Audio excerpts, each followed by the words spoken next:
Good morning, my MGTOW brothers. I hope everybody's doing well. I hope that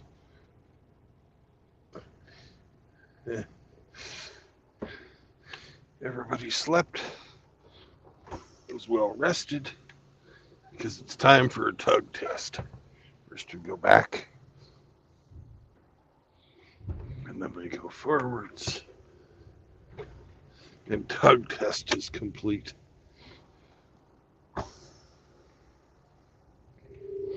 Let's, we had a good night at Betty's. Sam took a big shit. Everything is good.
And away we go, off to Hamsterland.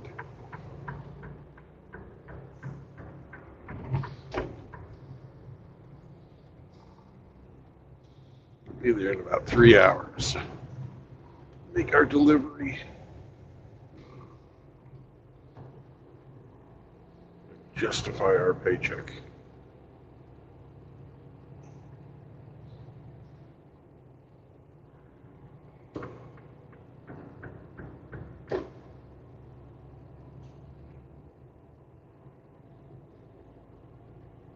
Hello, Kevin. Hello, RO.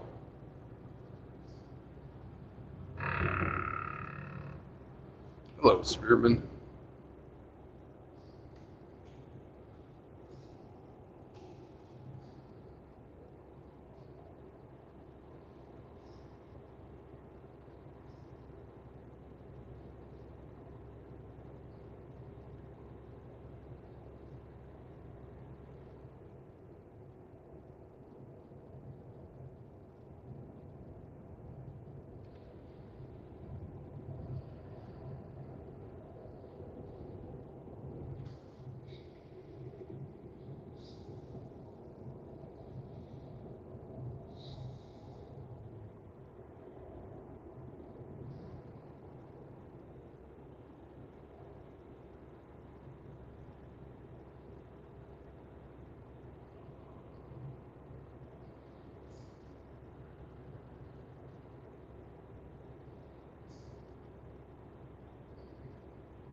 Good morning, Mr. RO, sir.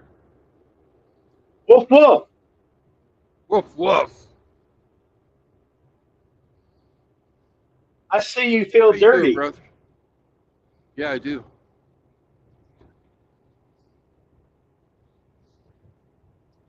Are we overdue for a shower? Yeah, but that's not why I feel dirty. Or would you care to elaborate? Well, on Sunday night's Spurgfest, where Bullets for Teeth, it was letting Beth Undefeated rant and rave and lie about Rusty. Mm-hmm. He revealed a XXX folder in his email, right?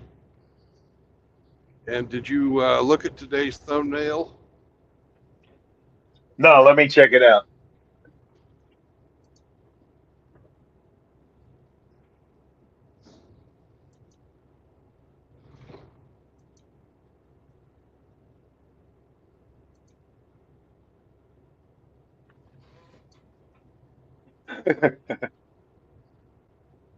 Oh my goodness. The folder is full of swine. Yeah, that's why I feel dirty.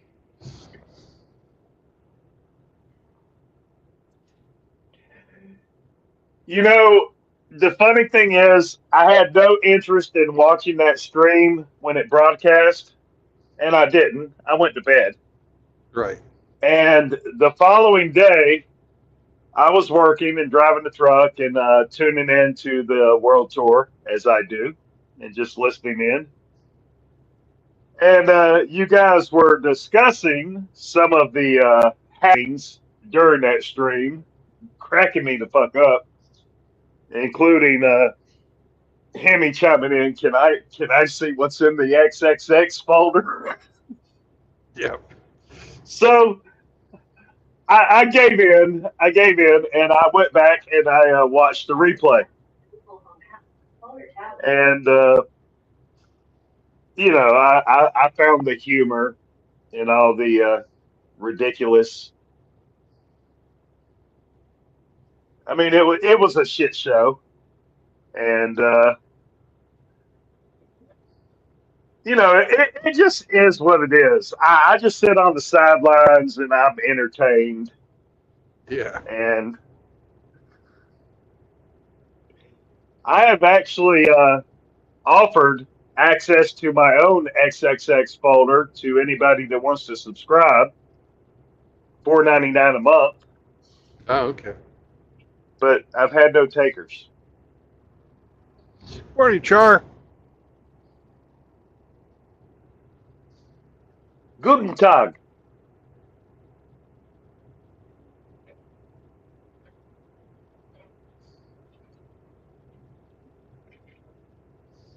Well, maybe one of these days somebody will look.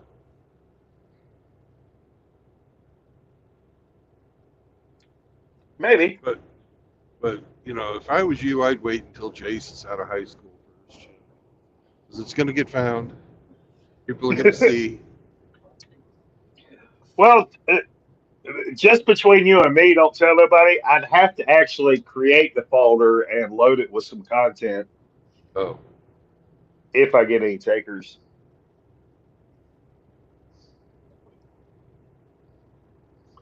But a grifter's got a grift. there you go.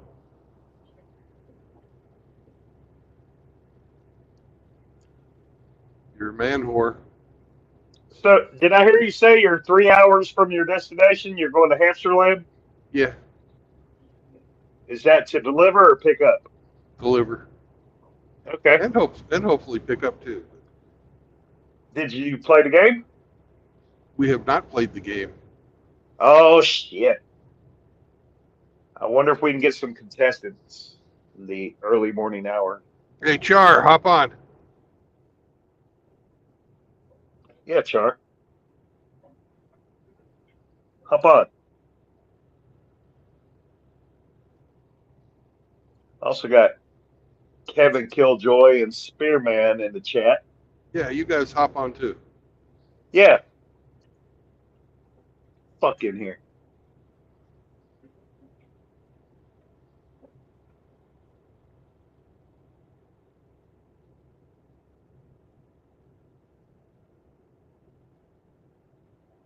Chaos, what's up, brother?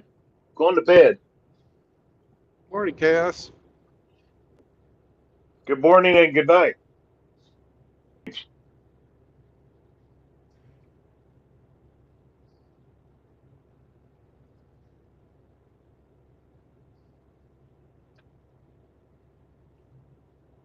Kill them all, Chaos. Kill them all. Oh, Char says he can't get on. He's packing right now and he's going to go on vacation.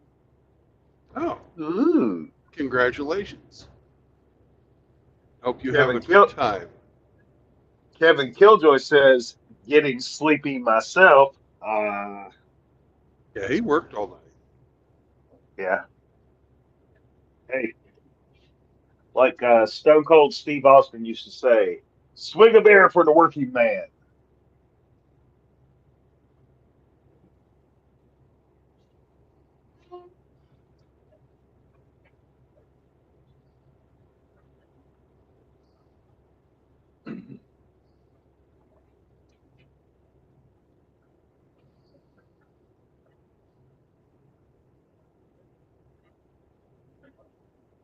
Well, I'm officially on vacation from work until Thursday of next week.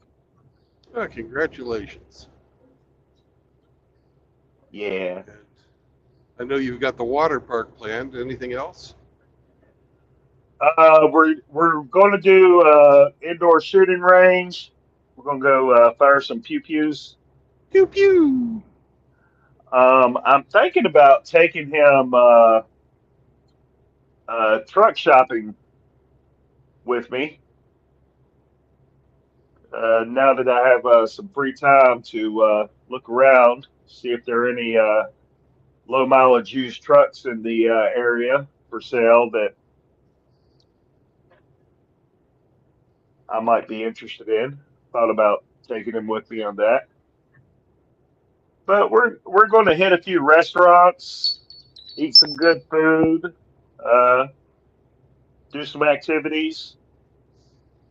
Uh, he's 15 years old. Next year during summer custody, he'll be 16. I assume he'll have a driver's license. Uh, we'll figure out getting him something to drive, and Hell, just keep your Honda and give it to me. I figure the days of him wanting to pal around with his old man are quickly coming to an end. So it is my intention to make the most of this year's summer visitation while he still has interest in palling around with the old man because Right. I think that's going away. And, I'm not butthurt about it. I just understand.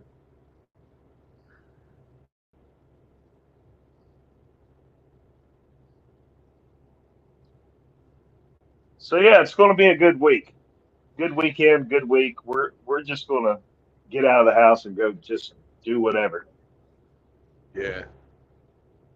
But we don't have a date set for the water park yet because I'm like, hey, contact one or two of your buddies, pick one of these available dates, and we'll go to the effing water park. And, for the past 3 weeks, I've been coming home from work. You got a date set? Well, I hadn't heard from such and such. Why not? They got phone, they got internet. Well, his mom don't let him talk on the phone a lot. Bullshit. Yeah, just lackadaisical. He's not doing the work. Little punk ass.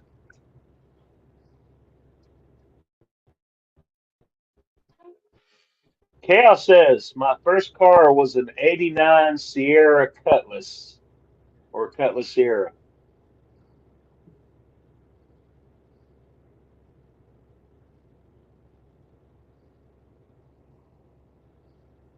Nice. I had a Cutlass for a while. You mean the sword? I mean,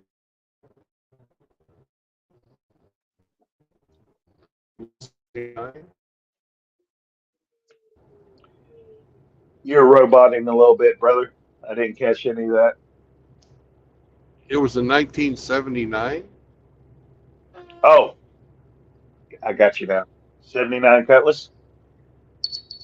Yep. Doors on that Okay. fucking thing probably were 8 feet. Fucking big ass fucking doors on the thing.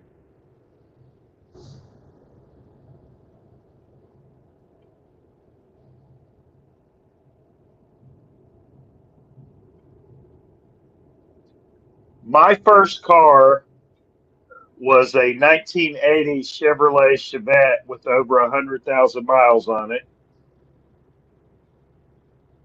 My mother bought it as a backup. She was a rural mail carrier at the time, Right. and the primary vehicle she used to deliver mail would often have mechanical issues and need to be put in the shop, so she had to have a backup vehicle. So she bought this 1980 Chevette with over 100,000 miles on it, used. Right. And when she didn't need it, she let me drive it. My older sister, though, her first car was a Pontiac Firebird because she couldn't be seen driving a Chevette or a Toyota Corolla or any nonsense like that I drove. She had to have a Pontiac Firebird. Right. And her was one of those two doors, and those doors were long and heavy. Yep.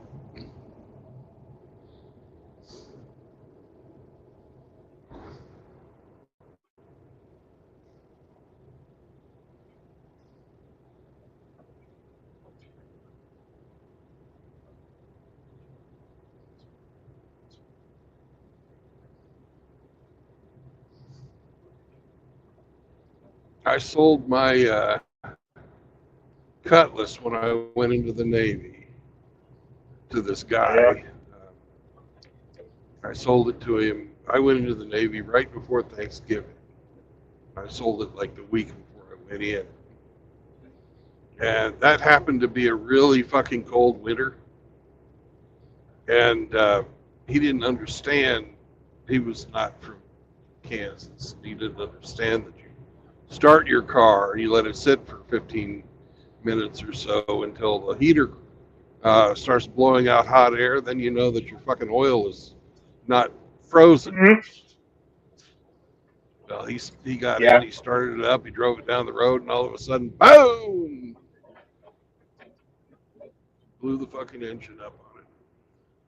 Oh my God. So he got to drive it for about 3 months. And then he comes back at me telling me I fucking uh, sold him a lemon and all kinds of shit like that. And my brother was like, "Well, what'd you do?" Because I was, I had just gotten out of boot camp when this happened to me. And he talked about what he did. We were like, fuck you. You're an idiot. You deserved it. You hopefully will learn from your lesson. Right. But he hasn't ever talked to me again after that.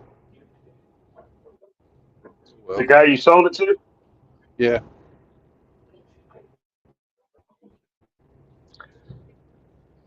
Chaos says his second vehicle was the 81 Dodge Ram D50 Custom. Chaos, it's interesting you bring that up. When I was in college, my dad gave me a Dodge Ram 50 to drive, but it wasn't actually a Dodge. It was a Mitsubishi pickup truck with Dodge badges. But there was nothing Dodge about it. It was made by Mitsubishi. I wonder if yours was the same.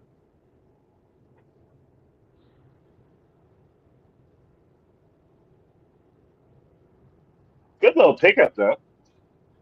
I drove the fuck out of it. I wish they still made them that small, but they don't make small trucks anymore. Yeah. Everything is mid-size or bigger. I'd like to get one of those Toyota, the $10,000 Toyota trucks. I would too. I would drive the hell out of one of those.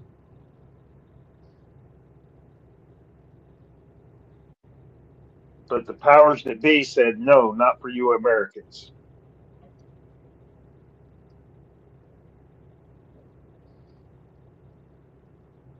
Good morning, Raptor. Hope you're doing well.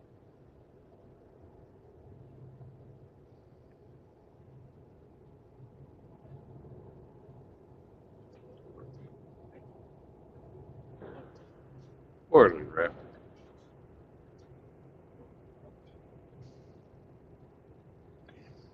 Chaos says his truck was a janky as fuck, a literal rust bucket. The tailgate was held together with door hinges. Nice.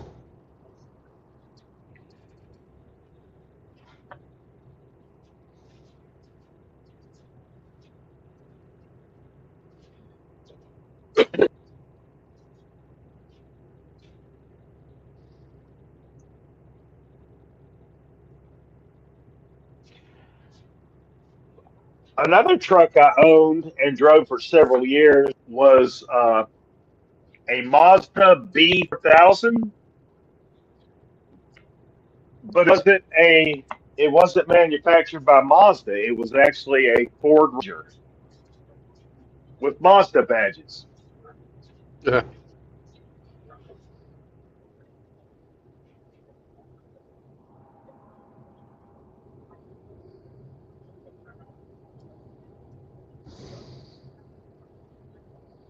My first truck, well, it wasn't really a truck, was a Ford Ranchero, 1964.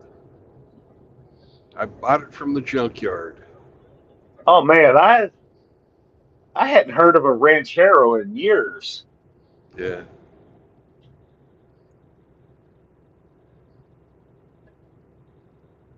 Refresh my memory. Was the Ranchero midsize No, compact?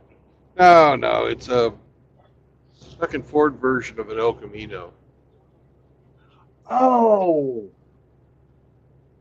wow. That takes me back.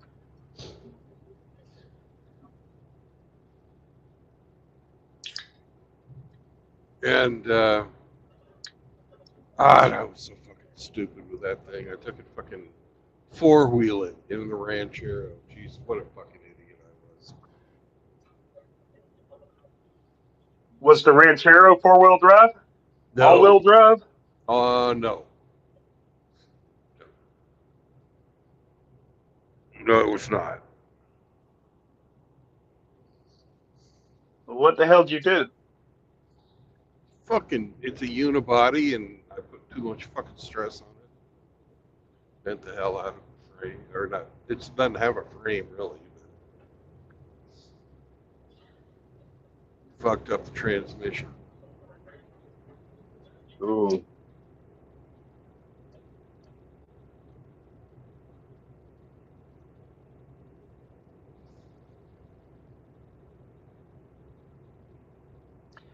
You remember the standard drive cars in the mid 80s and how if you had a clutch, you were supposed to top off your clutch with brake fluid? No, I don't remember that. Yeah, the little reservoir under the hood, you had to, for your clutch, you had to keep it topped off with brake fluid. Oh, you had hydraulically actuated clutch. Okay, yeah. Well, if you were being raised by a single mom and you didn't have a dad local to you to instruct you on such things, you might have come to the conclusion that since the clutch is part of the transmission, You should top off that reservoir with transmission fluid. And a young, dumb, being raised by a single mom RO added transmission fluid to that reservoir, and All of boom. a sudden, you didn't have any seals left. Yeah. Uh, The mechanic said, "Yeah, I got to replace the pressure plate." I'm like, "Why? You put the wrong ass fluid in it, you dumb motherfucker." I didn't know. I'm sorry. Here's Hey, $500. holy shit! We Yeah. fucking took you the cleaners. Well, I don't remember the exact bill. That was so many years ago, but I do remember learning the hard way that you said it's a hydraulic clutch. Yeah, hydraulically. Yeah, you push on the pedal and it pushes the hydraulic cylinder, and then there's a line that goes down there to the clutch actuator. It works just like a fucking jack, right? Or like your brakes. Hmm. Instead of having a mechanical linkage, you've got a hydraulic linkage. So, Well, like I said, at that time in my life, my dad was in my life, but he lived in another state, and you know, right. no one was there to instruct me on what kind of fluids go in which reservoirs, and I was like clutch, transmission fluid, and that's what I bought and put in there, and I ruined my clutch, and I had to pay to get it fixed. Right. But what's that little thing that you keep in your glove box? Oh man, we're men. We The don't owners look at that. don't. I do. It's like when, Hell, when when you buy something that needs to be assembled, do you look at the instructions or you just get to work? depends on what it is, but if it's flat pack furniture from IKEA, I don't look. But I if have it's never like been in IKEA, much less bought anything from them. my little brother used to work in one.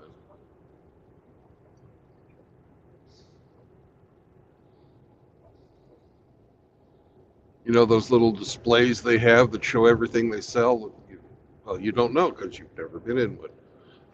But anyways, as you go Correct. through IKEA, to go through the store, you have to. They have it set up so there's only one path. You have to walk past everything to, Hmm. if you want to pick something out, get what you look at the display and it's got a number, and then you go to the cash register at the end and you say, I want number 305. We're not going to go 304.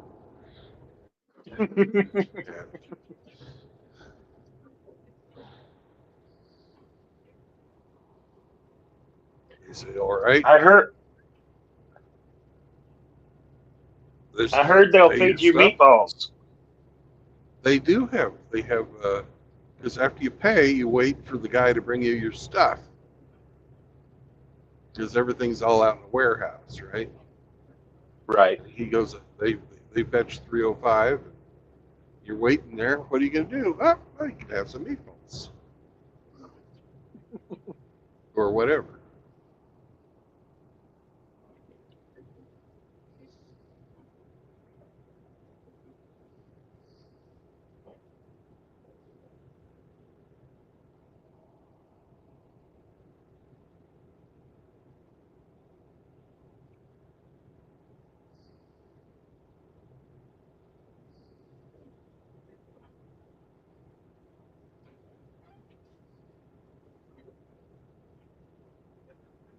Raptor says, "Hey RO, what happened with the coworker confusion and your manager?" Mm,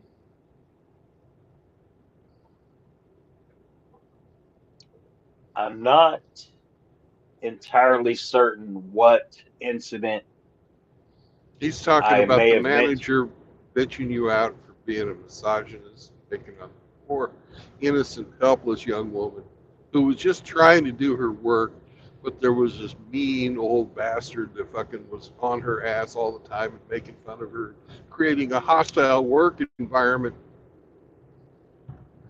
Yeah.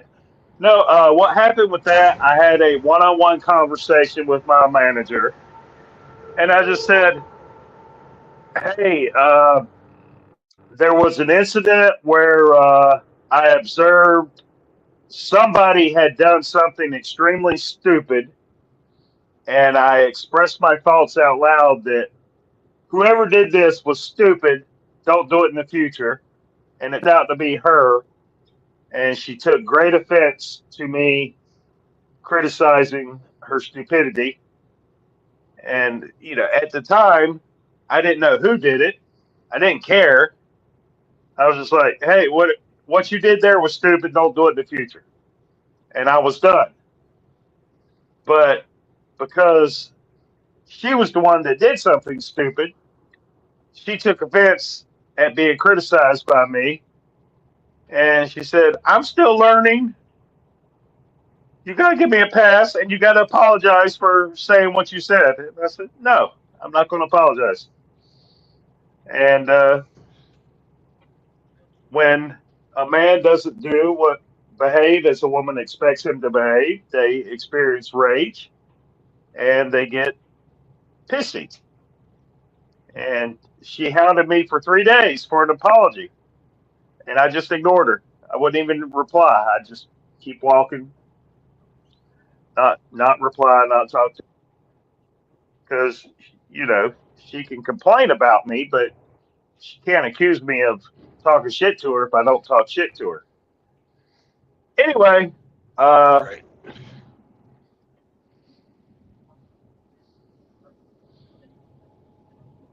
my my boss made a comment to me about blah blah blah. Somebody accused me of trying to sabotage her or impede her performance or something. And I'm like, what the fuck are you talking about? I have no dealings with her. If the younger guys want to get all up under her ass and whatever, that's on them. But I do my job. She does her job. And I told my boss, I'm like, look, we live in the Me Too era where a woman can make an accusation about a man and everybody's going to rally behind the woman and the man gets squashed. And I said, I don't want that to be me. I said, so my approach to that potential hazard is to not interact with her if I can help it. I said, I'm not trying to sabotage her, keep her from performing or anything. It's just I keep to myself.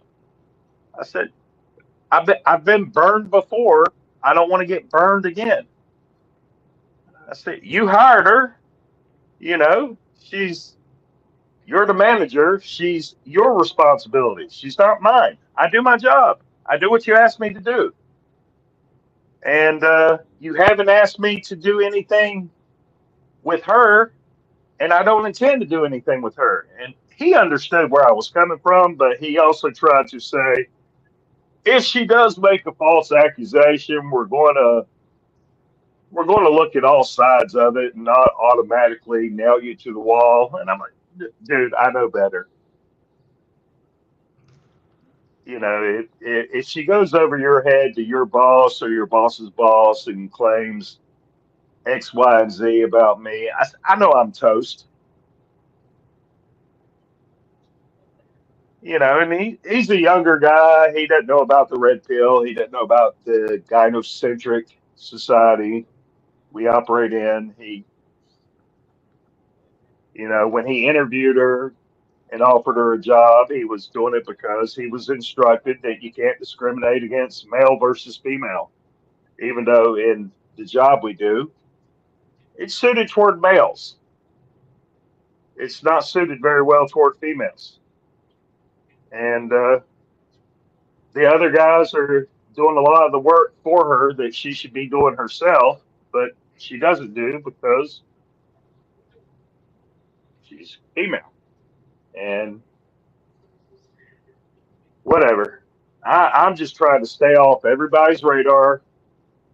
I go to work, I take care of things that nobody else wants to take care of, and have not made myself indispensable per se, but I go in and I take care of things that no one else wants to take care of.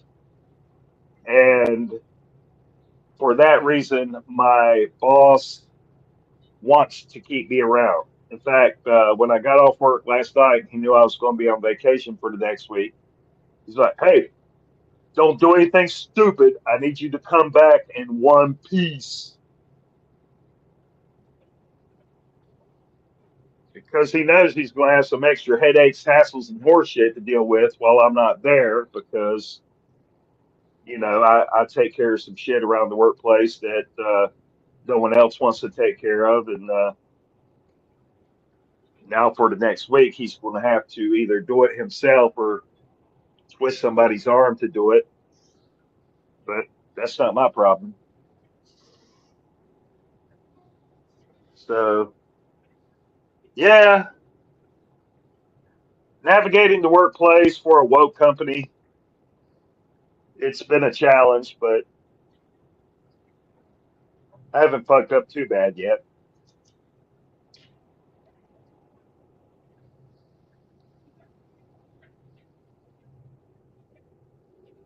Well, I had to do my yearly training, and this year's training was online. Last year I was getting hired.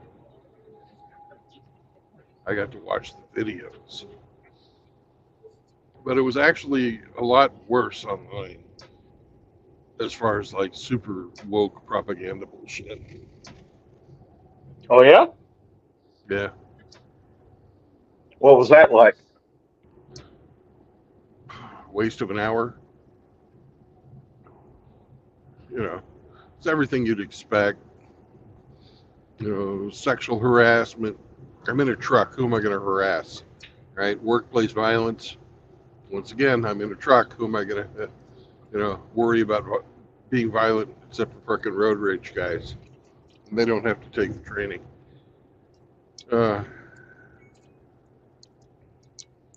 Creating a hostile working environment. I'm in a truck. I don't fucking work with anybody else. It's just like a complete fucking waste of time.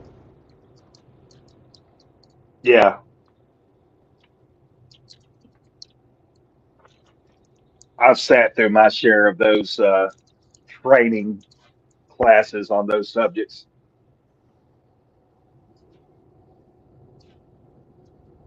Is it an insurance thing?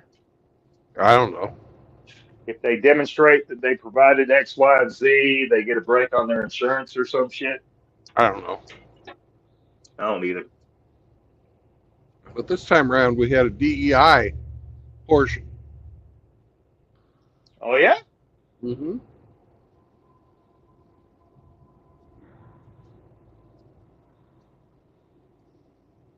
Which was new. So, how many diverse and inclusive drivers have they hired? Hey, they'll hire anybody who can get from point A to point B. It doesn't matter what your skin color is, right? Well, and it shouldn't. The ones like you, that anybody is having problems with not being able to do their jobs is the females. Is while driving is something that anybody can do, shifting freight and adjusting your truck is, well, Physical. physical, especially when you've got to fucking raise a loaded trailer. It's fucking hard. And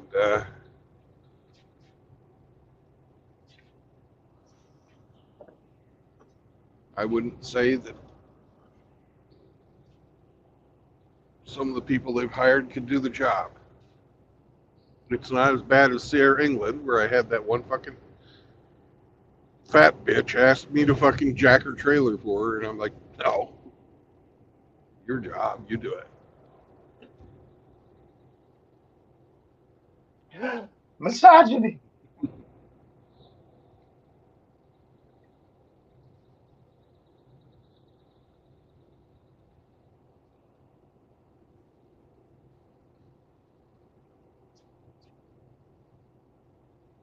She had fucking full expectations that I'd hop right out of my truck in Laredo when it's a fucking 110 degrees outside, and fucking go jack her trailer for her. No, it's your job, you do it. I'm doing my paperwork and then I'm getting on the road. That's your problem, lady. You You're take the money, supposed you do the you're work. supposed to do it for her and address her as my lady. Yeah.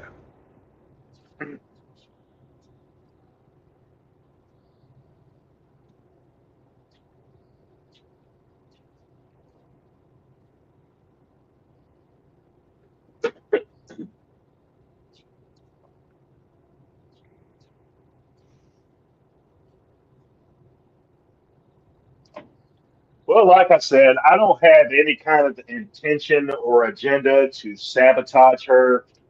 I just don't want any part of her. Right. Just like if you're hiking in the wilderness, you come across a rattlesnake, you know, give it a wide berth and you'll both be fine. That's kind of how I view having her as a coworker. If I keep my distance and limit my involvement with her, hopefully I'll be fine. But if I fuck with her and she can fuck back, Harder. and yes, harder, faster, stronger. It's just the culture and the environment that we currently have today. I'm aware of it. I don't want any part of it, so I'm just trying to navigate around it. Right. That's all. I mean,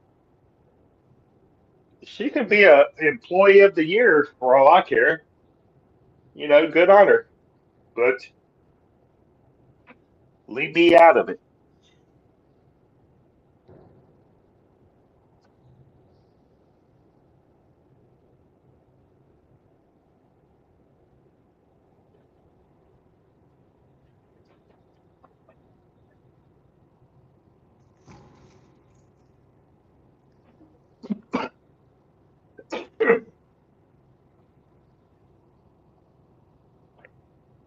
You had your tea yet?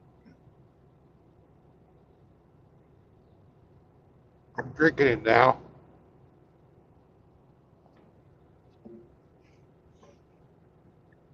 Hell yeah. Yep.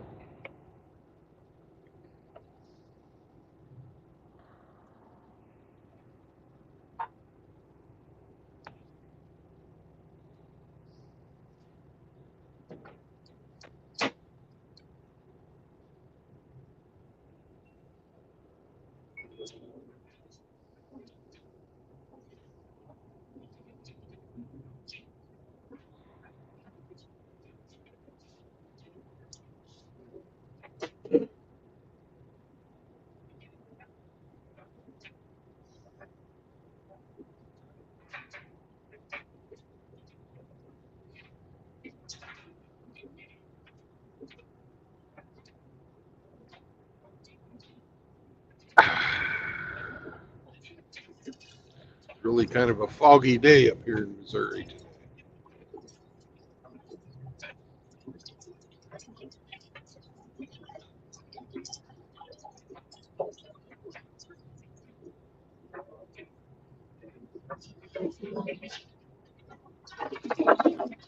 Oh, that reminds me. Speaking of a foggy day and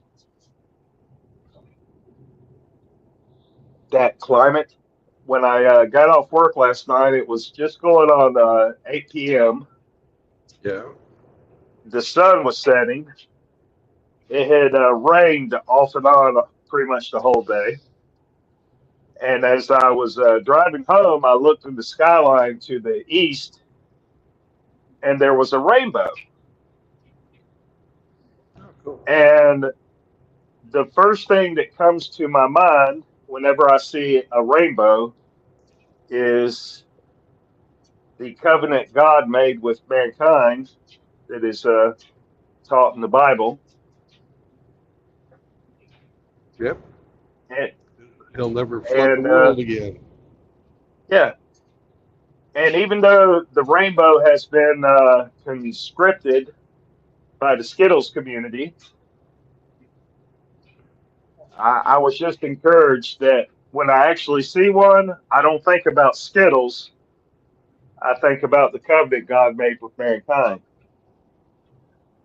So, as hard as they have tried to steal that from God, as far as in my mind, they have not been successful.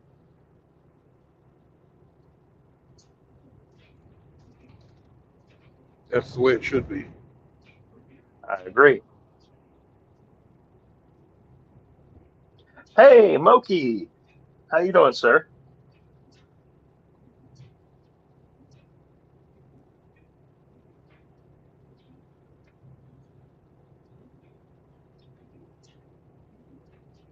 Moki hasn't called in a while. He should call in.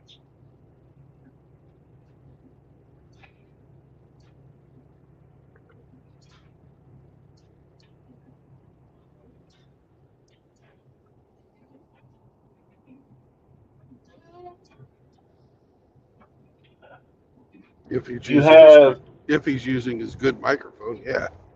If not, fucking you get to do the translation.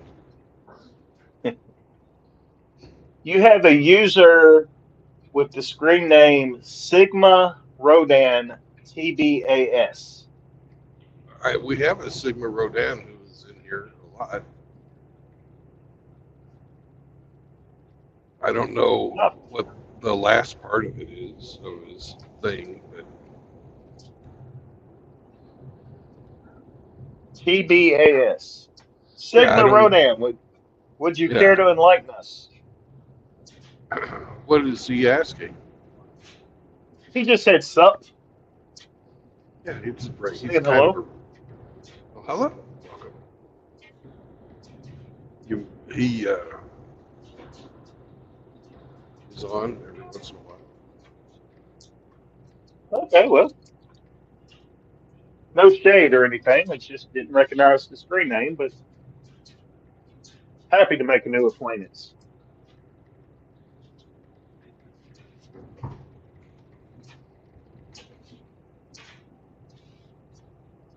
We've been getting this last week a few females coming on to the show thinking they can chat in the chat. So keep an eye out for that, brothers. If you see that, boot 'em. Don't even bother talking to me about it. Just boot 'em. Almost everybody's a wrench, so feel free. Well, I was listening to the stream when Beth entered the chat somehow. Was it StreamYards? Yeah, And they got her quick. Yeah, I was listening when that occurred. I didn't have it, wasn't able to read the screen at the time. I was driving or something. Yeah, we had somebody that went by the name of Arrow, but led back to an email that said Jennifer. So Hemi booted her yesterday. There's been a couple others.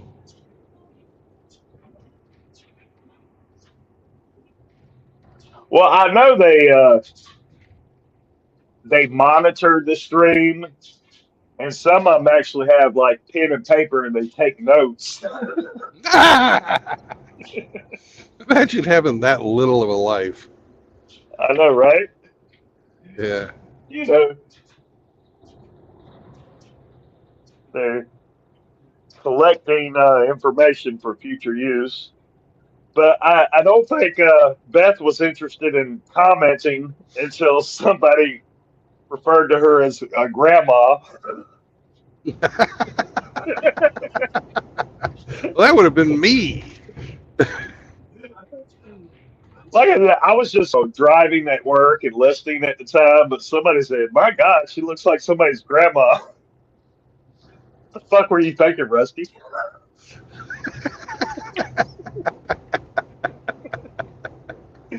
I think that's what prompted her to have to chime in to some goddamn body. Somebody's hash has to get settled. Yeah.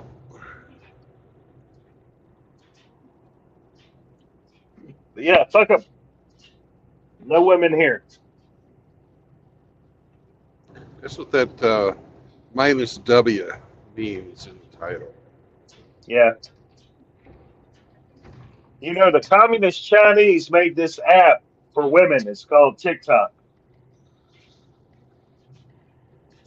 Go make your re videos over there.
Hey, guess what I learned yesterday?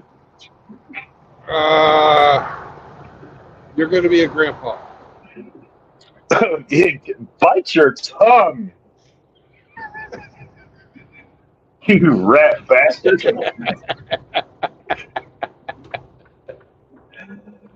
What'd you learn No. yesterday? You're familiar with the grocery chain Aldi's, right? Yes, I am. Well, they're a customer of ours.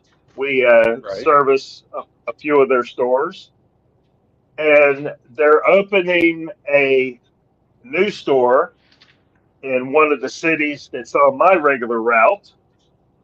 Right. So we picked them up as a new customer, and I was scheduled to deliver some cash to them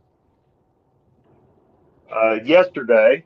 It was Right. our first service visit, and we traveled to the location, got there, and there's a piece of paper taped to the front door that says closed, grand opening August 1st.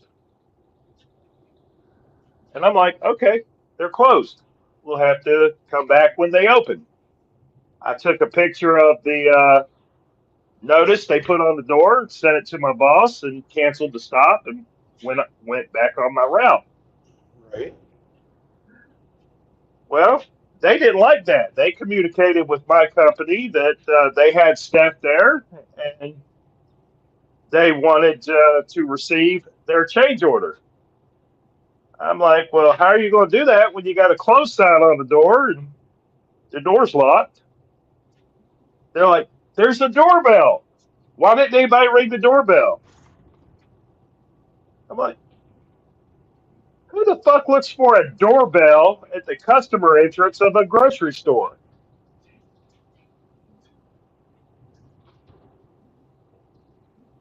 So we had to go back the next day, which was yesterday, and ring the fucking doorbell. And then the female employee that came to the door was being a Karen about it. Like, yeah, there's a doorbell at every Aldi's, and you're supposed to ring it every time you come to provide service so we know that you're here. What? This is the customer entrance. When you're open for business, it just opens and lets anybody in. Well, you're still supposed to ring the doorbell. I'm like, okay. So the next time you go to Aldi's, look around the door frame until you see a button, and then lean on it. Okay. I'll do that on my way out.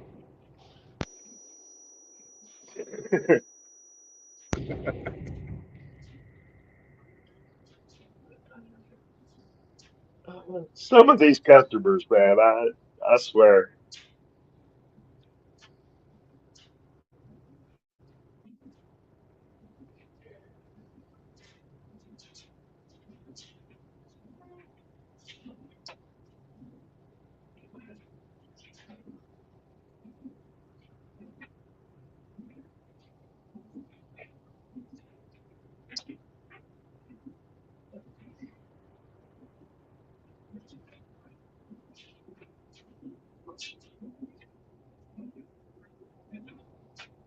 So how is my friend Sam doing after his fried chicken feast yesterday?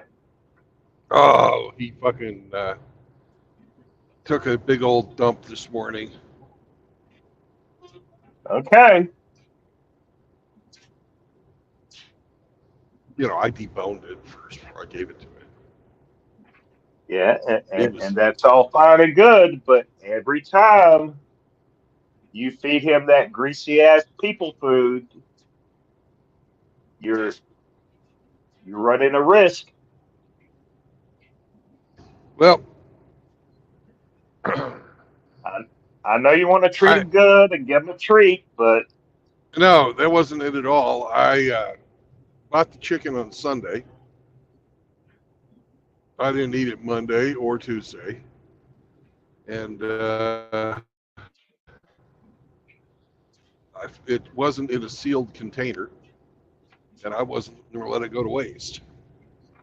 So I understand, I ate it.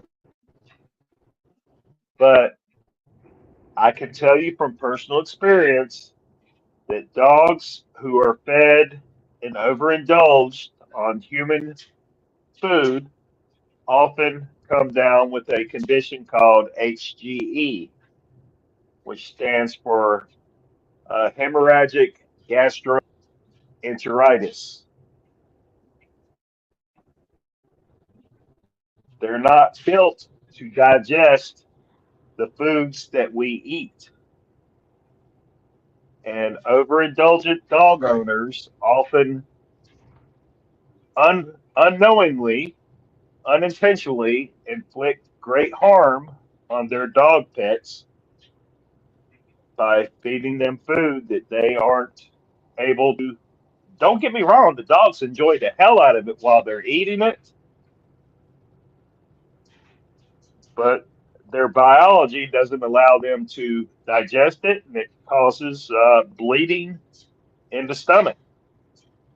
And the treatment is hospitalization, fluids, intravenous famotidine, and if an infection is indicated by white blood cell count, antibiotics. And vets charge hundreds, if not thousands of dollars for this treatment. So, Been nice knowing you, Sam.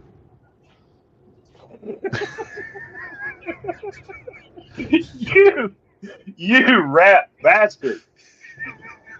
At least start a GoFundMe and let the brothers chip in.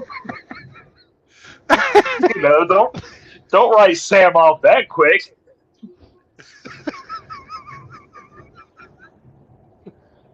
God damn, Brandon.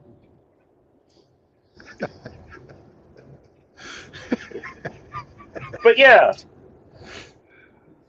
spoil your dog, treat him well, but be judicious on what you feed him because that could get you in some hot water. Yeah.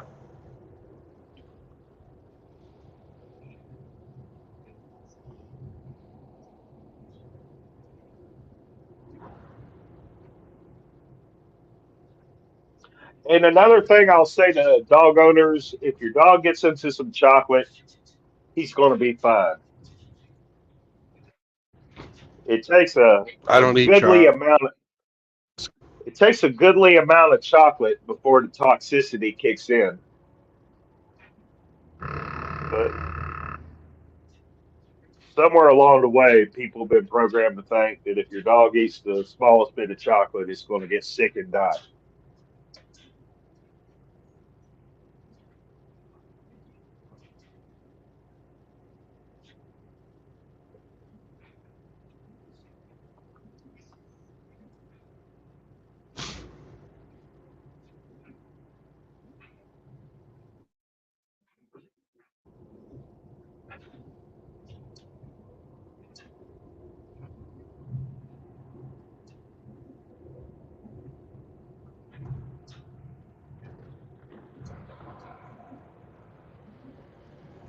Yay, I got rid of the mosquito.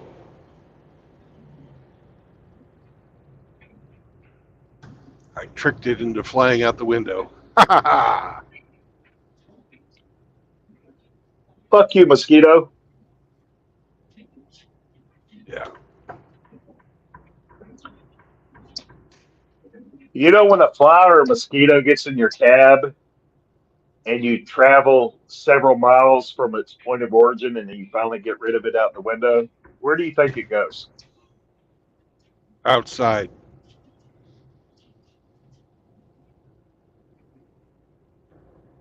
But you basically relocated it to a region where it would have never traveled on its own.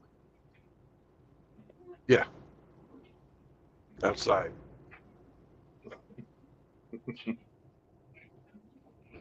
I don't give a fuck. It's, you know, I don't want to have to fucking deal with the thing, and I fucking feel gross when I smash them. Well, I'm with you there, but just the curiosity in me wonders how they fare when they're all of a sudden geographically relocated.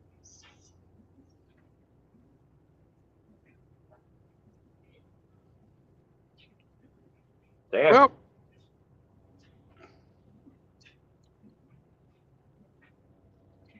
I don't know. You know, it's if you're gonna pass, pass, man. I mean, first you're overtaking, then he's overtaking. What are we doing There you here? go. He's the fucking super trucker in his flatbed. Can His go super empty trucks. flatbed. Yeah. He's not making any money. Here you go. Have fun.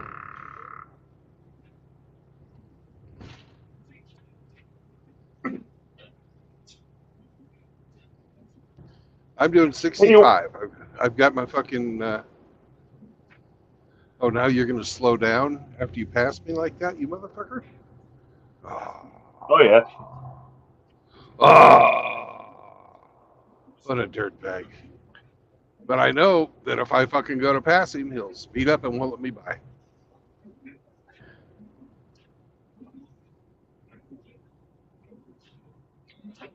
You want to hear something crazy that happened to me last week?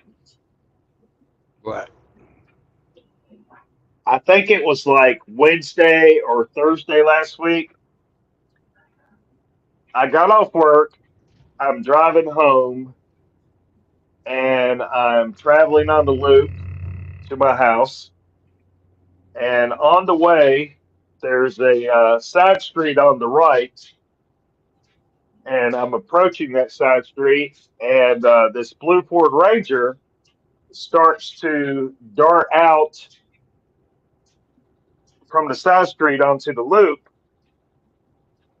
but he doesn't have the right of way. Right. So it looks like he's going to enter traffic ahead of me and cause a collision, and he brakes at the last minute. And as I'm driving by, I raised my right hand with my index finger pointed, and I waved, no, no. I didn't Right. flip him off with my middle finger. I just raised my hand like, no, no. Don't you dart out into the fucking loop in front of me. You wait until there's a break in traffic, then you make your right turn. Right. Well, he turned onto the loop behind me and he followed me home. And when I got home and parked in my driveway, he pulled up, not into my driveway, but he stopped his truck in front of my driveway. And I saw him following me home. And I'm like, this motherfucker did not just fucking follow me to my fucking house. So I exit my car and I walk to my driveway and he rolls his window down. And I'm like, did you just really follow me to my own fucking house?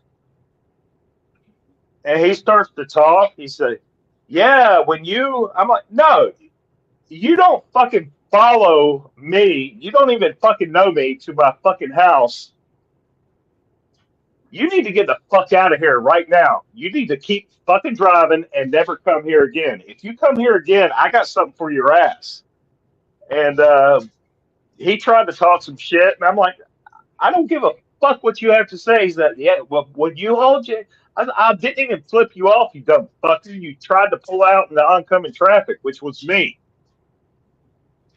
And I waved you off saying, no, you don't do that shit. But regardless, you don't follow me to my fucking house. If you come back here again, I got something for your fucking ass.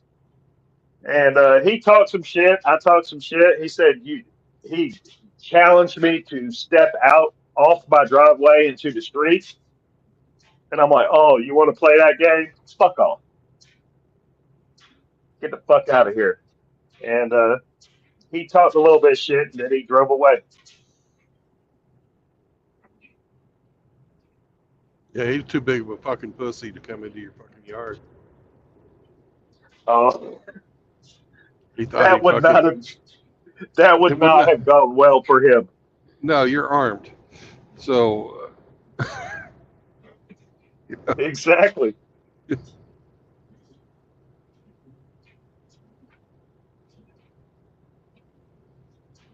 Called me to my fucking house just to talk shit.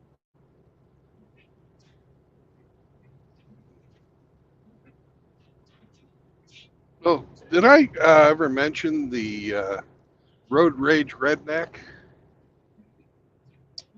Not to my recollection. or the Carolina Karen? I haven't fucking figured out what the best way to fucking talk about it. I wasn't streaming at the time. It was one of those things where I had to go and get loaded, but I didn't have very far to fucking go, and I didn't know how long it'd take to get loaded. And I was pulling out of the truck stop, and there was another truck pulling in, and it appeared from where I was sitting, because I didn't have a great vantage point on the road, that the road was clear. So I start to pull out.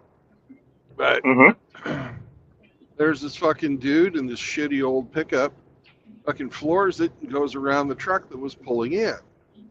So I stopped before I got like halfway out of the fucking truck stop. He missed me, but apparently he didn't like the fact that I had almost fucking pulled out in front of him. And once he was passed, I pulled onto the highway. The dude fucking, and then I'm getting ready to turn left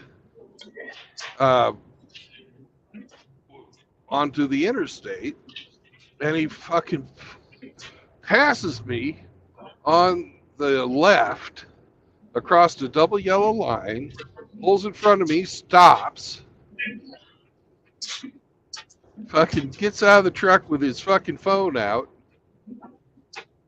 It was like, I'm calling your boss, you fat bitch. And I said, oh, fuck yourself. You know.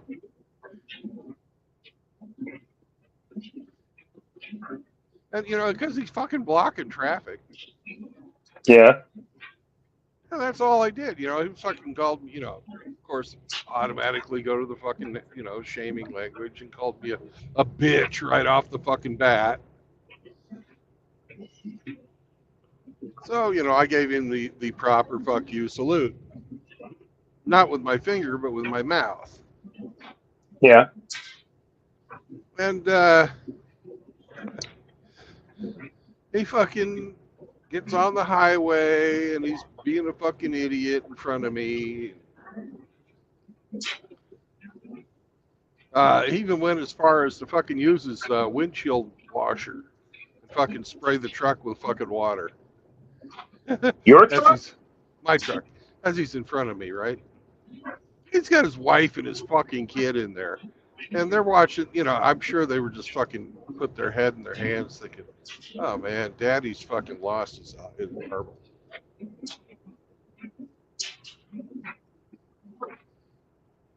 And so, but he Lord. actually did call it in, and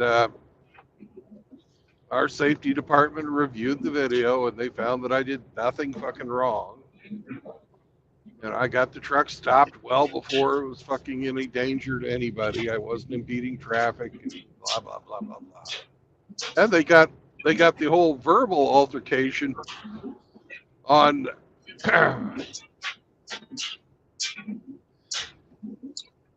And the safety guy goes, "Hey, good job not shooting him."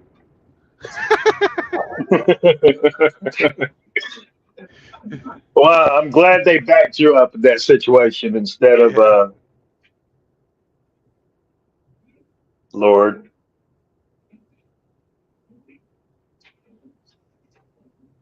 You know, somebody, you know, passes you across the double yellow lines and fucking stops, you know, slams on their brakes in front of you. Once again, didn't hit them. Trying to And trying to then gets create out a of their car. traffic accident. Yeah, then they fucking aggressively get out of their car and fucking verbally assault you. Yeah.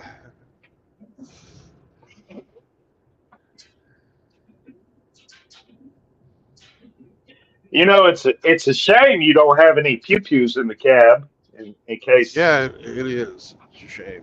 something like that got out of hand.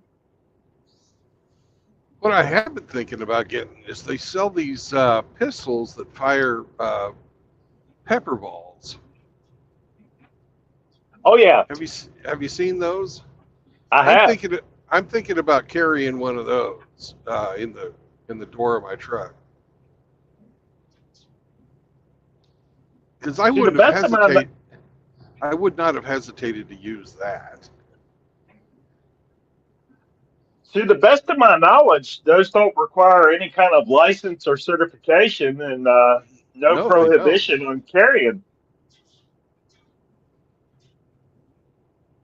Yeah, you should look into that. Oh, I have. I just haven't gotten around to buying one yet. Hey, Zachariah. Good morning, sir. But I think that's a really good answer to road rage, people. Yeah. Right now, I've got fucking bear mace, but I don't fucking want to use it because it's a one-time thing and they're not cheap.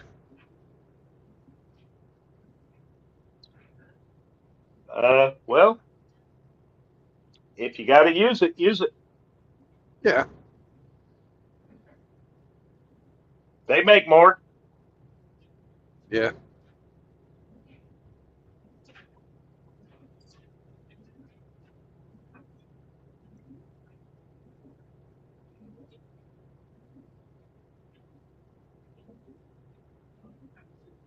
A few weeks ago, I was driving a truck solo, and I had to make a left turn into a grocery store parking lot to go inside and reload their ATM.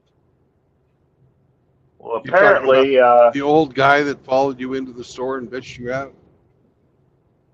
yeah, Yeah. People are fucking entitled these days. I don't fucking get it.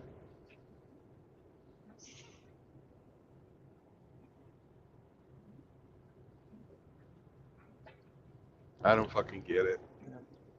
If there's no harm, no foul, fucking go on with your day. pretty much.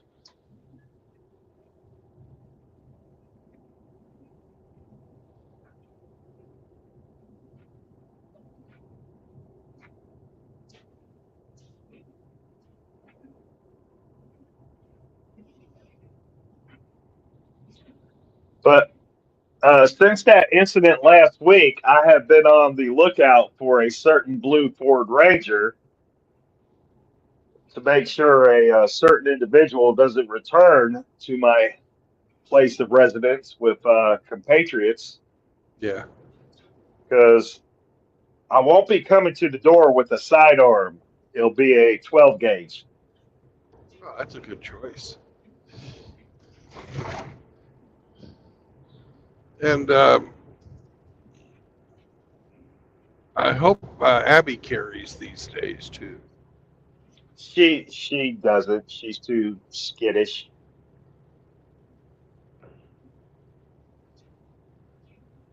When me and Jax do the gun range in the next week, I'll invite her if she wants to come along. We'll schedule it around her work schedule if she wants to come along. But she doesn't like firearms because they're loud. She doesn't like fireworks. She doesn't like loud noises.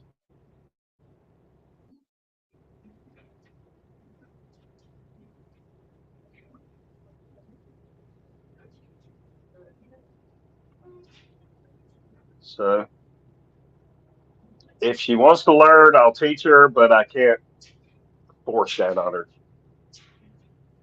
Right, right.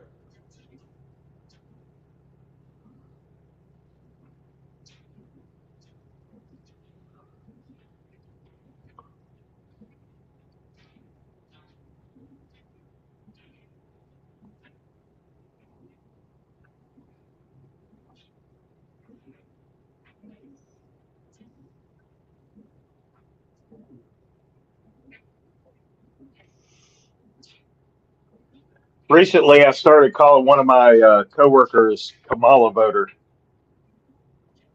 Oh God. He's like, every time I do, he's like, "You motherfuckers."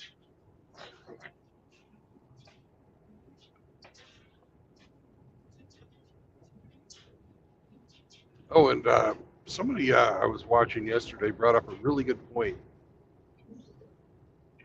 Kamala Harris donated to the bail fund for the 2020 riots for the fentanyl addict, and also was a big Jussie Smollett supporter. Mm-hmm. So it's quite obvious to anybody who put two and two together that this person is not um, a supporter of all Americans. Have Did you see that in 2012 she was palling around with Ghislaine Maxwell? Well, I did not know that, but that's another good one. Yeah, she didn't visit Lolita Island, from what I gleaned, but she was like palling around and attending events with Maxwell.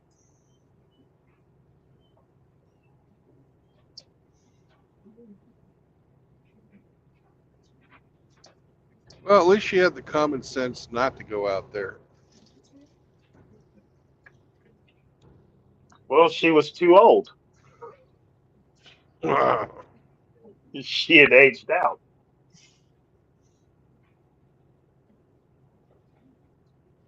Well, she would have been one of the subject of blackmail versus the subject of usury. Well, if she gets elected, I'm going to pull Barbara Streisand and move to Europe.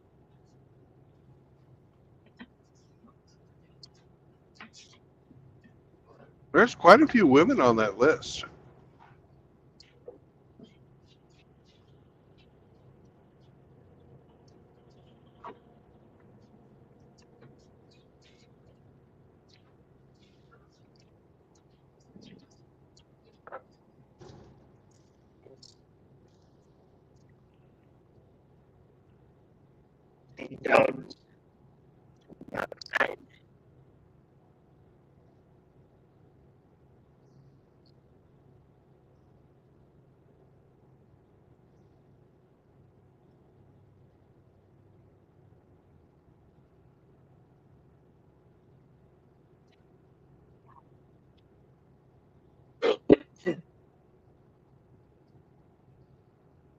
You know, I get the impression that over the past 4 years, President Biden didn't care for his vice president at all.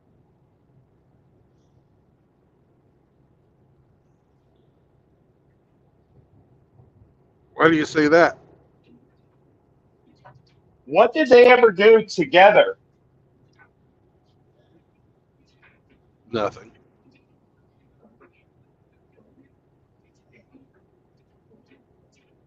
She was politically expedient. They brought her on because she was a woman and a minority. Yeah, She served her purpose and got them into the White House. yeah, Legitimately or illegitimately, it doesn't matter. She checked a box. right. He had no further use for her. Yeah, It's not like she could actually accomplish anything. Look at what a great job she did with the border. that she visited,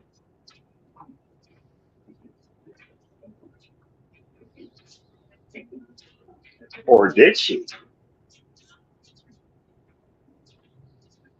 Well, either way, she was the border czar, right? Yeah, We got 20 million fucking illegal immigrants across the border. Good fucking job, lady. yeah.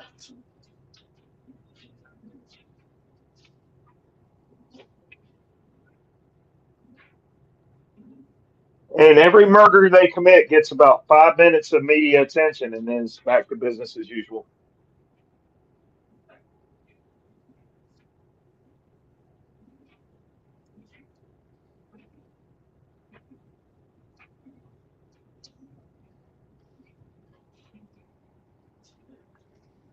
Moki Alex says, "R.O., are you going to review a cookbook?"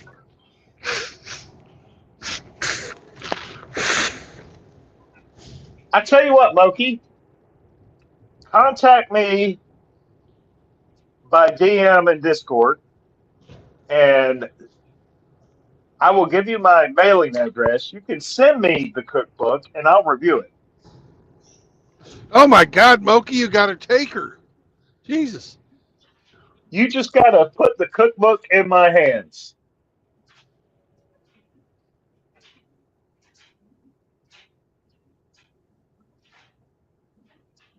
I'm going to put this cookbook to bed. Literally.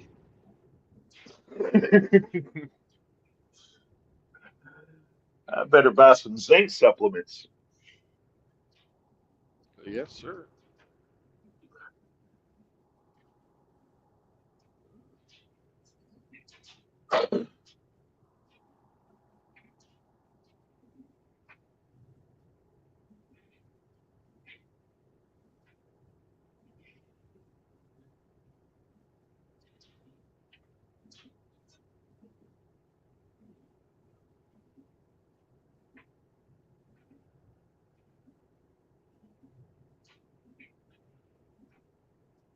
So we're bound for Hamsterland. Yep. Does he know you're coming? I don't know. Communication with him is sort of difficult. I'm probably going to be in and out before he gets off work. Right.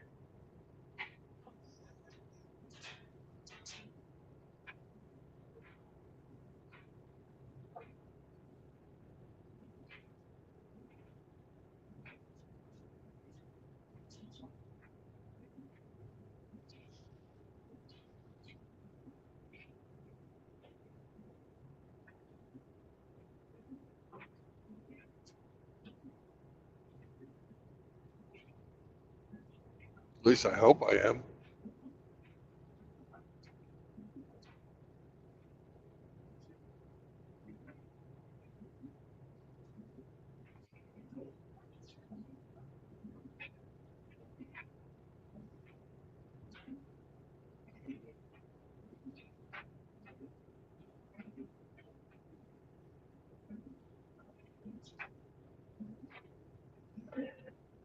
Hamster did some entertaining streams this past weekend. Yeah, he did. Fucking right. I invited him to come stream with me about the subject he streamed on. The fucker. Then he streamed at the same time I was streaming.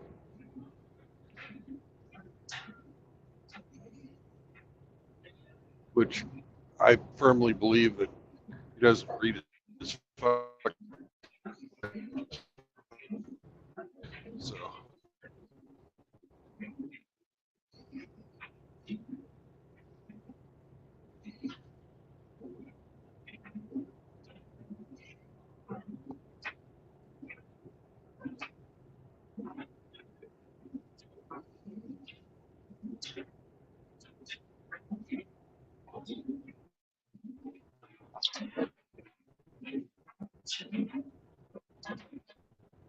Your signal must be really poor right now because your video is very choppy.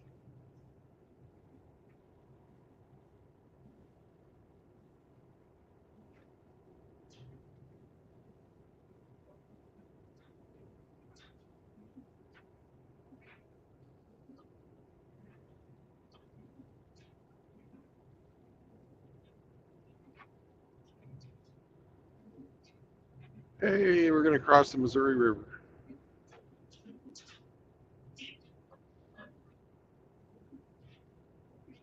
We're going into the valley.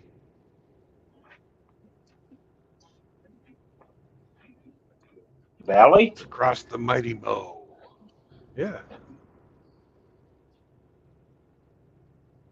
I don't see any mountains. Missouri River. It's a valley, man. You don't have to have a mountain for a valley. That's not the way I learned it. Well, you learned it wrong. Just like you learned barbecue. Hey.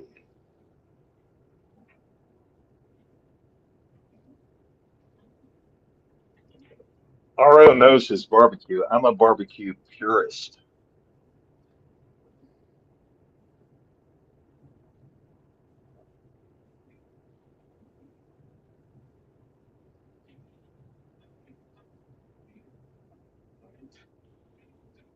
Because we go down.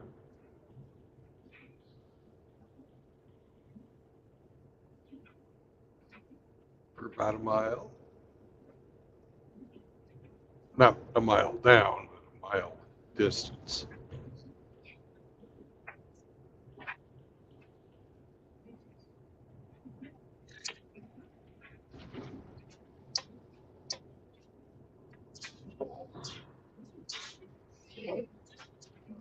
In your camera, the sun appears to have a orange hue. Yeah. It's pretty hazy.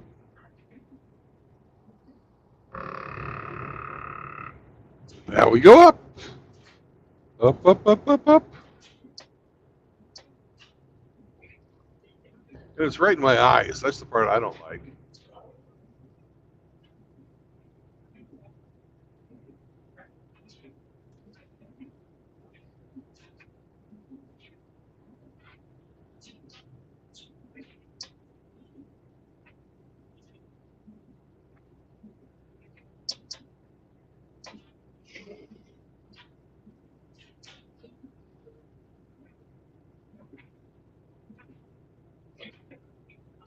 What you reading lately on your downtime? I can't even remember the name of the book. It's sort of a I've been on long a book. sci-fi kick lately. Yeah. What are you reading? I've been not actually reading, but listening to some audiobooks online. While I'm piddling around the house. Okay, what have you been listening to? Just various short stories, sci-fi, intergalactic, you know, stories based on human civilization venturing into space, meeting and interacting with alien cultures, going to war, shit Which like that. authors? The stories I've been listening to online haven't cited authors,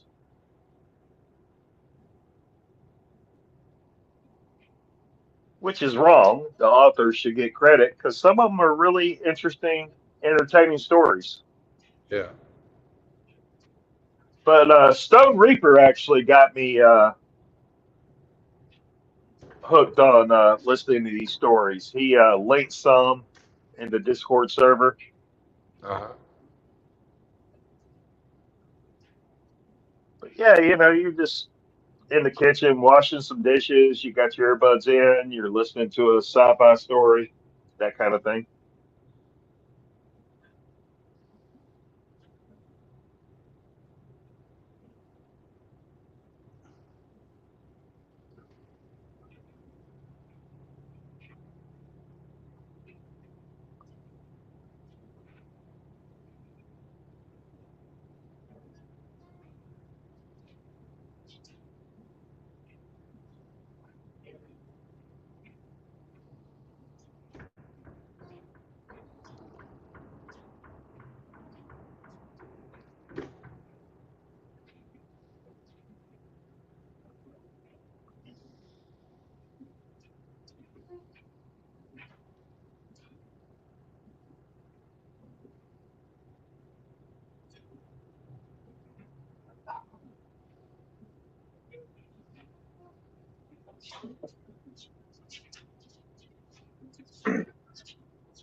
Reaper's a pretty cool dude. Reaper is a hell of a guy.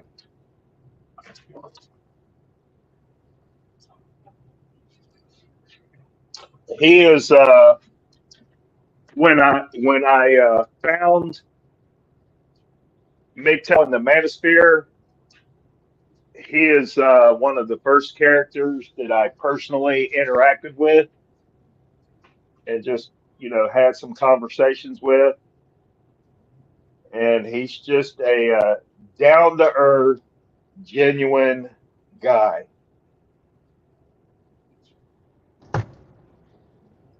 There is nothing false or phony about him. What you see is what you get, and he's just a solid dude. Yep. And early on in my separation and divorce from my ex-wife, he was there to just be a sounding board and give me some words of encouragement and advice based on his own experiences with his adult children. And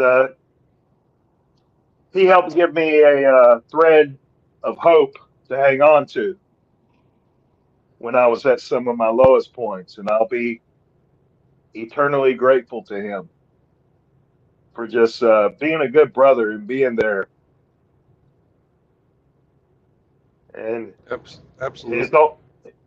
his only motivation was, hey, there's the brother out there, and he's talking to me. I'm going to talk back to him, and yeah, that meant a lot to me. And I've tried to carry on in his own tradition where I could. So yeah, I'm a I'm a Stone Reaper groupie.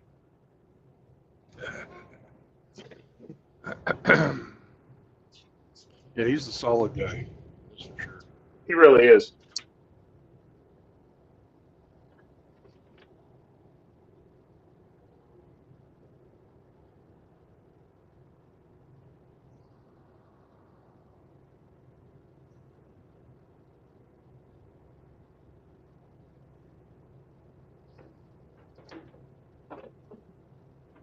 Hell, this morning I may be driving right next to Hamster. It's about the time he goes to work when I'll be getting in there, and I'll be taking some of the roads that he takes to go to work. Are they making him come into the office now, or is he Yeah, they able to work are. from home? They're making him come into the office, which is why we don't see him during the day like we used to.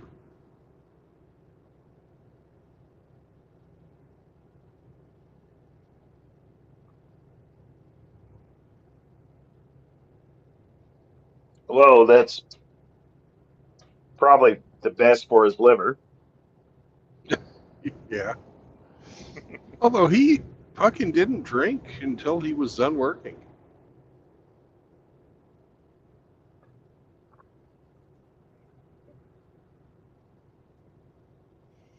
I think he's actually drinking more now.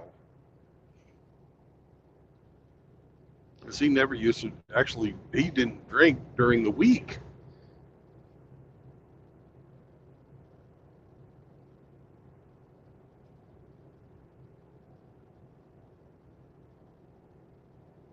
He would only drink on weekends. Now he's whenever.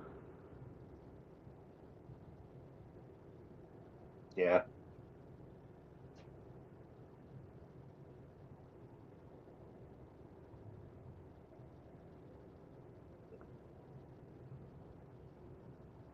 I get the sense that he's a Trump supporter. I could be wrong. Yeah, just a bit.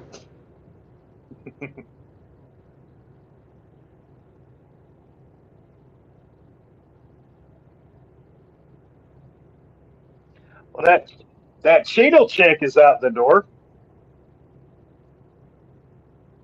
Say that again?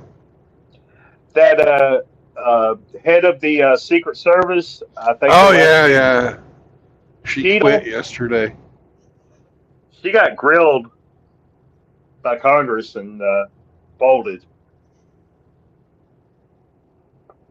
Well, Both the both the Dems and Republicans were calling for her resignation. yeah, she fell on her sword for that one. Yeah. And then Hey, somebody honey. said, all right, you want your pension? Give us your resignation. No, I don't work. I'm on vacation for the next week.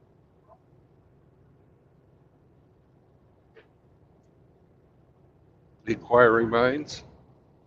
I'm talking to Brandon. Say, hey, Brandon. I can't hear Abby you. says hello. Hello.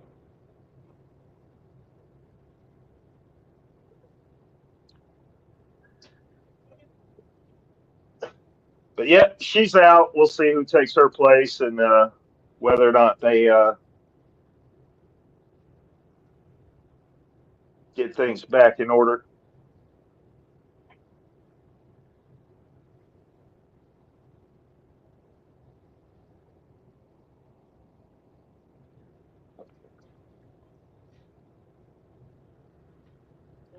I watched a little bit of footage of her getting grilled in the congressional hearing where she was subpoenaed.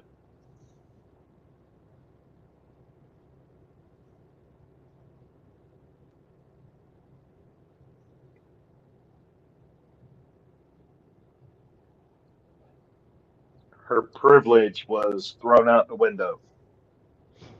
Yep.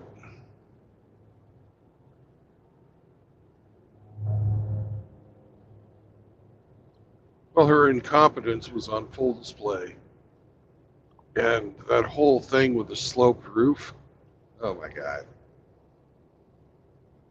Right then, when she said that, her job, her career was over. Well, I think even more than the issue of her excuse of it being unmanned because it was sloped was the fact that the shooter was identified as a potential threat before Trump even took the stage. Right. And they practically just let it unfold until he fired off several rounds, and then they were forced to take action. But everything up until that, they just let it happen. He was, under observation the entire time, and everything he did, they let happen. How do you run away from that? You don't. Exactly. And, you know, she's the first, but she won't be the last person that's going to get fucking forced out over this. I don't think that they are going to bring dereliction of duty charges against any of these people, but they No. are going to show them the door.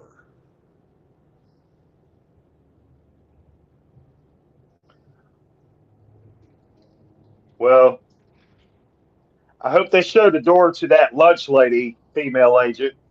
Oh, fuck yeah. Put her behind a desk or something. No, don't even do that.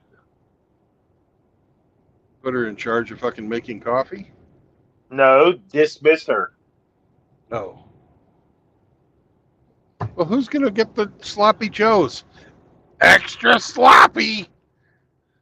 Hopefully, someone that can reholster their fucking weapon.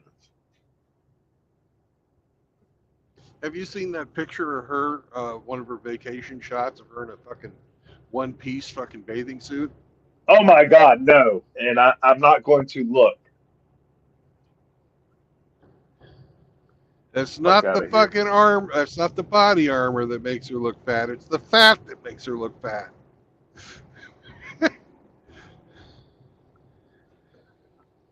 Jesus Christ.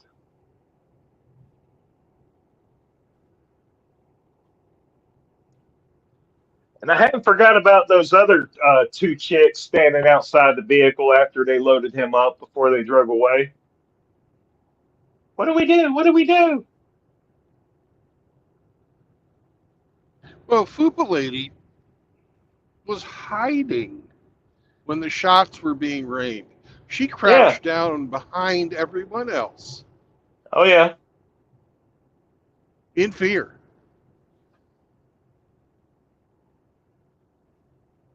And She you know her what? I think more female internet personalities came after her than males.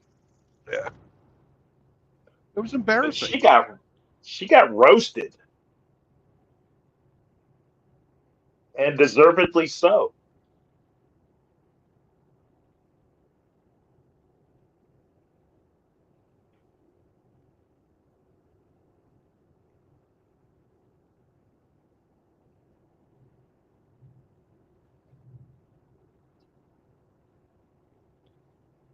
They're calling it Fupa Gate now. That's fucked up.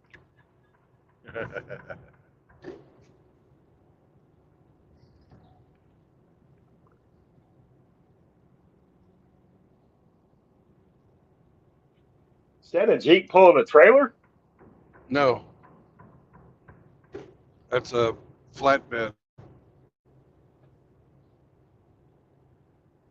Little dually flatbed.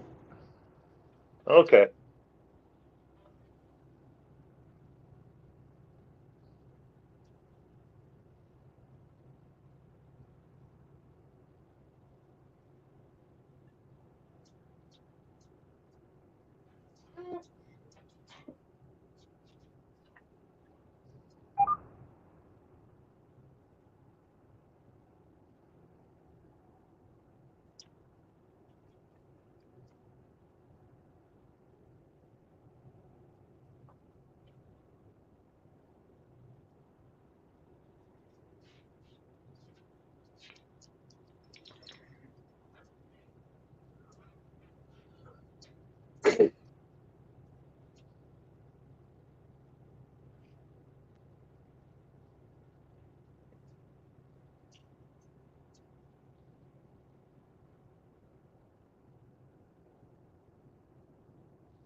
Yesterday at work, my boss had me training one of the youngsters Yeah. that has recently started learning the job as messenger, getting in and out of the truck. So I was behind the wheel the whole day, and when we would go to a stop and park, I would get to just sit behind the wheel and people watch. Right. And we were at a Walmart, and I watched this family come out. It looked to be a grandmother, young adult daughter, and a toddler baby girl. Right. And the young adult daughter had purple and blue hair, and the toddler girl had pink or red dyed hair.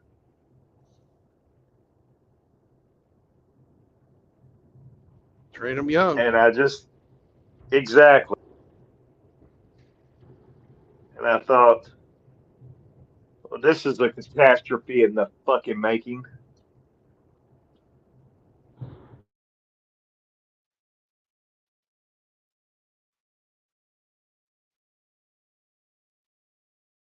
And it's just a matter of time before I spot one of these toddlers with a fucking septum piercing that the mother forced onto her. Yeah. Well, I bet your grandma's got a tramp stamp right above her fucking belt line in the Oh back. man, I every day I go out on a route and people watching. I see so many old fucking ladies with all these tattoos all over them.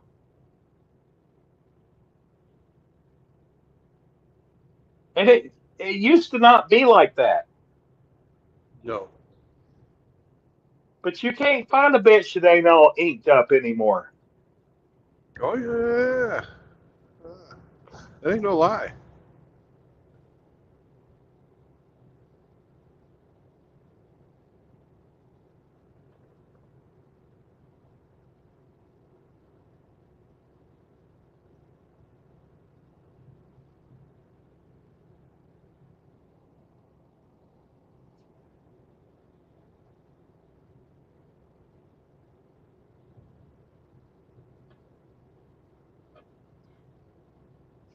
I blame you sailors. Y'all started that shit.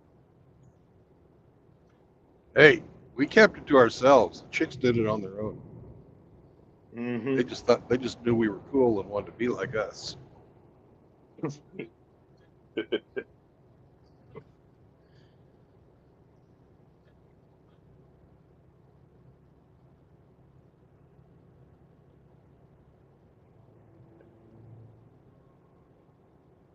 But yeah, man, it's just something to see. A old ass woman in shorts and a tank top, and she's got sleeves and shit all up and down her thighs and calves.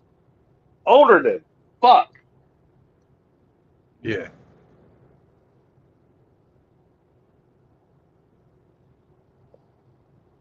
And there's somebody's grandma. That's my grandma.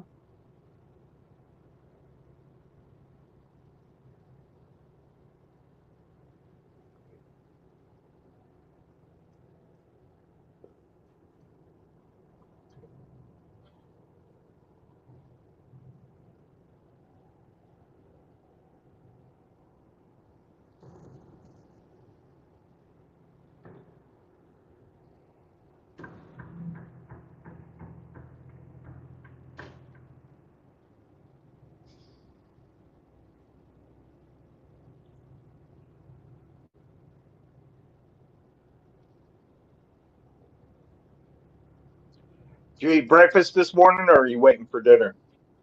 Waiting for dinner. You gonna find you some St. Louis barbecue? Nope. I don't know where I'm going to be dinner time. Probably ain't going to be St. Louis though. Hmm. Well, you're pretty close to delivering, aren't you? Yeah. God damn it. I'm according to the GPS, I'm 50 miles out from delivery. I'm into the suburbs of St. Louis now.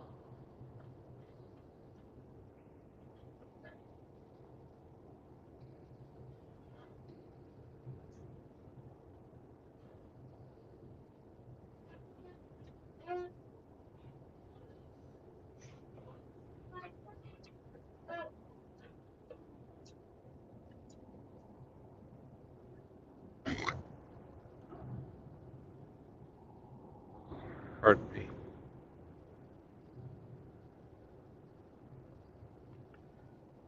You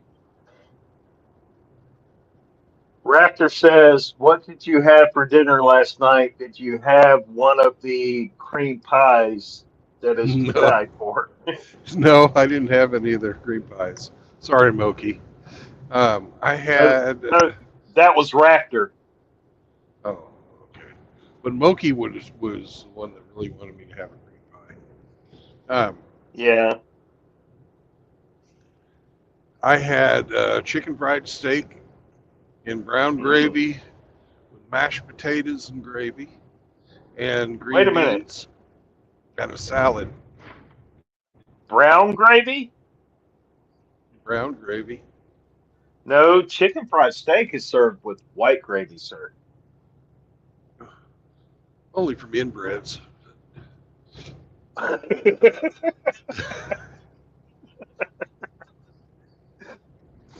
Chicken Well, fried steak, I'll you'd have have to it. consult. I'll have to consult Outlaw on that account. Yeah. You can have it with whatever kind of gravy you fucking want. It don't matter.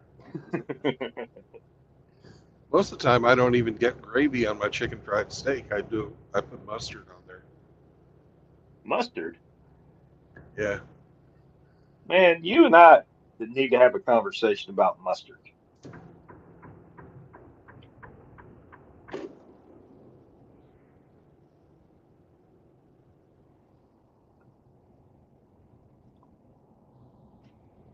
Why? I don't Because eat you're what not you doing eat. You eat what you eat. You know. I don't give a fuck what you well. put in your mouth. If you like it, you like it. If you don't, you don't. I like what I like.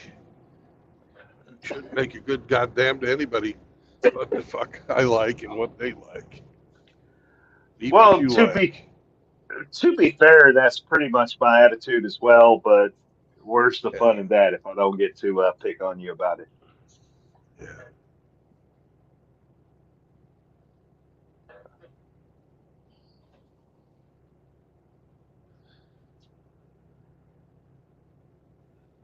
Which cut of beef is used for making chicken fried steak? Is it round steak? Uh, it's usually a flank steak that they beat the shit out of with a hammer.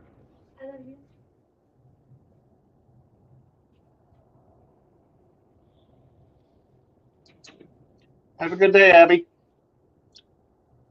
What time you get off work? 2 p.m. You gonna work late or you gonna get off at 2? Okay.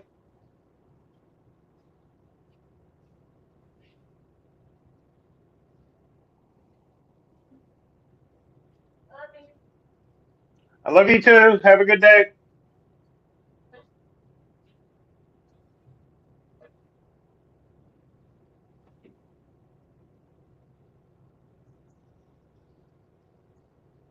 And the breading on that flank steak is mostly cornmeal. It depends on where you get it. I've never Some made one for myself, is why I ask.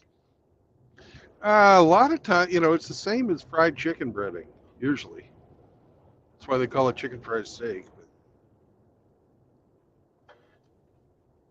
Huh.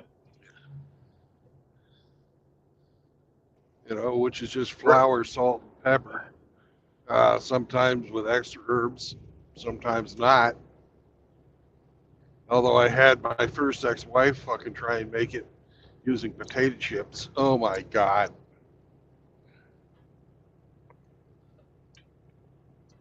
Potato chips.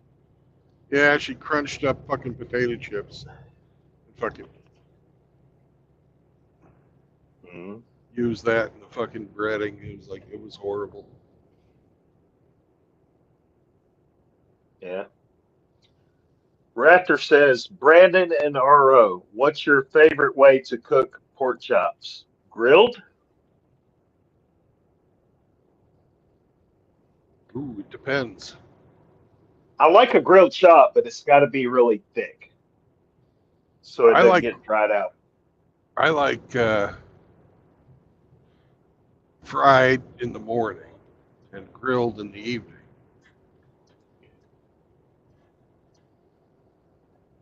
If I'm doing chops grilled, I want them at least an inch thick, but when they're fried, you can get away with doing them thin. Bone in. Yeah, bone in's good. Got to be bone in.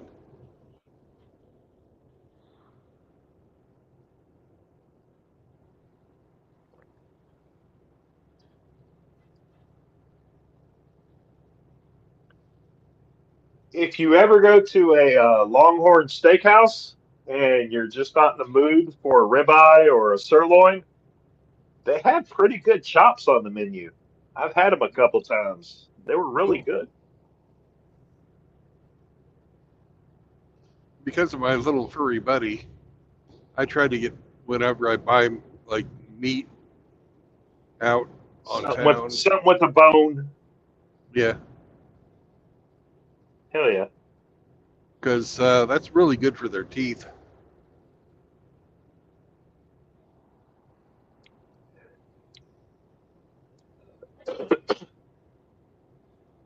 You just gotta make sure you don't get any kind of bone that splinters too easily. Absolutely.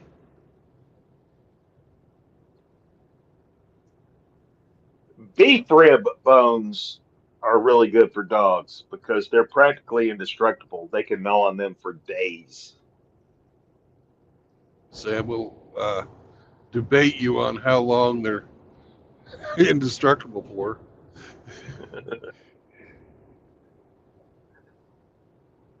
He don't play around, I guess. No, you don't fuck around at all.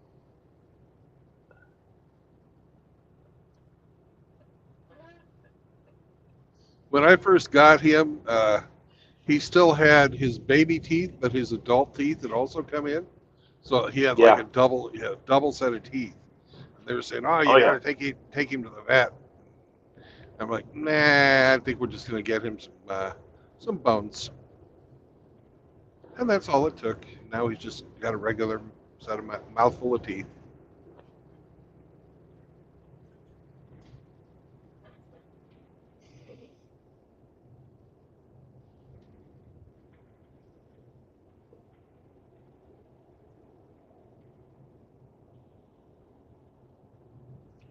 Well, I will recommend from my personal experience that by age 4, you should start monitoring those teeth because dental disease in small breeds is a much bigger issue than in the larger breeds. Right.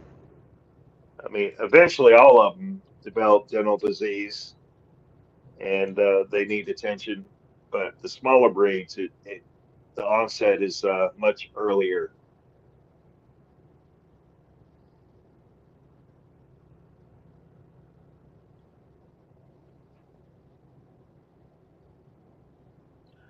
But I used to do dental cleanings on dogs and cats, and the the biggest thing was during the procedure was monitoring their vitals while they're under anesthesia while you're doing the cleaning. So even though you're focused on scaling off the tartar, you have to watch their pulse, their heart rate, their blood pressure, because if they get too far under anesthesia, it can go south really, really quick. You got to constantly adjust the isoflurane gas that's keeping them under anesthesia.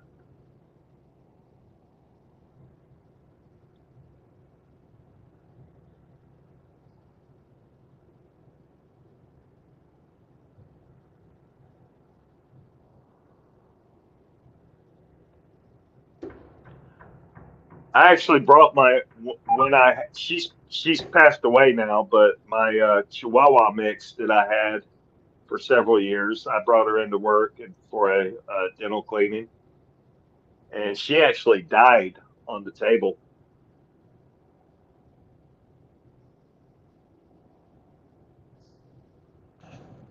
That's no good.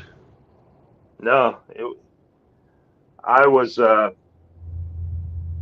I couldn't personally assist on bringing her back because I Yeah. was attending to another patient at another table under anesthesia for I think it was a spay. But yeah, she was on the table under anesthesia getting a dental cleaning, and she got too far under, and she stopped breathing on her own, and her heartbeat stopped, and uh, both doctors had to stop what they were doing and run over there and bring her back. And I'm just standing across the room watching. I'm like, you motherfuckers better not kill my dog. Yeah. They did a good job though, but it was scary while it was happening. Yeah.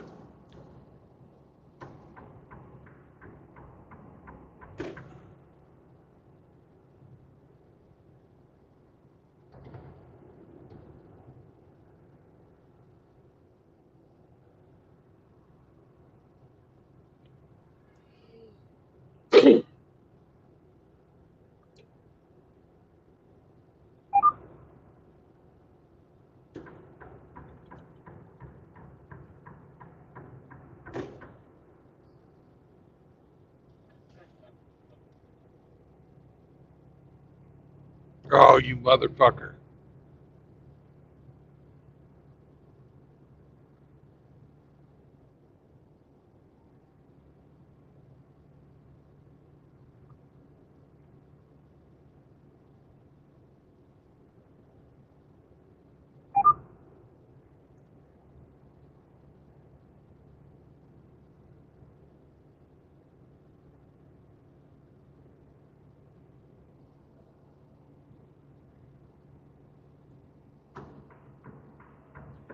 Ian Blades has joined us. He says, "Good morning, Brandon and fellows Grizzle." Grizzle, grizzle.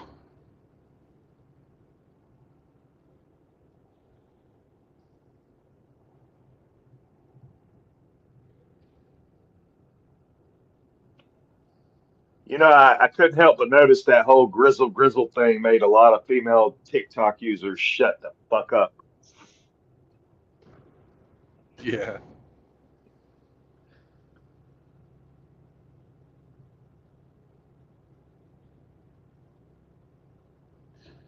I've been getting some really fucking annoying shorts.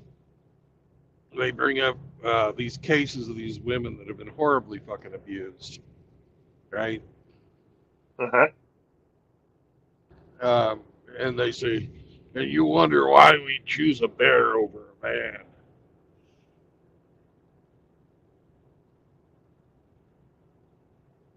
I'm halfway tempted to find every fucking bear attack story I can and just start fucking doing little short videos on that. I really am. I know it's insensitive, but what the fuck, you know?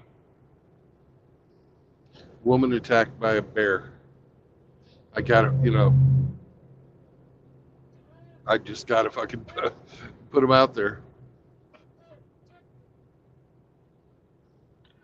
Well, in every instance where a woman is victimized by a human male, what is the incidence of her voluntarily and willingly putting herself around the influence of that particular male?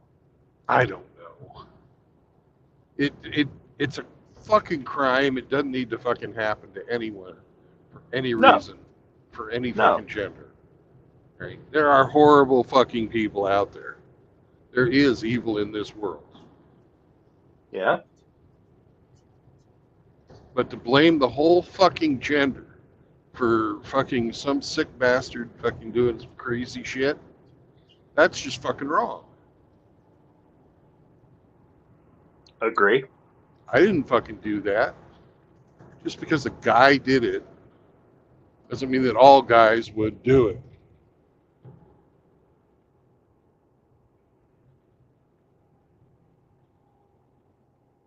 You know what's funny? I've been red pilled for at least the past 5 years, and I still open doors for females everywhere I go. Hey, you go your own It's, way, brother. it's like it's hardwired into me. I go into a store and I'm approaching the door, and there's a female approaching at the same time. Without even thinking, I hold the door for them. No harm, no foul, but I'm not supposed to behave that way anymore. But yet I still do it. Who says you can't do it? There's no fucking rule about that. No, Now, it's no deal at all. It's just a social grace, a common courtesy. yeah.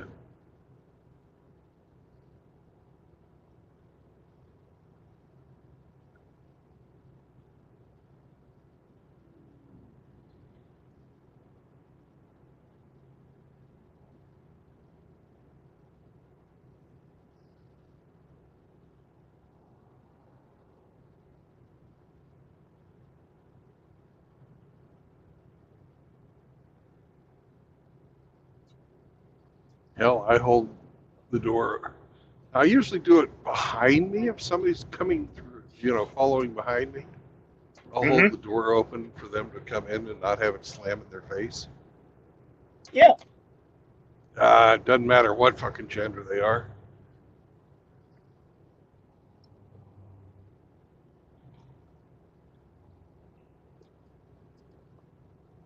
Hell, I did that this morning when I got my coffee.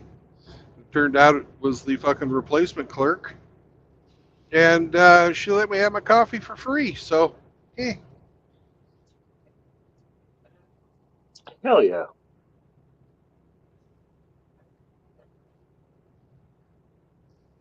A lot of places give truck drivers free coffee,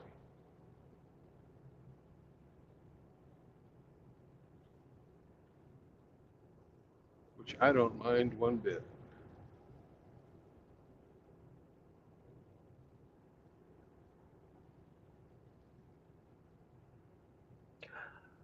I prefer my coffee that I brew at home before I leave for work, and during the day I will usually get unsweet tea or just ice water.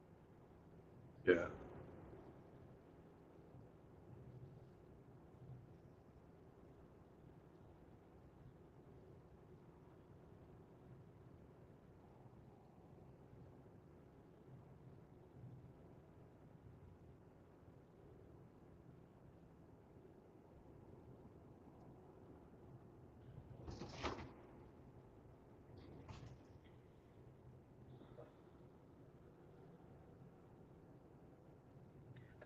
Ian Blade says a woman got attacked by a bear at a zoo last week.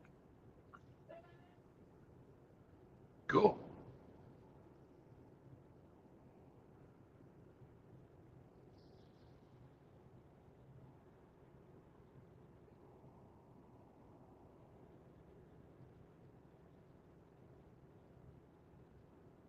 And why in the world does she get to a point where the bear could get a hold of her? Was she one of the workers, or is just an idiot trying to get a selfie?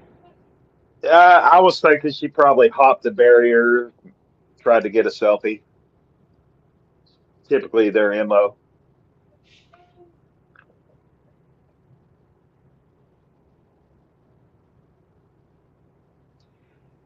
And if I remember correctly, there is no difference as far as categorization of species between a brown bear and a grizzly bear. A grizzly is just a very large version of a brown bear, but they're the same species. I don't know. They say grizzlies are a lot more aggressive. Yeah. And polar bears, I believe, are larger than grizzlies. Yes, they are. And so are Kodiaks. But basically, they are the megafauna and apex predators left over from the last ice age. Yep. Whereas moose are the herbivore megafauna ever from the last ice age. And all the other megafauna died out.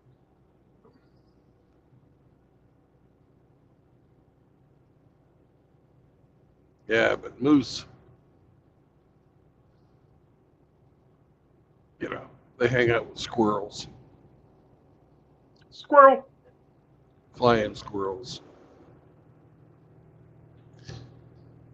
Hey, Rocky, watch me pull a rabbit out of my hat.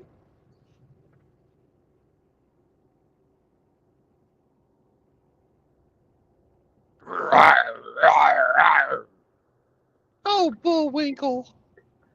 You know that cartoon featured Natasha and Boris, which Yeah, was anti-Russian propaganda. right.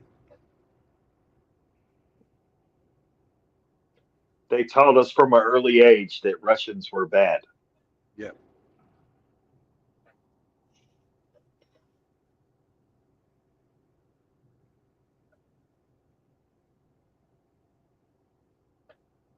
Having lived over there, I think the Russians are all right.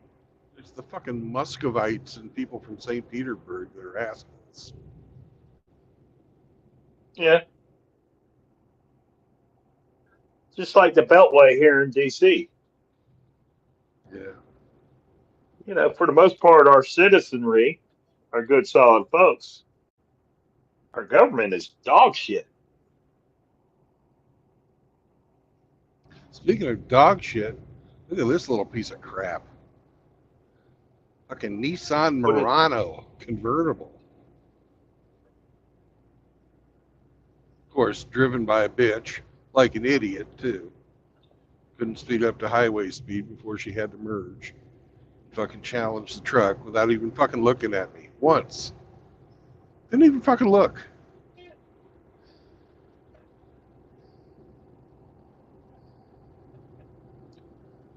she was probably updating her Instagram.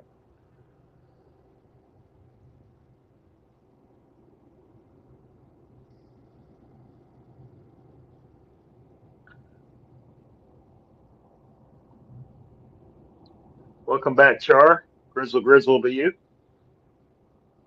Grizzle, grizzle. Rawr.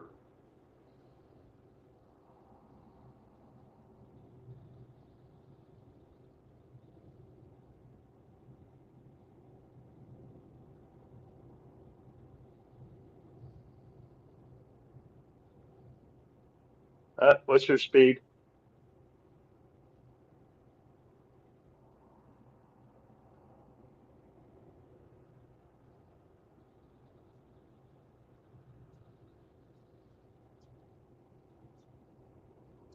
Ooh, somebody's got a pontoon boat. Yep. Nice one. Not too big. Nope. Got the 150 on there, pushing along pretty good though. Hell yeah.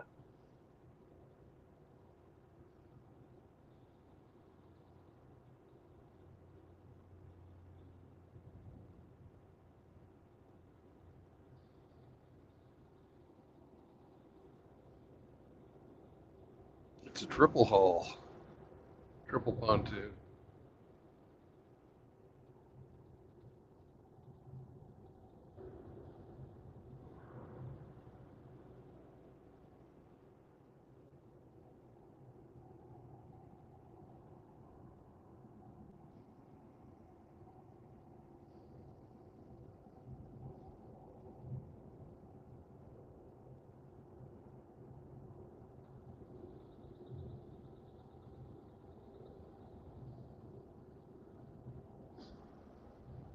Yay, 370.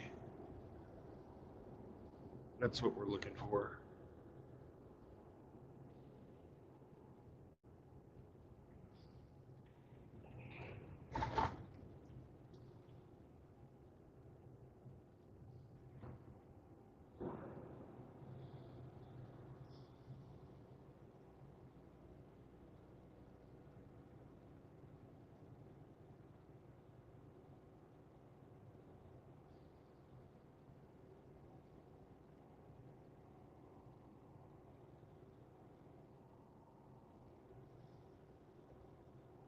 Oh, that's a cute name for a business. They have a bowling alley there called Bolero.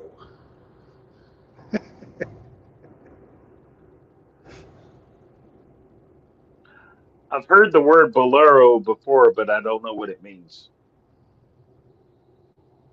Uh, I think those are those fucking like two balls on a fucking rope that the Argentinian cowboys use instead of lassos on their cattle. Okay. Bolos, I'm familiar with those. Yeah, I think bolero is the Spanish for bolo.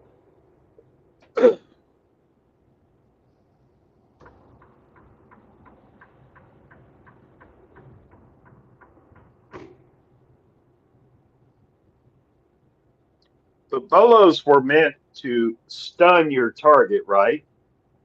No, they wrap. They're meant to wrap your target up. Like a net? Like wrap it around their legs. Oh, okay.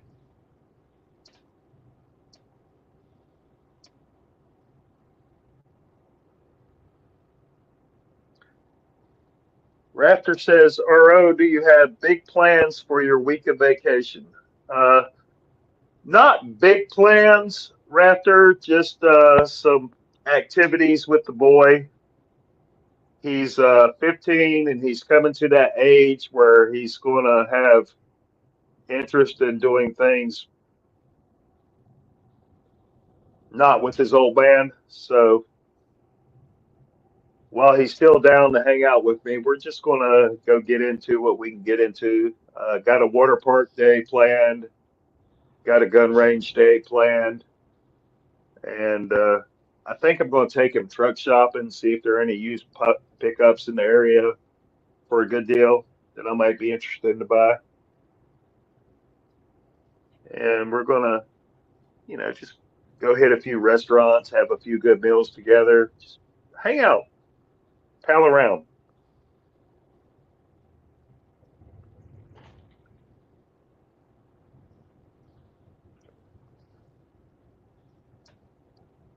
Pretty sure we're going to go get ramen at a restaurant he really likes later today.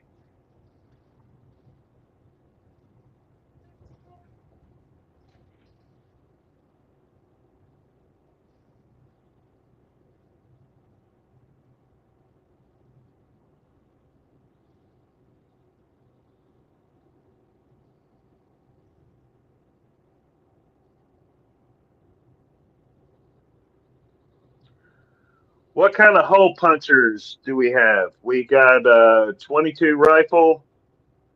We got a 22 mag pistol. We got a 40 Smith and Wesson semi-auto pistol. And if we want to, we could bring the 12 gauge and the 270 A bolts, but I don't like shooting those indoors. I mean, the range will allow it, but I don't like shooting those, the 12 gauge and the 270 indoors. So we'll just bring the small guns.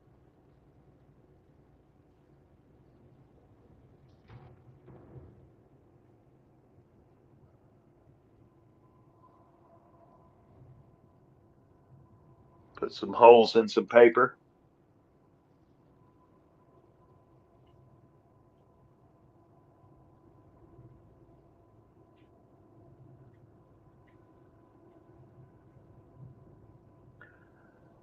There are outdoor ranges in the area, but there's a, local indoor range that is set up really, really nice, and the staff is great. And I just prefer to go there as opposed to the outdoor ranges in the area.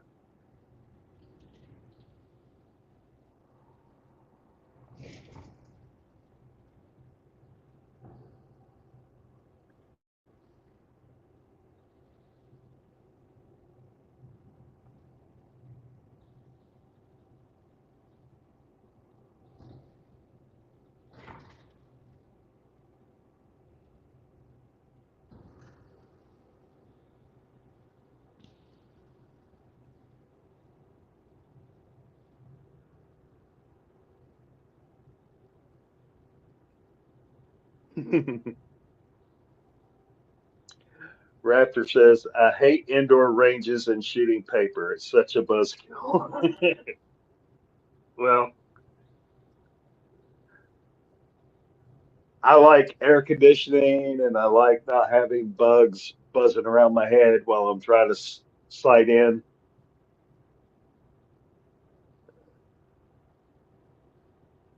When I was in law enforcement, all my qualifications were at indoor ranges. I guess I just got used to them.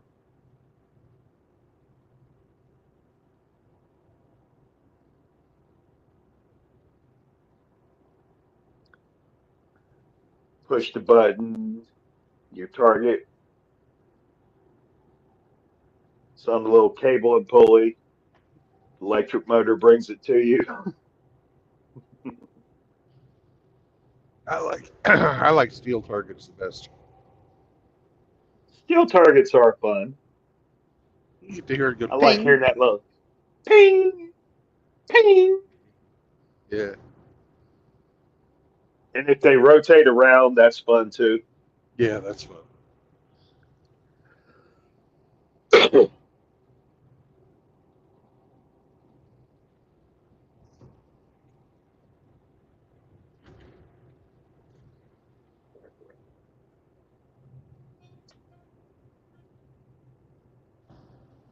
I gotta get new magazine holsters. My current magazine holster is pretty much deteriorating from age and wear.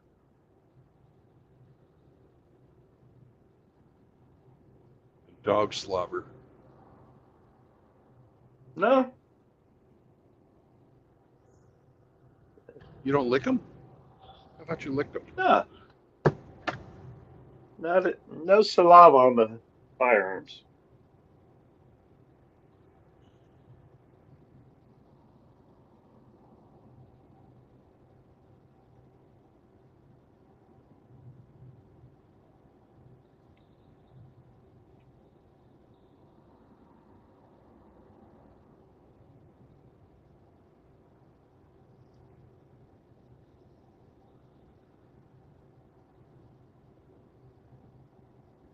I will volunteer when I break down my semi-auto to clean it. Yeah. I keep a can of aerosol brake cleaner or carburetor cleaner, and all the little nooks, crannies, and grooves that are really hard to get to, I just blast them. And any dirt or grime in those little nooks and crannies and grooves, it helps loosen them up and blast them out of there.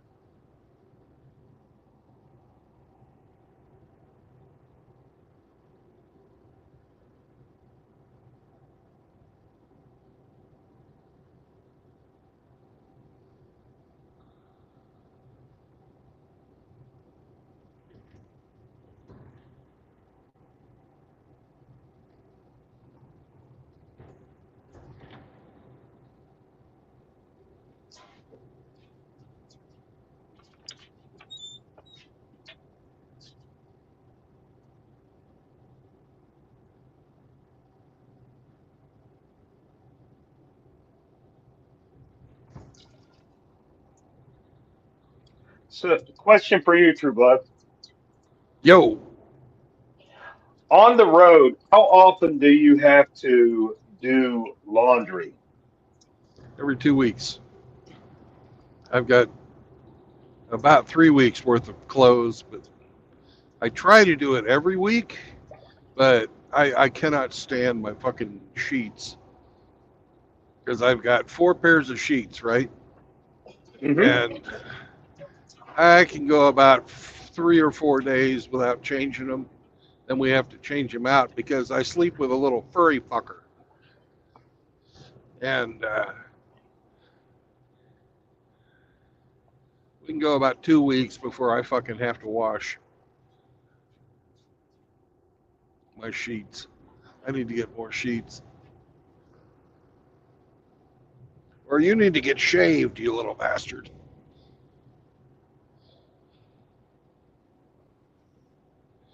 He's like, Senor, do not. Put that nair away, sir. Put the nair away. No, no nair for the Chihuahua. No. Can Can you imagine what a hairless Chihuahua would look like? Fuck. He'd fucking shit in my shoes for a year.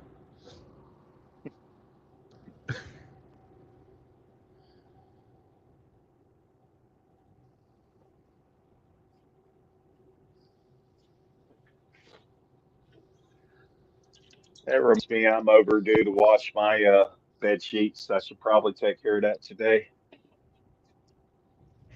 Sam is such a lazy fucker in the mornings.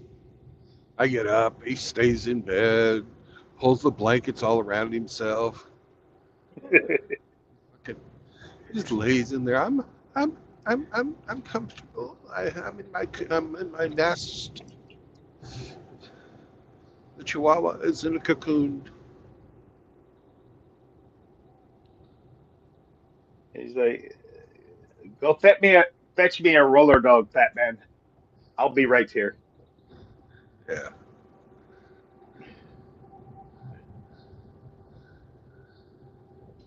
So we have this little ritual where I uncover his face. We growl at each other. Rawr. Oh, he growls. Yeah. That's how that's how he says good morning. He growls at you. Well, then we snuggle. I put my face right down there on him. And he's like, then I pick him up and he grunts at me, because he's full of fucking piss and shit. He just didn't want to get up.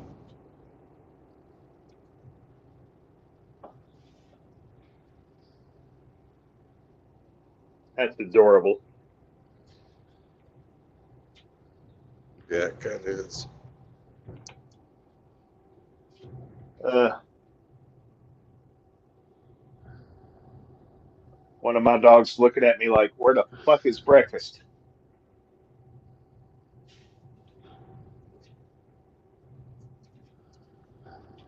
But Sam's gonna get to eat pretty good today. I'm gonna make some sausage au gratin in the pan casserole, and when I do that, I cut off the sausage before I cook it. Hmm. I cut a Sam portion into his bowl, and that's his fucking dinner. He What makes fucking it loves all that rotten? because it comes out of a box. It says fucking au gratin potatoes.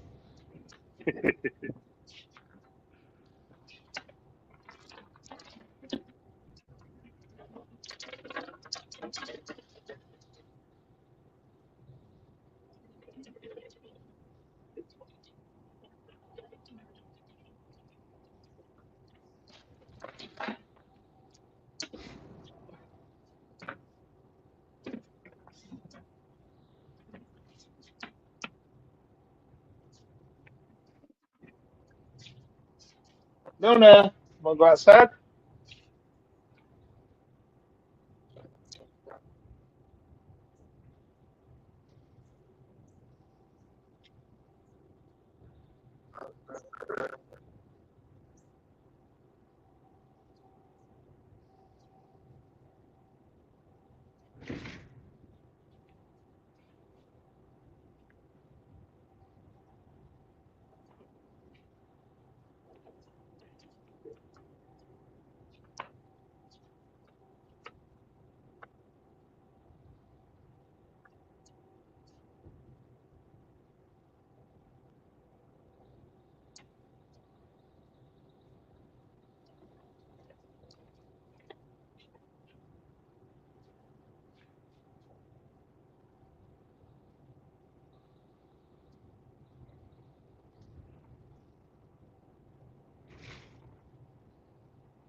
Oh, question for the grandpa lorry driver.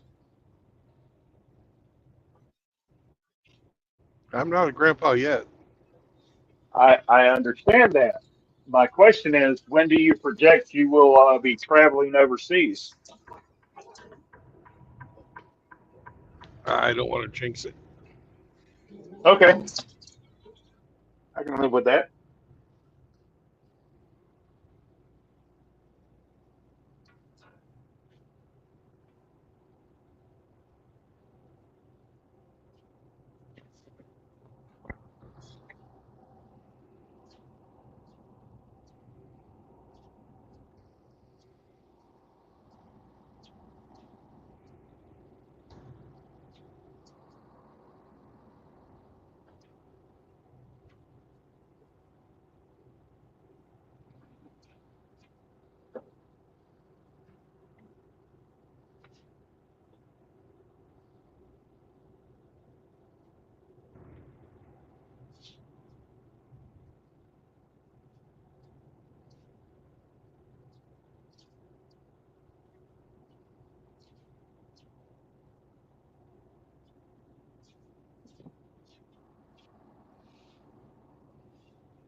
Hell, somebody yesterday was asking me to fucking get a picture with a baby.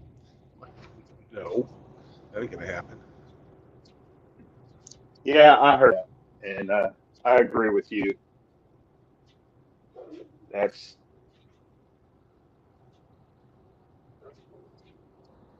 not to be shared, considering the conduct of some other individuals. Yeah.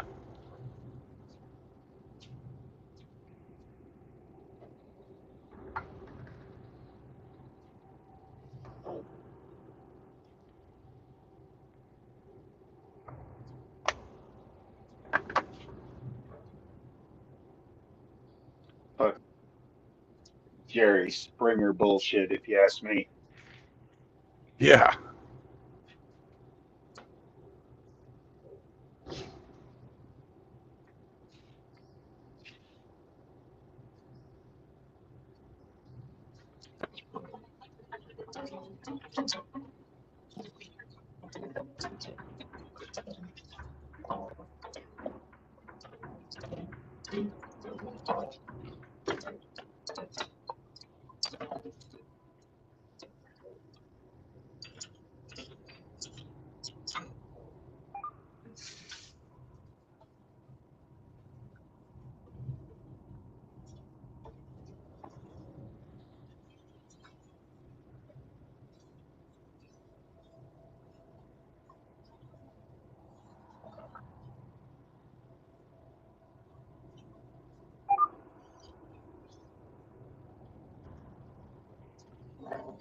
And that's a fucked up place for a fucking bus stop. They don't have anywhere for the people to sit. They fucking have to stand right up against the retaining wall. And there's maybe 3 feet between the white line and the fucking wall. And these poor people have to get off or take the bus from there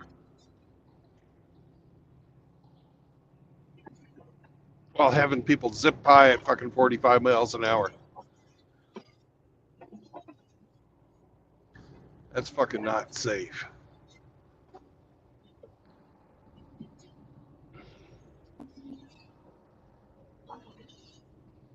Not fucking safe. Imagine working a fucking whole shift overnight. You get off work, you get ready to go home. You got to cross this road that doesn't have a crosswalk. You go stand up against the fucking wall. God.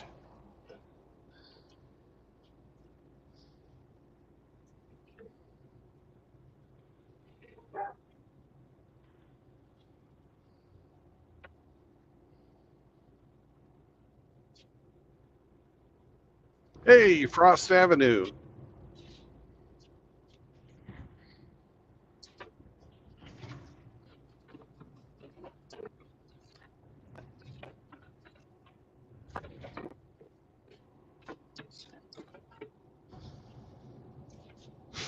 There's the Boeing factory. Boing! That's the sound a 747 makes when it hits the ground. Boing!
It makes directions so much easier when, they're having to deal with people you kind of know.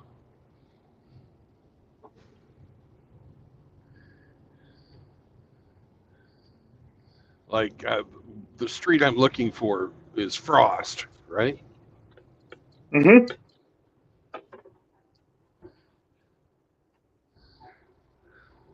And I knew there wasn't an exit onto Frost from the highway.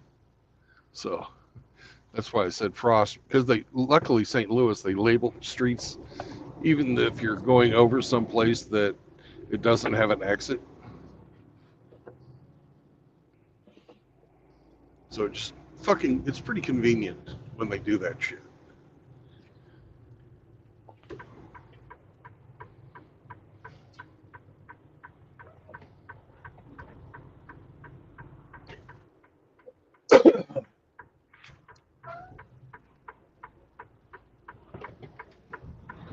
Fuck!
I bet you that's it down there.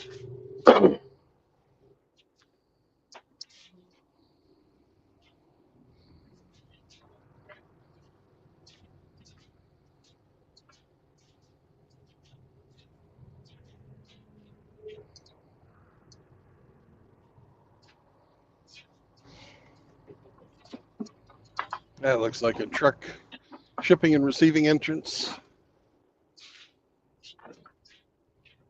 No, it's down here where it actually says shipping and receiving.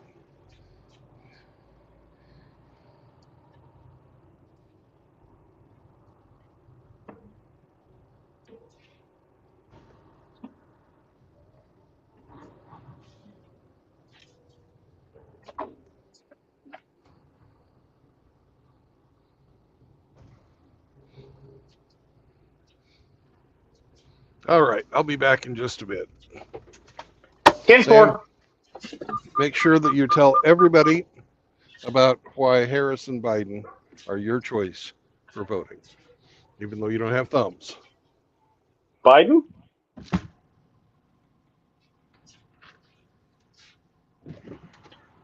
Sam, you're a bit behind the times. For all we know, Biden is dead.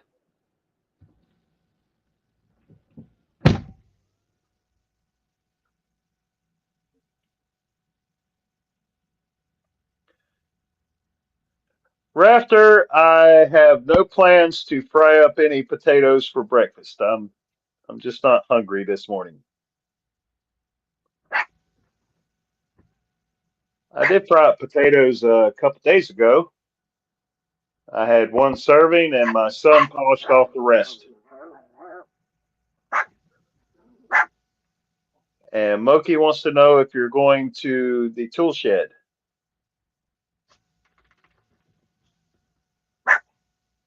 And hello, D-Man. Sodman. 50 D-Man. Hell, I don't know. They're over on Rumble.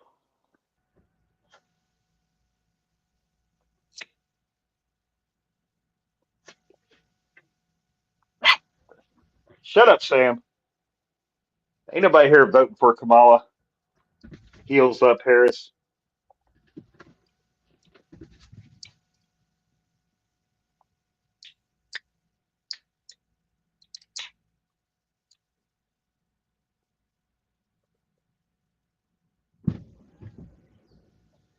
We're going to door 18, Sam.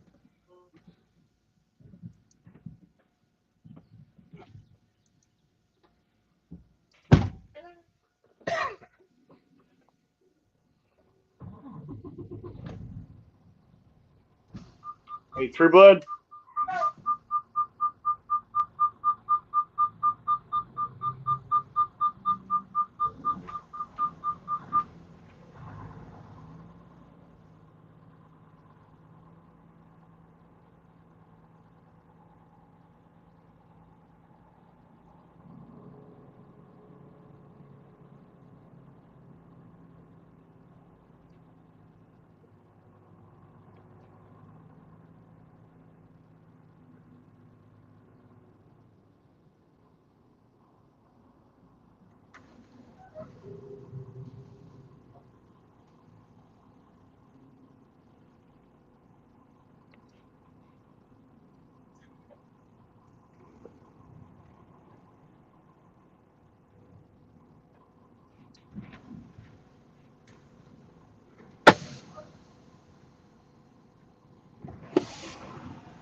Well, I fucked that all the way, didn't I, Sam?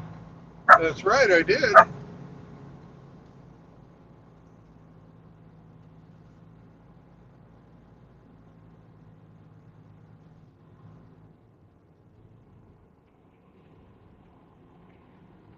We're going to try again.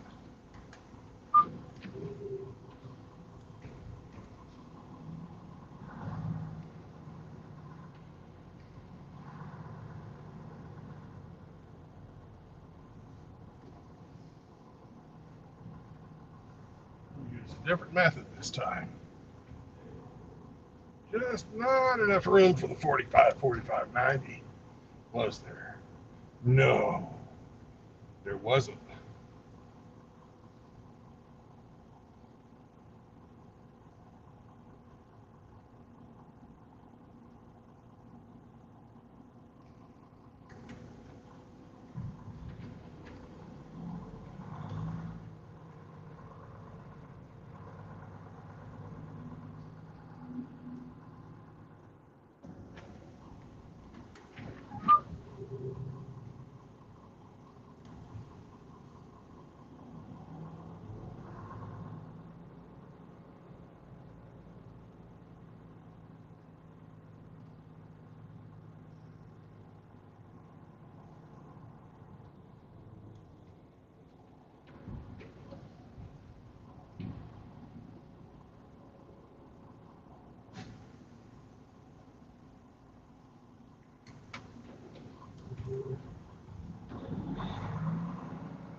True blood.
Oh, fuck. Last week's paycheck was pathetic. Oh yeah. Yeah, well, I fucking drove 400 miles. Then they forced me to fucking Quarantine. quarantine. Mm. Yeah. All right. Remember my punishment week? Yeah. That was a pretty sad paycheck. I don't like bringing home less than fucking 500. I mean, less than $1,000 a week. It fucking just bothers me.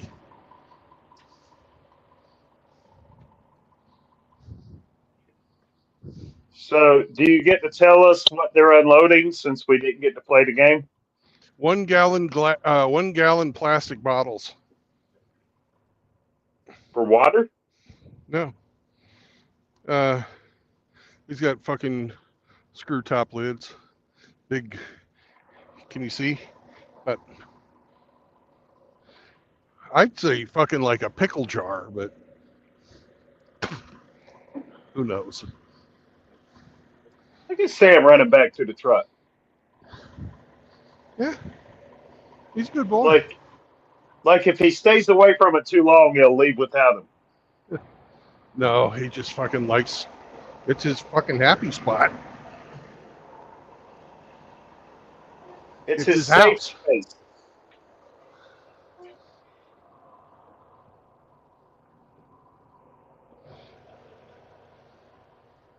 He said, "Hey, senor, I got to pee." I took him out to pee. I'm done. It's hot out here.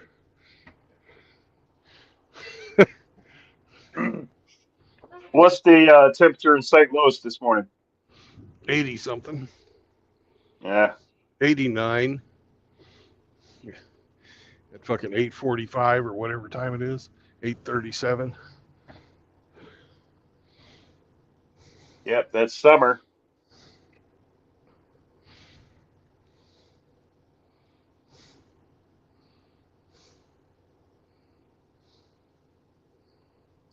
Help me out. You have a user over in Rumble commenting he's gone off to mow his grass. Is that D-Man or another user?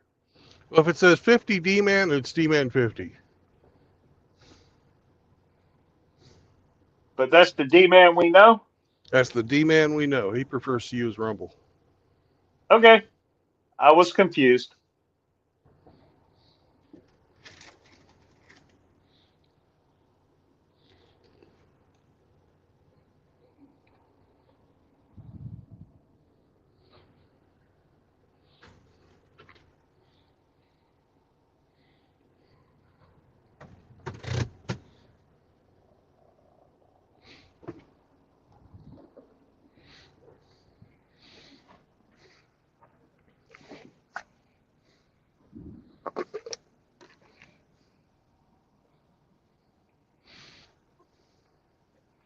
So are these gallon jars glass or plastic?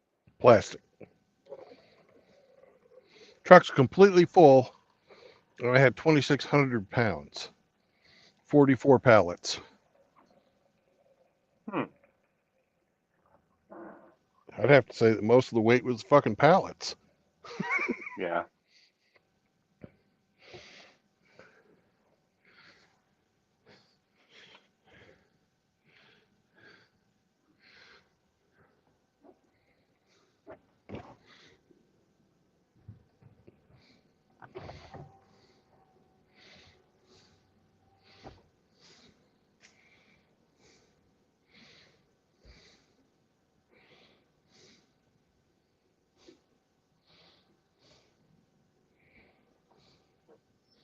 What did I do with that, Sam?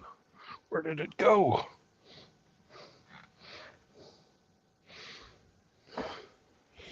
Uh-oh. I'm blind. I'm going blind, RO. What happened? Ah. Looking for my pen.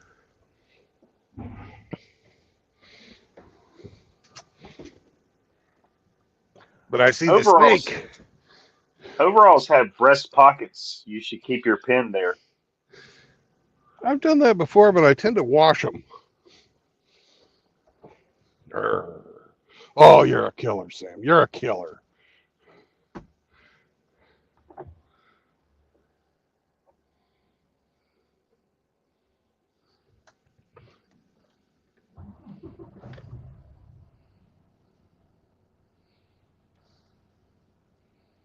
Yeah, fun D, man. That's funny. I have grass to touch. Cut.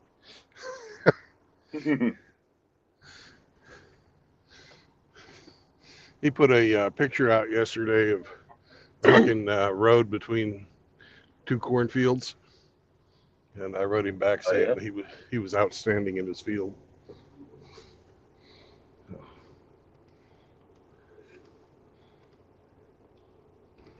Well, you weren't wrong.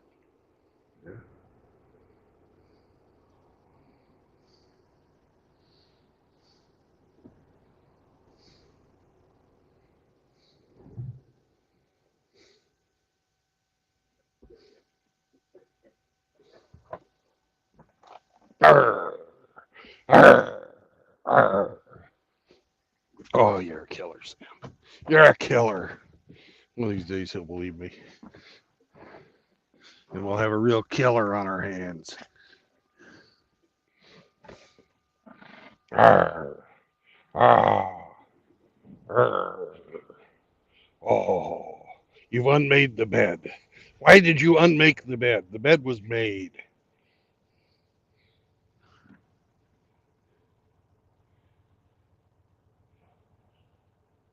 Ah, you dropped the snake. You dropped that snake. You dropped it. How could you drop it? Now it's on the floor. And we're up here, and it's down there. Oh no. Here, you drive for a bit. I'm going to remake the bed.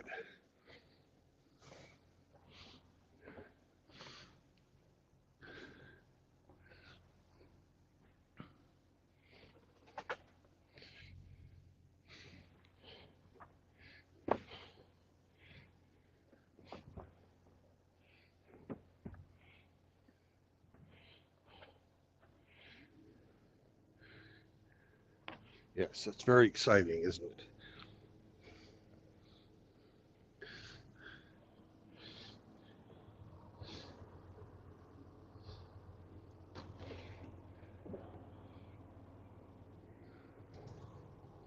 Where's that snake? Oh, there's the snake. Okay.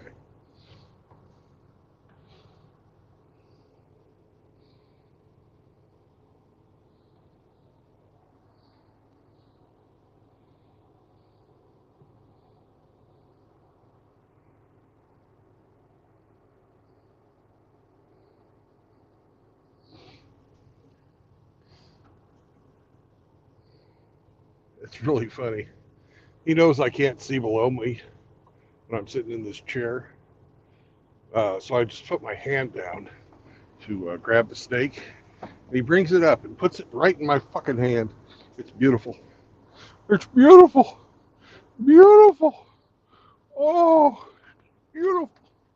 How about the snake? Eh, snake.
Oh, let's see. Maybe you could look this up.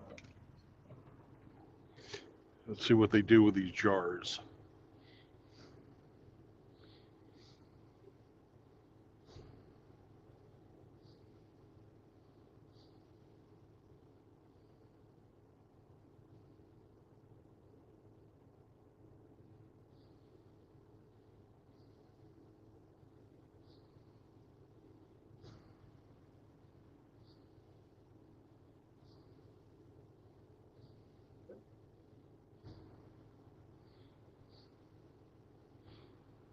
Enhance Technologies.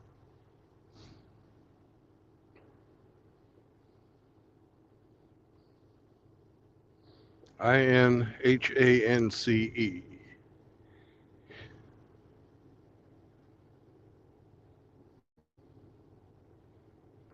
Let's find out what Enhanced Technologies is.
Those are the guys that I'm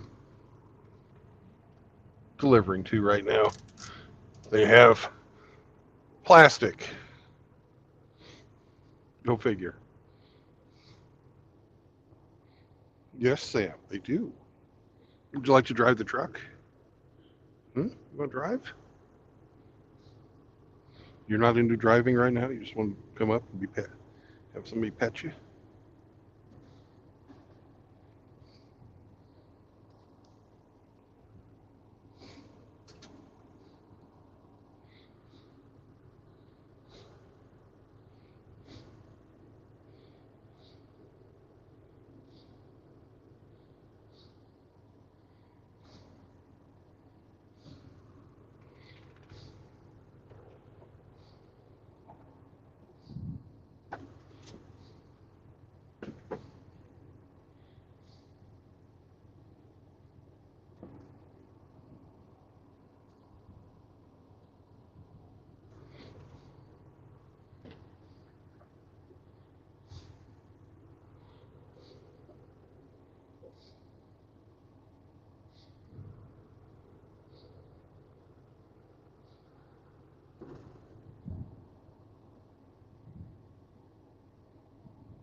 Whose tail is that? Huh? Whose tail is that? Whose tail? Huh? Not my tail. Is that Sam's tail? Huh? Is that your tail?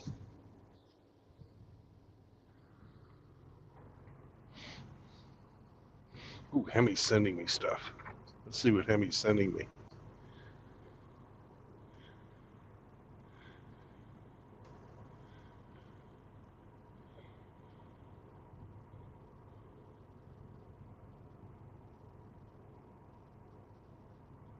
Nothing important.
Welcome to the show, Jehovah. Chahuahua. So you found out what was in the box. Yeah. Yeah. Pictures of dirty pig pictures. Yeah. Underage pigs. Underage pigs too. Piglets. Piglets. What's in the box? Oh fuck. That's a good one. That one I think they'll probably fucking laugh at, but Maybe. I don't know.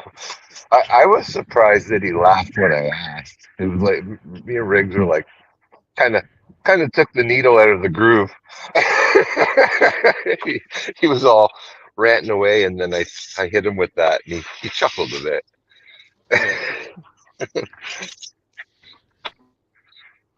He's got a sense of humor.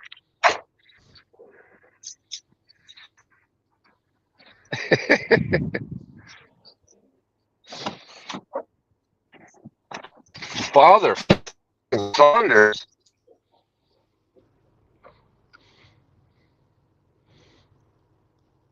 Emma, you cut out.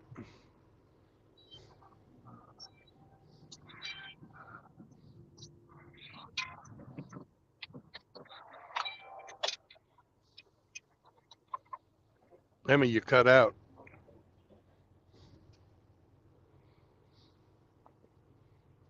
Fucking Hemi. Yeah. Sam, what do you want? Sam wants President Harris. Yeah.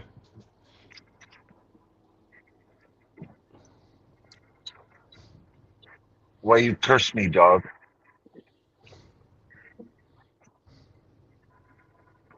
Nobody cursed you. No, you cut out, Emmy. Oh, all I heard was fucking Hemi. Fucking Hemi. What's for breakfast, Hemi? We're hungry here. Cook dog. What? Oh, what do you say Saunders did? I just said motherfucking Father Saunders. Good morning. That's all. Oh, is he in here?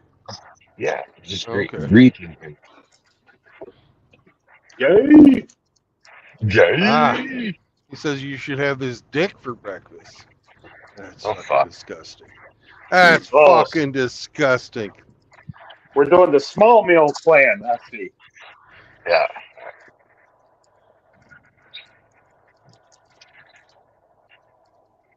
I don't know. I haven't touched Vienna sausages since Outlaw got sick on them.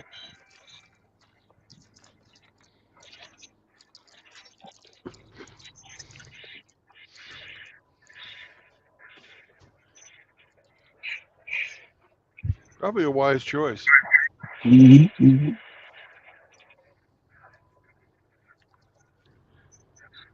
You gotta Hey, Grinch is in the chat. Good morning, Grinch. Hope you're feeling well.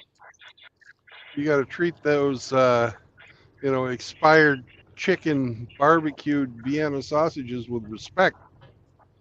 Right? Good morning, Grinch.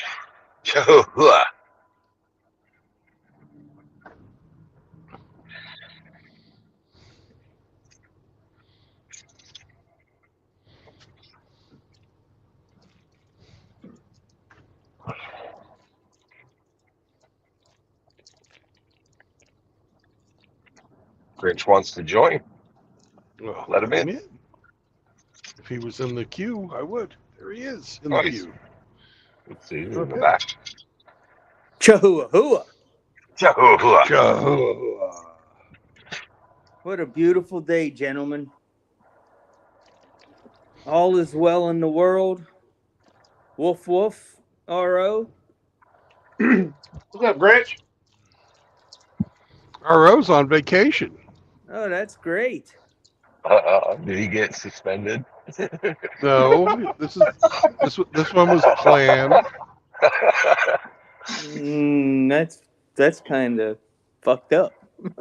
Give me time, Hemi. I'll get there. Yeah, I didn't expect it to be 10 o'clock Eastern time, and the gay guy from the chair's already starting. He must not have got enough penis last night. Okay. Yeah, I have no idea what you're talking about. Flanders. Saunders. Flanders. Saunders. Oh, okay.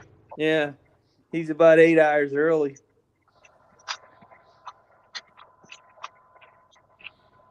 Today's food shopping day. They got your meds straightened out. Yes. Well, here's somebody that needs his meds straightened out. Welcome to the show. 33333. 33333. Which is Eat my entire fucking ass. Fuck you, Sergeant. Grade rest, motherfucker. Parade rest. I can't wait to the next fucking rainstorm so I can tell you to go take your broom and sweep up the rain. I had to do that shit. It's called area beautification. Fuck you. Yeah, I know you did. That's what tards like you do. Well, No, Grinch, I wanted to did say you see real the- quick. I wanted to say Did real you- quick. My first chat. I've only got 4 hours of sleep, guys. I woke up and I was just fucking ready to go. Don't ask me how. I don't fucking know how. I didn't Fucking ask you. gay. After 4 hours of sleep, I'm up and at 'em. Makes no fucking sense. Eat my entire ass. All of you are grounded. No electronics. No dinner. No TV. No outside. Nose in corner. Time now. Jesus. Saunders. Yeah. Saunders. Yeah. Get your bitch ass in the kitchen. Fry me some eggs. And here, Paul. I would if you were here, but you better fucking appreciate that shit. You better thank the good Lord I decided to cook you some motherfucking eggs. You coming up and here with all that bullshit. Just get your bitch ass in the kitchen. Fry some eggs. You No get your way. bitch ass in the kitchen. You know that the only kind of eggs he has is platypus eggs. I ain't got no eggs. I ain't no bitch. I ain't got no fucking Platypus sperm eggs. either. You're one of them half-assed motherfuckers. Half male, half female. Oh, I'm a hermaphrodite now? Yep. I'm a hermaphrodite now. Okay. Well, hey, look at it this way. You can't Okay. be gay now. If I'm a hermaphrodite, I'm still more of a fucking man than you, bitch. Those aren't balls. Those are external ovaries. I got 80 million life forms swimming in my nut sack. The most a woman has is 2 eggs that slough off every month. Eat a dick.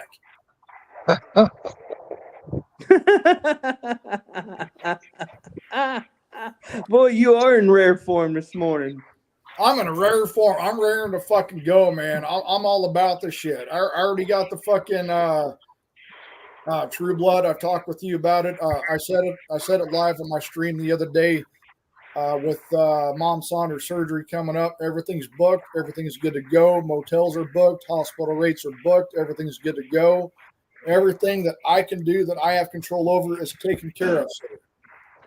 So when's Mama Saunders getting her surgery so I can put her on my prayer list? At first, when it happened, I only talked to True Blood and about one or two other people because I didn't know if I wanted to bring this up because I'm not looking for sympathy or empathy, guys. I'm really not. I'm not that guy. But I'm just looking for some prayers for you, brother. But here's what I said, and True Blood knows this. I'm a man of God, but I am not godly. I cuss, I smoke, I drink, I don't go to church, but I believe in God, okay? I ask for your guys' thoughts and prayers, but I don't demand prayers because some of you guys don't believe, and I am not here to convert you. So can you at least keep her in your thoughts at minimum? That's all I ask. Well, I'm going to go one more step. I'm going to put Mama Flanders in my prayers. All right. Well, I appreciate you guys. Her next surgery is what's called a heart ablation. It will be her second heart ablation. She got so in a heart ablation, guys. If you don't mind me talking, True Blood, it's your channel here. So if I keep talking, just tell me shut up. There's an ablation.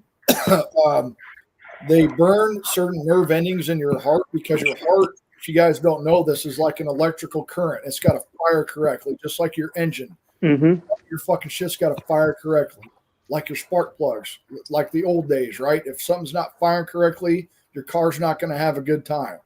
Well, your heart's the same way. Correctly. So she gets what's called AFib. So when you have AFib, that means your heart comes out of rhythm. And at the same time, my mom's resting heartbeat is 103 beats a minute. That's fucking not normal, guys. Her resting heartbeat is over 100, and she's almost a 70-year-old woman. So wow. It's like doing a constant workout, but you're not working out. You're just sitting down resting. Okay, normal heartbeats for you guys that don't know is about 60 to 70 beats a minute. That's normal, healthy heart rate. Our pacemaker's not a thing anymore? No, her pacemaker is a thing, and I'll get to that, guys. It was explained to me. A pacemaker is not the solution. No, it's not.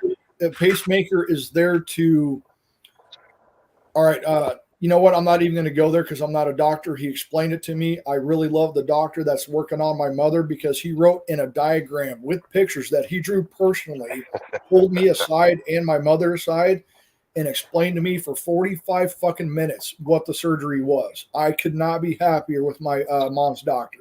I didn't feel like a number. I didn't feel like I was being lied to. He sat my ass down and told me the entire process start to finish. Explained it to Saunders with pictures. Yeah, you got to give me pictures, man. You got to give me pictures. I'm all about the pictures, man. I want pictures with a little text at the bottom. So what they have now, guys, so they burn nerve endings. They burned my mom's heart, 70 different nerve endings to get her heart to fire right. Now they actually have a similar process, but they freeze the nerve endings now. So they're going to freeze them. So I've already booked the hotel. You get hospital rates. Hospital rates are cheaper than a combat veteran's rates. Don't ask me how that makes sense, but it's cheaper than a military rate, which does not make sense to me, but it is what it is. It's going to be a 2-day process. It's going to be August 5th and August 6th. I will keep you guys updated. If I don't get back to you guys, if I don't talk to you guys for a couple of days, don't assume the worst. Just bear with me. I will get back to you. It's all good. You got to step away, take care of family. We get it.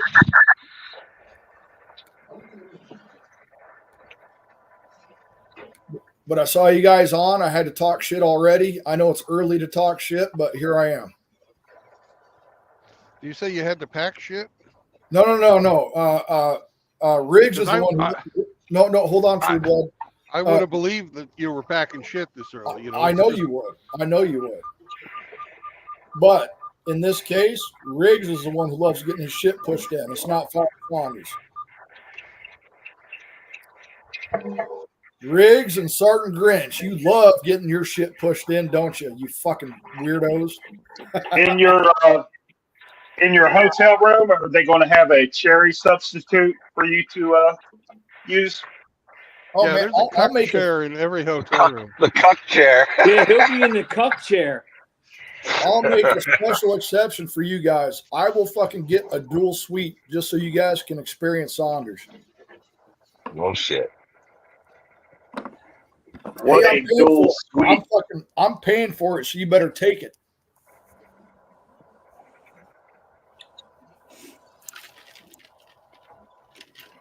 True Blood, where's your Yo. where's your destination today, sir? I'm at He's it. at it. Pay attention, I'm soldier. trying to. RO, you asked too much. I'm in, This motherfucker should be some grass drills this morning, Grinch. I'm trying to listen to True Blood here, and you keep interrupting me. Maybe you need to pay the fuck attention and let me listen. I'm in St. Louis, down by the airport right now. Okay, cool, man. I'm sorry that you got interrupted there, True Blood, by a fucking fuck who wouldn't let you finish talking. Fucking I'm RO. used to that. I'm used to that. Parade rest. You stand at parade rest, you. Go get your pole with the nail and start picking up cigarette butts. Go No, on, Flanders. no, I want you to go out with a toothbrush and I want you to dig out the grout in every fucking bathroom. The grout. I want you to dig out the grout with a fucking toothbrush. Now you ain't gonna be bored anymore, are you, fucker? You know, that's the one thing about being in the Marine Corps. We were a bunch of derelicts. We didn't have time to play fuck games like that. We were actually doing military Oh, dude, training, sir. let me tell you about fuck games at the range. When you're waiting for your iteration, you're waiting for you to go live fire, whether it's night live fire or day live fire. Do you know what they had us doing while we were waiting? They had Kicking us each other's asses. They had us doing 3 second. They had us doing 3 second rushes. Up, down goes. I was like, "Fuck you, fuck this." I'm up. I'm down. He sees me. They had us doing that. I was smoked by the time I even got to the range to do my fucking firing shit. So for those of you guys that don't know, when you are at the range, you're going to do prone supported, prone unsupported, kneeling, and standing. And you're going to go You're like all a the way out to kneeling- 200 meters, You're 250 like the meters, kneeling one the meters. best, didn't you? all that shit, man. It's a shit show. You got all your gear on. You're sweating your Nah, fucking ass off. They smoke Neil and you. Bob. And Yeah, when they Neil. Ready smoke, on the left. yep, Ready on the right. Neil watch and Bob. your lane. Yeah. Neil and Bob. That's right, Hemi. Neil and Bob, fuck you, Brandon. Fuck you. You're supposed to be on my side. Hey, when Flanders went through boot camp, they were using red dot sights. They were probably using ACOGs or something because them fuckers, they can't shoot without it. We went through, we were shooting 200, 300, and 500 yards with open sights. Okay, I will give you that one. I have never shot 500 meters with iron sights. Yep. And I've don't shot 300. fucking miss. You did? I've shot 300, but not 500. No, we didn't go to 500. That's the difference between Marines and the Army. We can actually hit what we shoot at. Okay, well, how about this, you fuck stick? I was a saw gunner. I don't need to fucking hit shit. All I got to do is spray and pray, motherfucker. Yeah, if you're the saw gunner, you're the suppression guy. So for you guys that don't know what a saw gunner is, SAW stands for Squad Automatic Weapon. It's a fully automatic 5.56 fucking 200 round drum or 100 round nutsack. I don't know if you call that a nutsack in the Marines, but you'd have between 800 and 1,200 rounds that you'd have to carry on top of your fucking gear. It was a nightmare. That's Now, what my son did. He was a saw Hey, gunner. Saunders, yeah. you'll understand this. In my gun section, I carried the pig. Is that the 240? No, the MC. Oh shit. Okay. My son Michael, he was a 240 gunner. Oh shit, dude. 240 is an automatic fucking 7.62 fucking. You have to have an assistant gunner for that shit. That feeds The gun fucking itself round speed. is like 40 pounds. Dude, it's fucking insane. The squad automatic weapon, you guys can correct me if I'm wrong, is 20 some odd pounds. The 240 is like 27 pounds, just the rifle. Just the rifle. Yeah, That's not including your plates, your rounds, your fucking gear, all that shit, dude. It is fucking hell. And I was not a big guy, guys. I was 6 foot, 173 pounds my entire time in active duty service. I was a fucking beanpole, and I had to carry that shit.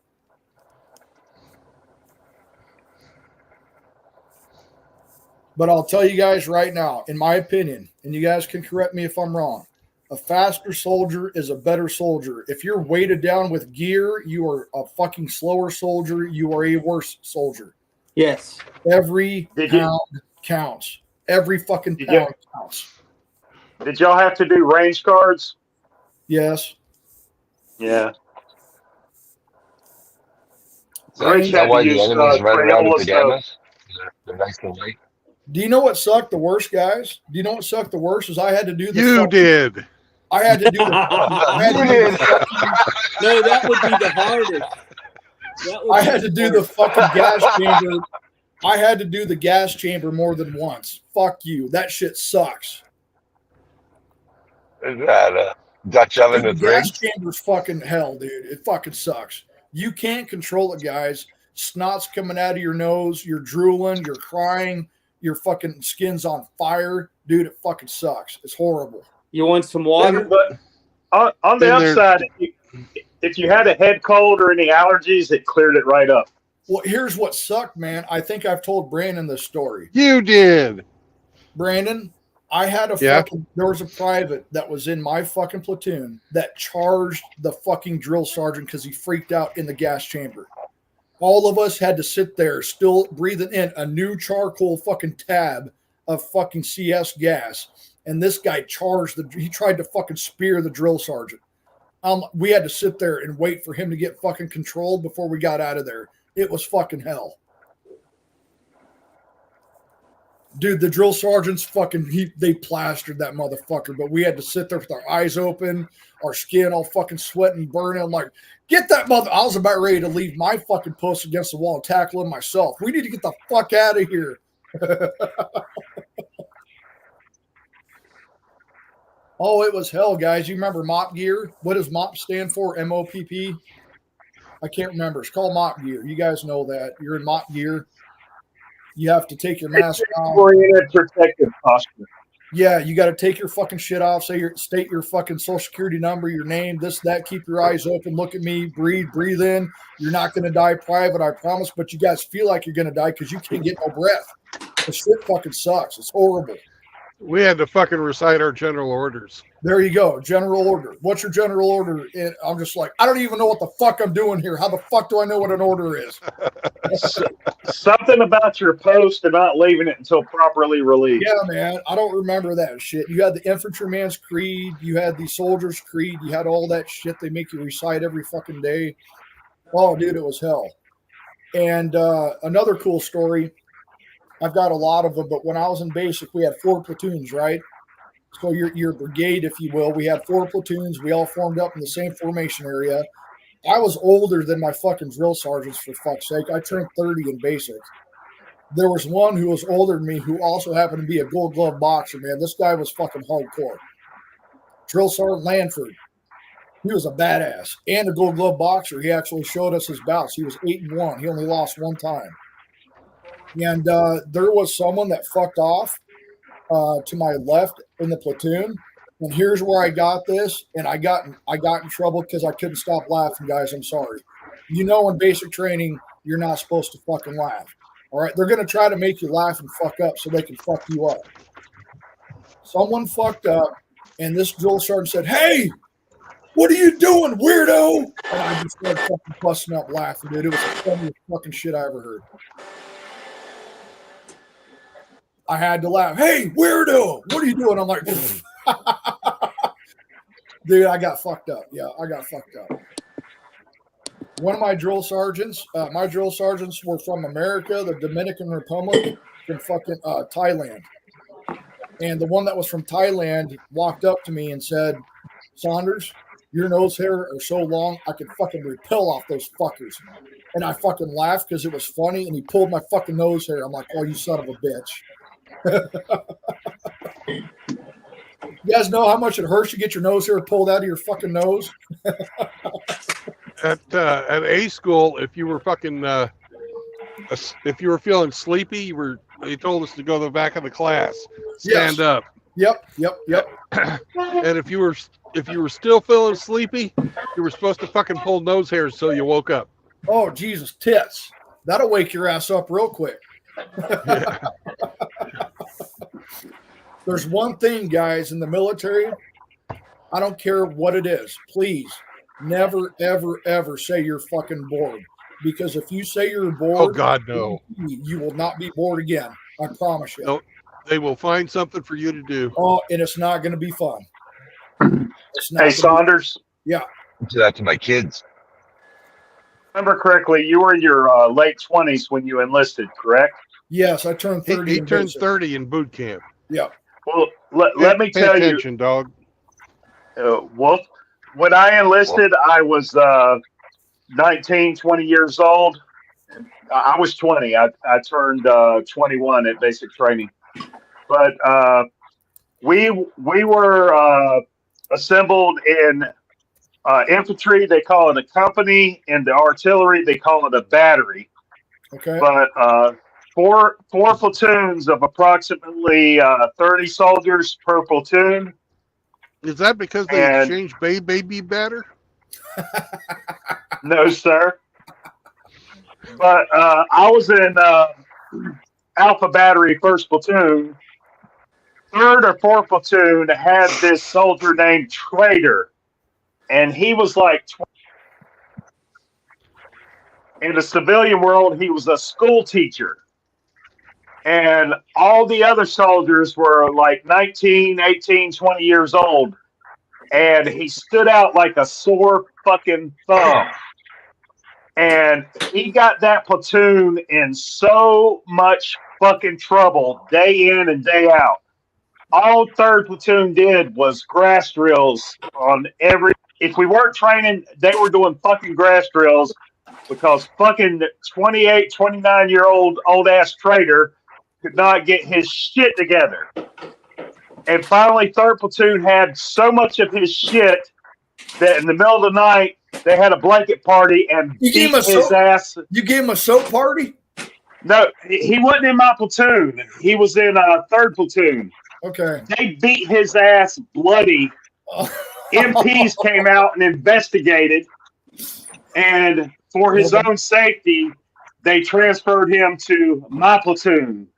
And for the rest of basic shit. and AIT, we had to put up with this old fucker, this boomer. I just wonder if your experience in basic was the same. Did you get all the No, youngsters in actually- trouble too? Actually, I was the oldest outside of one guy. There was one guy who was fucking 39.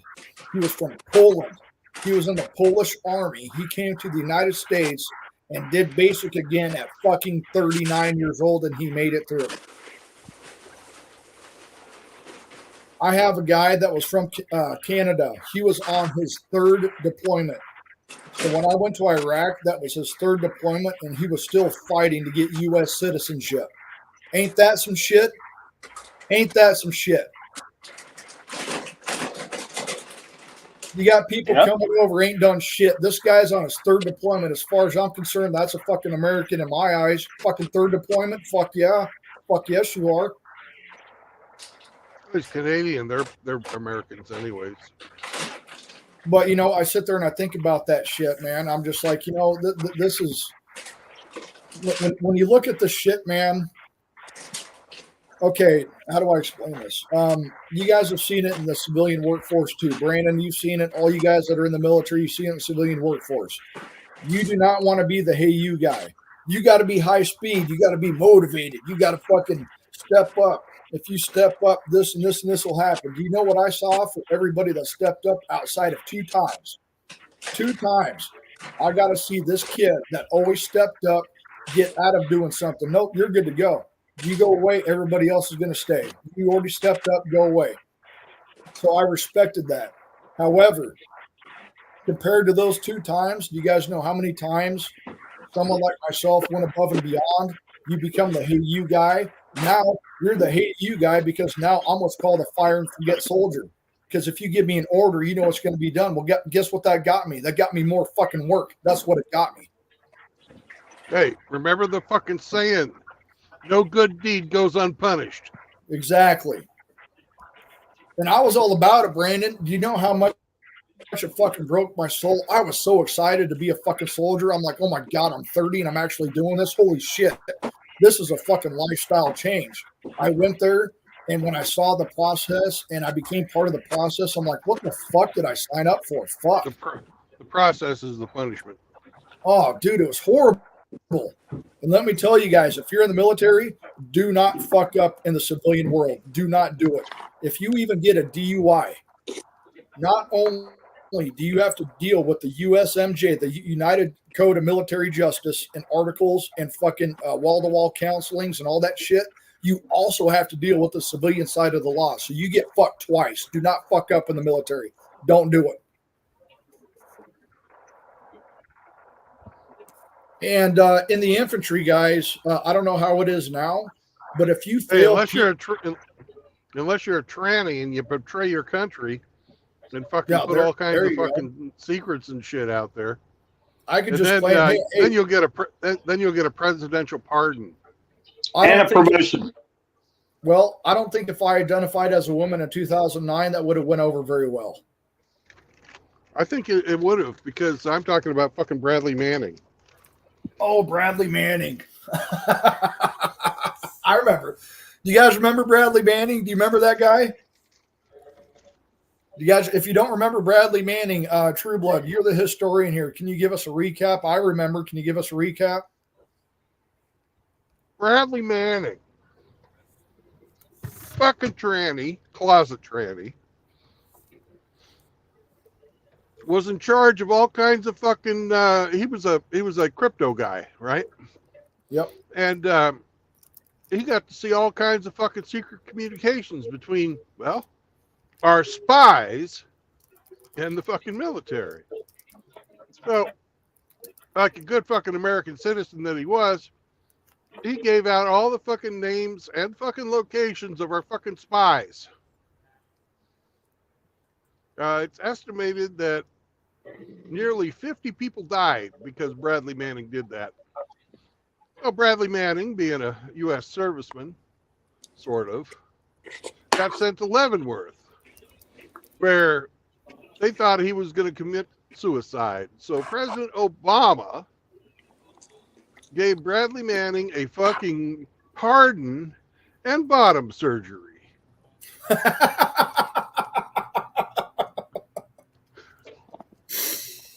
I'm sorry. Go ahead. But then Bradley Manning, now fucking wants to be called Chelsea, ran for Congress. He didn't make it, but he still fucking ran for Congress after fucking being a traitor to his nation and getting people fucking killed because he was a traitor to his nation. That's Bradley Manning. That's Bradley Manning in a nutshell, guys. And Brandon, just to let you know, for some reason, YouTube did not like my comment. It said, this comment has failed to post Brandon Trueblood 11. All I said is, Frost, I hope your Jim Crush keys your car and breaks into your house. It would not let me post it. My goodness gracious. You're just too fucking violent. I'm violent, man. They don't want nothing to do with me. They don't censor your guys' threes in the chat. What if words are violence and threes hurt me? Hey, that'd be numbers, man. A number is still a word if you spell it out. Well, it's not fucking spelled out now, is it? It says 3. All right, now you're just talking about semantics, Brandon. Quit it.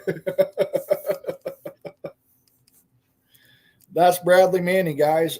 You guys also know about the Pat Tillman story, do you? Oh, yeah. Yep. Friendly Fire Tillman. Friendly fire, and they used it as a fucking recruiting process, and they tried to give what's his name, Prince fucking Harry, that award. Did you guys hear about that? Yeah. What the fuck, Brandon? What the fuck? Prince Harry fucking, they tried to give him the fucking Tillman Award. That was based off a lie to begin with, and you're going to give it to Prince Harry, and he wonders why, and he's so hurt that the Prince of fucking Sussex is getting backlash. What the fuck did you expect, you fucking ignorant ass? What the fuck? Hey, he is the best. Is Prince Harry the one that married Meghan Markle, or is that the brother? Yeah. Well, yes. Yeah, it is. That's him. The one that a lot of guys actually looked up to because he was a prince, but he was like in the fucking service, and he left an interview once because they got a call, so he had to go to his helicopter or whatever. He was like at one time like, oh my God, this is a guy that even though he grew up in a life of privilege, he's actually out there in the shit, and he ruined all of it in the span of just a year or two. But in his service and his deployments, was he ever put in actual jeopardy? Well, I guarantee you. Or did they shelter him? He was definitely fucking sheltered, and you guys cannot convince me otherwise. There's no fucking way he was not sheltered. There's no way. There's no way. Hey, did you hear Megan's filing for divorce? Oh, really? You didn't see that coming. Oh, Father Saunders No called shit. that years ago. I gave it less than 5 years. Here we are. It's about 5 years now, right? Ish? Well, didn't they renounce the crown? She took Diana and fucking that fucking redheaded cunt that was married to Andrew. Did all the fucking fat food commercials. What the hell was her name? Bitch. Anyways, they got to keep their fucking princess title. Wow. Now look, guys, whether you like him or not, who's the other one? Prince Andrew, who's married to Kate Middleton. Kate Middleton and Prince Andrew or whatever, they're still together. They're still making it work. I think he got a good woman there, but I don't know their relationship, but they're still together. And I don't hear a bunch of negative shit about him.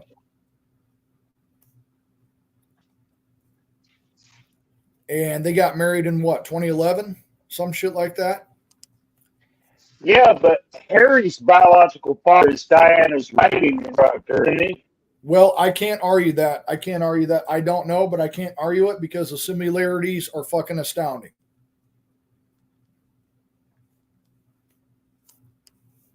Fucking inbred royals. But I just like the fact that the Germans are the if royal family in England. If I was a son of royalty, do you guys think? Now, there's a possibility at one time I would have been that stupid, okay? Maybe I still am that stupid. I don't know. Do you think I would risk all my inheritance, all my privileges, and all this to marry a single fucking mother and move to California? We're a blue pill. Yeah. If I was blue-pilled, probably. I can't deny that, guys, because like you guys. Spain were all blue-pilled at one time. Oh, fuck yeah, dude. Fuck yeah. I made that mistake, man. I did that mistake. True Blood will be the first to tell you, man, I fucked up twice. I got married twice. It's out in public. I'm not saying anything he doesn't want said. I fucked up and married a single mother. I adopted her fucking kids. I have zero relationship with my adopted kids, fucking zero. And I spent more time, resources, and energy on them than I've been able to been given with my own biological kids. Don't do it, guys. Don't do it. She let you hit it raw. She didn't have a second thought. To my credit, if you want to call it that, she was smoking fucking hot. She held her looks until she was in her 40s, man. I am not kidding. That woman had a rocking body even after 6 fucking kids. Her body bounced back every fucking time. I couldn't believe it. How many? I have 6 children, brother. 3 biological and 2 that I adopted. The third one I didn't adopt, but she has my last name. Damn, she was fertile as fuck. Yes, and so was I. Hey guys, I gotta go. I'll see Damn it, Sard. with you later. Peace out. All right, have a good one. All right, Grinch. Be Bye-bye. well, Grinch. Yeah, man, I tried to make it work for we were together for 14 years. I was with her for 4 years before we got married. Well, Jared, you chose the wrong one. Well, no shit. Okay, well, how about this? I dated for 4 years. I didn't rush nothing. Well, how long do I got to wait? Do I got to date 5 years, 6 years, 7, 8? How many people do you guys know that have been together for 8 years, get married, and get divorced 2 years later? So how much time is Well, enough? I disagree with the concept of the right one versus the wrong one. They're all the wrong one. It's just when they decide to pull the trigger, they pull the pin trigger. Yeah, they do until they don't. I do until they don't. There you go. Exactly. And if you're a fucking guy with a swinging dick and you go to court, I'm going to tell you what my lawyer told me, guys. I wanted to go to what's called a jury trial. Okay, so I had 2 8.5-hour days in court. The first 8.5 hours was my ex-wife, 13 character witnesses telling me how much of a fucking monster I was, and I had to sit there for 8.5 hours with a straight face. I don't want you guys to go through that. All right. Well, I lost my fucking train of thought. It was 2 days of court. Fuck, I can't remember what I was going to say, but I do have a point. I want you guys to know that a lot of you guys here have good fucking hearts. You're good people. You tried to do the right thing. And you trying to do the right thing, where has it gotten you guys? And I'm not telling you to not do the right thing. I don't know what the right thing is anymore. But me trying to do the right thing just got me stepped on like a fucking doormat, no matter what I tried to do. It's like Falling Down with Michael Douglas. You ever see that movie? Yeah. Yeah. And he sits there, he says, I've always tried to do the right thing, and I'm the fucking bad guy. I've always done the right thing, and I'm the one getting punished, and I'm the fucking bad guy. And then he goes off. When a guy goes postal, guys, and I'm not condoning this, you guys know this, but when a guy goes postal, I want to know what led up to it, because a man does not wake up and choose violence. He was fucking led there over the course of time. I want to know what happened to make that guy pop off, because he didn't just wake up and pop off. You know, Saunders, I can relate to what you're saying. Years ago, when I was employed by the sheriff's office of the county I live in, for a number of years, I was assigned to courthouse security, and I served as a bailiff in one of the misdemeanor courts in the courthouse. Whenever we had the highest security risks always involved family law cases. It wasn't the criminal law where we had to provide the most security and oversight. It was in the family law courts where it popped off. And we actually had a courthouse shooting, and it was a disgruntled father and husband that showed up at the courthouse one morning with a automatic rifle, and he started spraying and praying. And he took out, he killed his ex-wife. He actually shot his young adult son in the leg, killed some other bystanders, shot up a deputy that went toe-to-toe with him with his sidearm. And then he took off in his pickup and was chased down by the local PD, and AR sniper got him. But yeah, it was the family law cases which just caused people to flip and go murderous. There you guys go. The criminal law cases were pretty civilized in comparison. Because those involve when murder, you rape, child molestation. Yeah. When it comes to, and I can't explain this, guys, and when I say I'm talking to fathers, it's very important that you guys that are not fathers, I'm not excluding you, because you're a son, you're a brother, you're an uncle, you're a friend, you know, you matter. When I talk about fathers, it's different. Okay. I can't explain it. It's different. And I'll try to explain why. When you see your son, your daughter open up their eyes for the first time and you're the life that they look at, when you look at this little life that you've never met before in your entire life, you already determine as a father right there, I would do whatever I can for this fucking life that I just met. As a father, that's what your thoughts are. Now that can change down the line, but correct me if I'm wrong, you fathers out there, you look at this life, you're like, holy shit, I created this life. I want to do whatever I can to guide this life, not protect it, because you don't want to be the helicopter parent. You guys know when I talk to my son, I don't beat around the bush, but I try to put it in a way where a young man who doesn't have life experience can understand on a lot of things, but I don't bullshit with my son. If he asks me a real question, he's going to get a real answer. And my son has seen my advices in real time, in real life. And that makes me very, very happy, but also very sad, because it's like, I feel like I betray my children if I don't tell them the full truth, but I also feel like I'm almost taking away some of their innocence because I have to tell them the truth.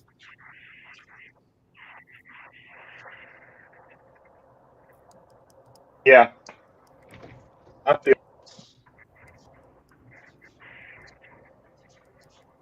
All right, here's the story of a little piggy. A man named Brady. No, little piggy, goddammit. Fuck. Hey, there's a tricycle. Anyways, what's going to happen is I'm going over to the company yard. I'm going to shut her down for 10 hours, and then I'm going to drive all night to Ohio. Woohoo! Ohio. Every time Brandon says, welcome to Ohio, welcome to Kansas, motherfucker, every time he does that, my heart skips a beat. Fuck you, Brandon. You scare the shit out of me every fucking time you do it. Hey, eat a bag of dicks, you pussy. No. That's her fucking Sergeant Grinch. Every time you do it, welcome to, I'm like, Jesus Christ, Brandon, you give me a heart attack, you fucker. You lily-livered sapsucker, you. God dang it, man. It's funny. Don't stop doing it. And even if I did, tell me to eat a bag of dicks because you're going to do it anyway. Yeah. But that shit's fucking, it's hilarious. But man, it makes me fucking, it puckers my asshole every time. Fucking ask Ape what it's like fucking live. Oh shit. I don't want to know what it's like live. We were riding in the. Was he sitting with you? Yeah, we were in a car together on the way down to the fucking man. MGTOW. I would have. Can I finish my fucking sentence, Motormouth? Okay, go ahead. We were fucking sitting in a car, going down to fucking the MGTOW meetup, and I was streaming, and we did that, and he was just like, "God damn, Brandon, fucking blow my eardrums out, you son of a bitch." Dude, I would have jumped out of my seat and fucking like grabbed your overalls and been like, fuck, are we alive? Jesus Christ. Hey, Saunders. Driving all night, and I guess he had just gotten to sleep too, so I was the asshole. What's up? Can I share with you something?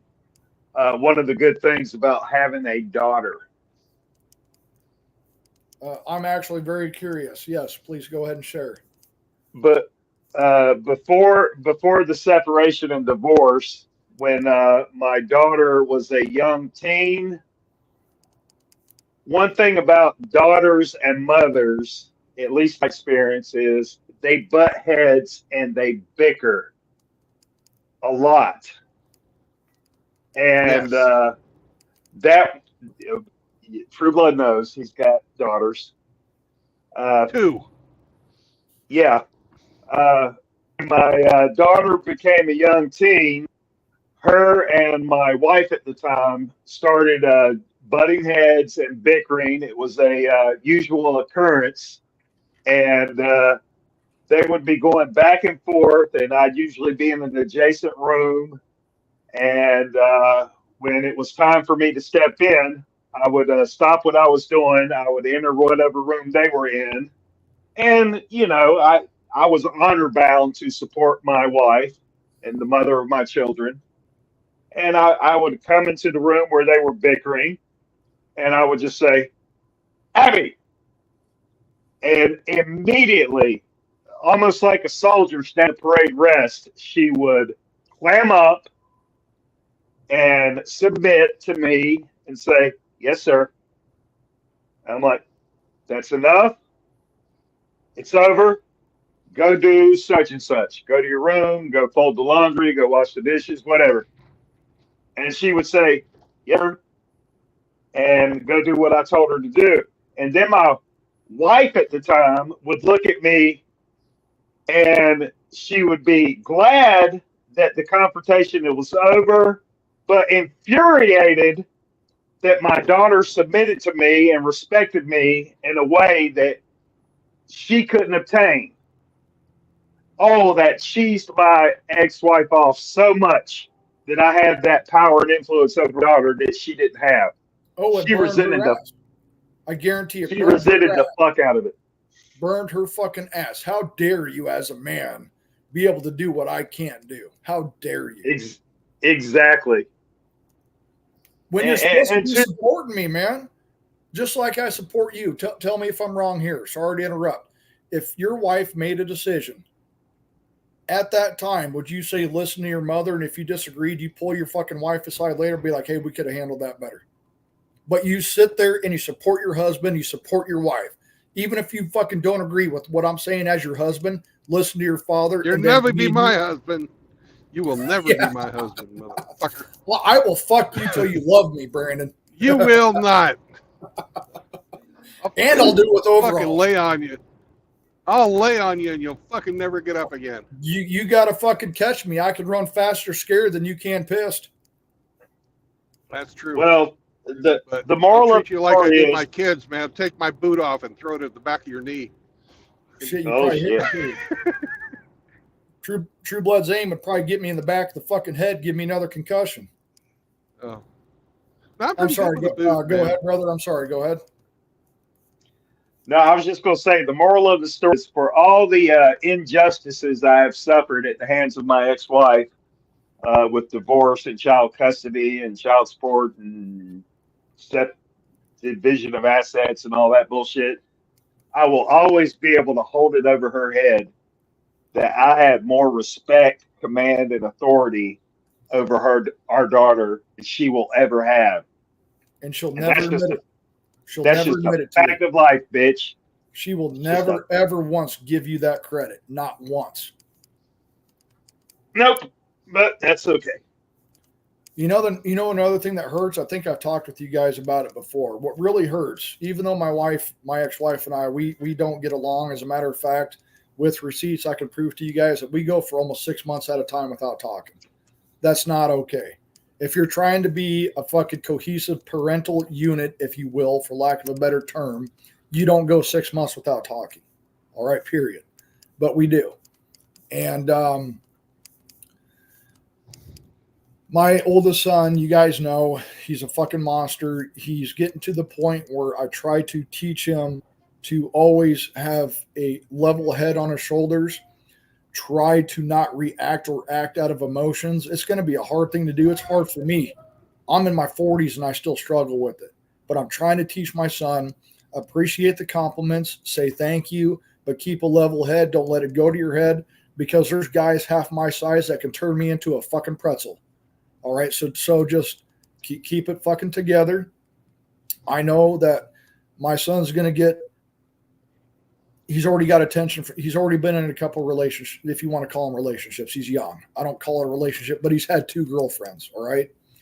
And they've both been fucking batshit crazy, and I had to help him through it. Do you know what makes me really happy? Is when my son was in weight training, because we have that in our school, physical education, weight training. And this girl that was my son's then girlfriend's friend kept pegging him. Not pegging him. Jesus Christ, that's not the right word.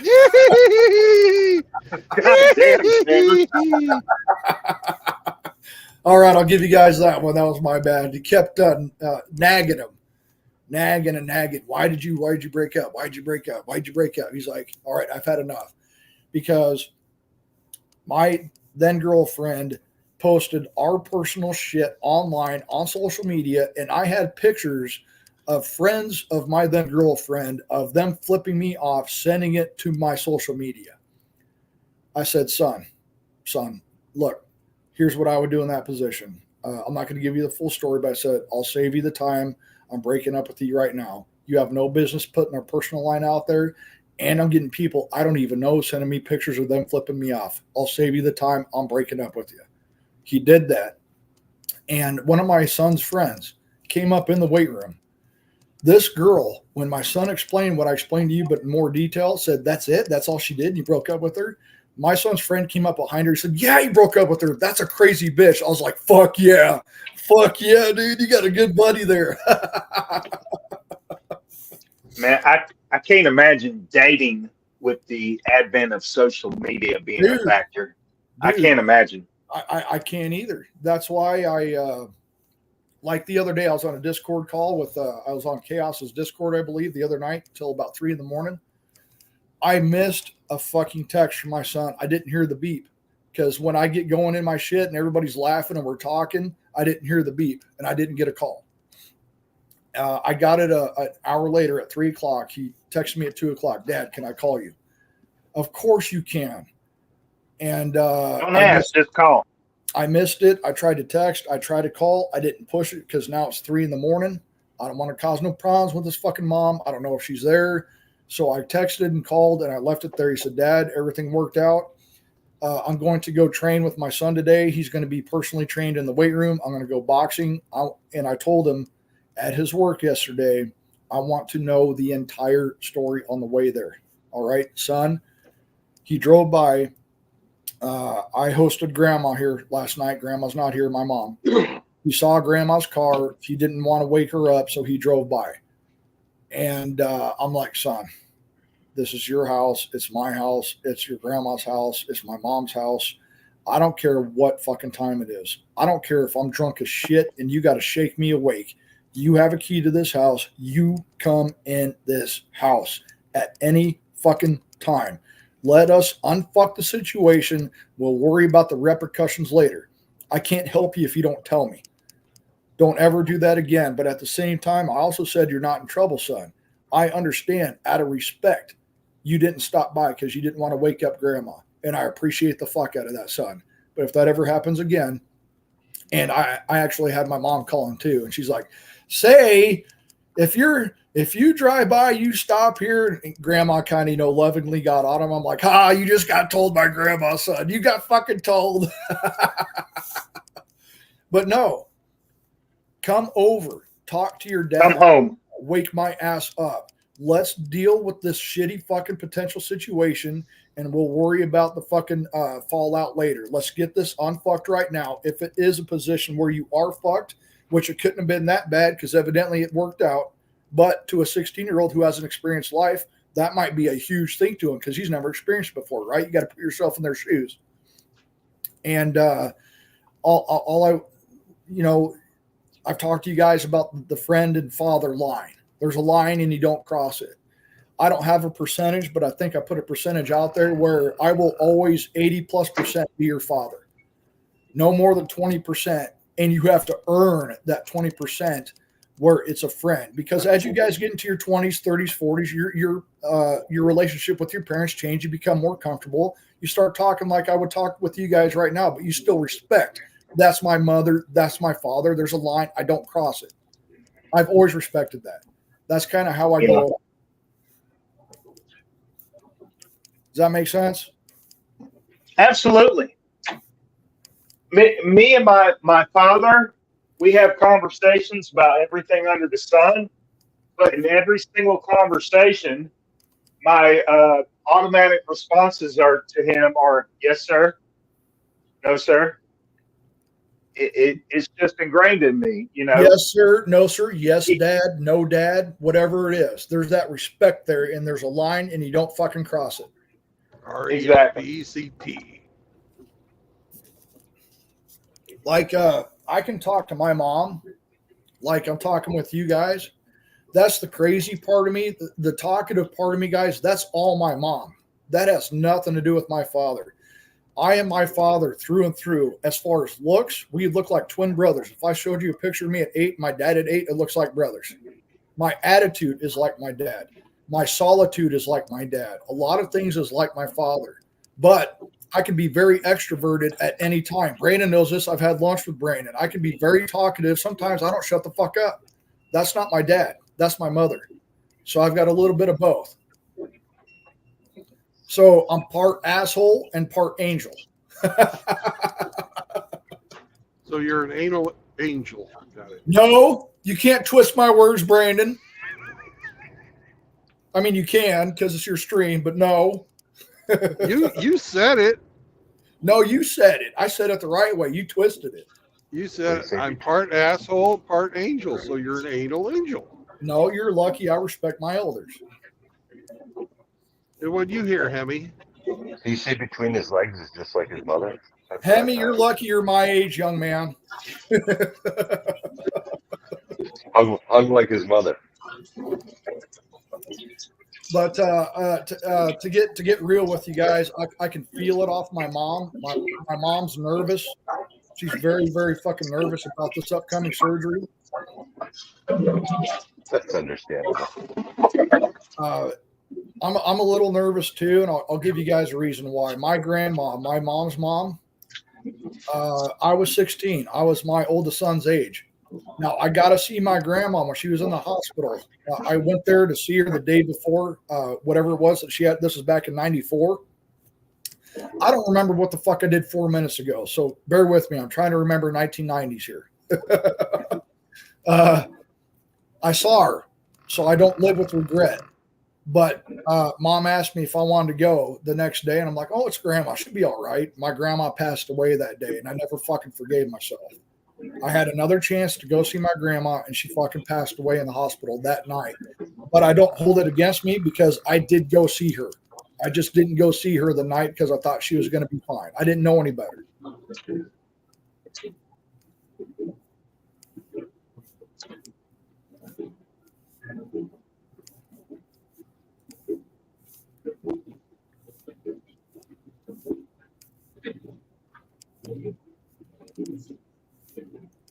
Who's talking? Who's got something in the background? You better shut that shit off. We're going to have problems up in here.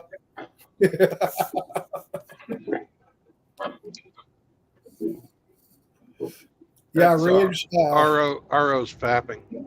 No, there's No, a new now, Brandon. It's You called, might hear my dryer running, but that's all I got going in the background.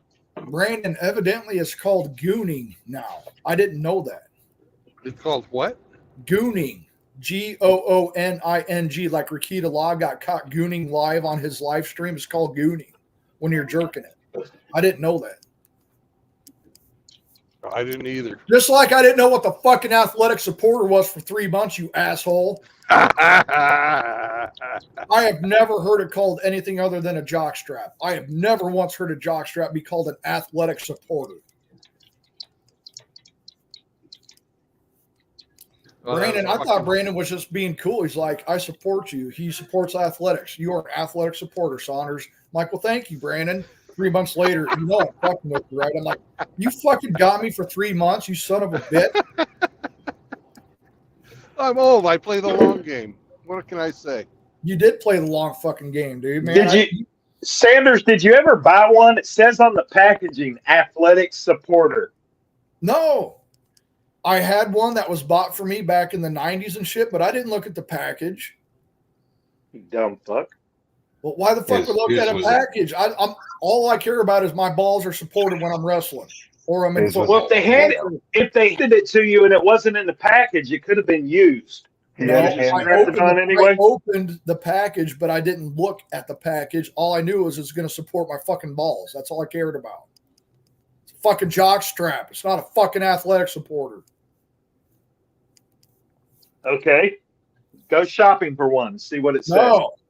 No, I don't need them anymore. Why do I need them now, man? My balls, I have my vas deferens tubes cut with titanium clips on them. My balls don't matter no more. Hey, you said it.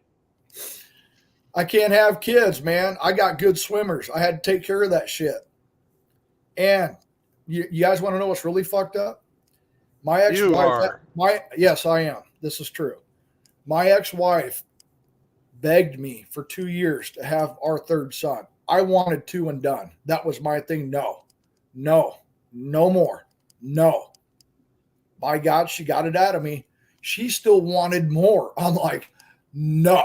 I went, and after my third son was born, Shay, who's now 11, the fucking same week, the military paid for it. It's $50 out of pocket. I got a vasectomy done right there. And you want to know what's fucked up, guys? My ex-wife had to sign off on my ball sack getting cut.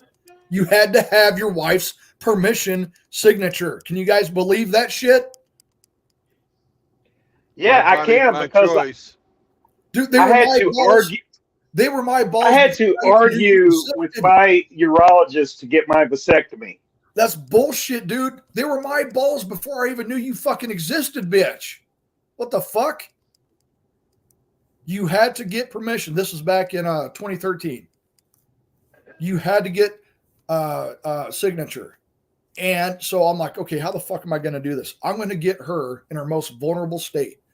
After she had Shay, I was able to get her to fucking sign it because she was still emotionally compromised because she would not have signed it before. So I got her to sign it. I went, got that shit done, said and done. For you guys that don't know, everything feels, looks, everything's the same. You just don't have any active swimmers. That's all it is. So what you have to do, just so you guys know the process, is once you're done, you have to jack off into a cup in 6 weeks. They check your sperm cell count if you have any active swimmers.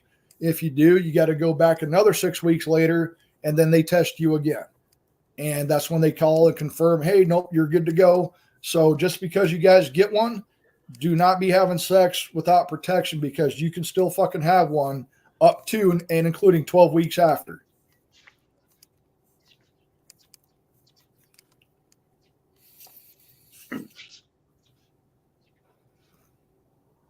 My dad wasn't about that. My dad's like, no one's touching my balls. Woman, you're getting your tubes tied. Ain't no one touching my balls. Dad was hardcore. He's like, no, get your tubes tied. I ain't getting a vasectomy. You're out of your fucking mind. And what's crazy, Brandon, is back in the day, because my dad was probably close to your parents' age. My dad was silent generation. He was born in 42. My mom was born in 55, so she's a boomer. But my mom was pregnant with me up until 2 days before. She worked in a factory up until 2 days before I was born, and she was back to work the same week I was born. That's a tough fucking woman right there. That's insane. She worked in that factory for 43 fucking years, guys. 43 fucking years in a factory. Fucking A. And I asked my mom once, I'm like, Mom, have you ever been late for anything? Because my mom and dad have never been late for nothing.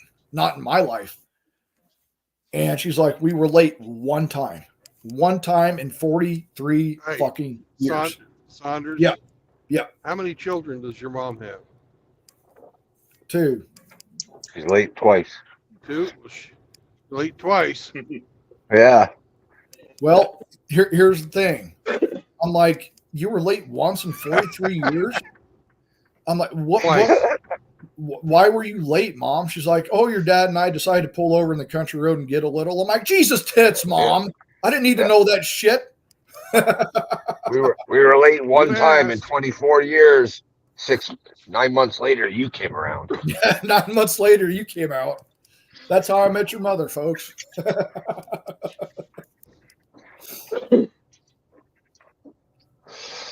funny. I can't believe they made you have to get your wife to sign off on that shit. That's fucking ridiculous. Is that like a military thing though? Because they were paying it. Like if you went to your GP, they wouldn't do that, would they? Well, okay, I'll give you 2 examples. I just got done with active duty service, but I'm still in the National Guard, so I can't say you're not wrong.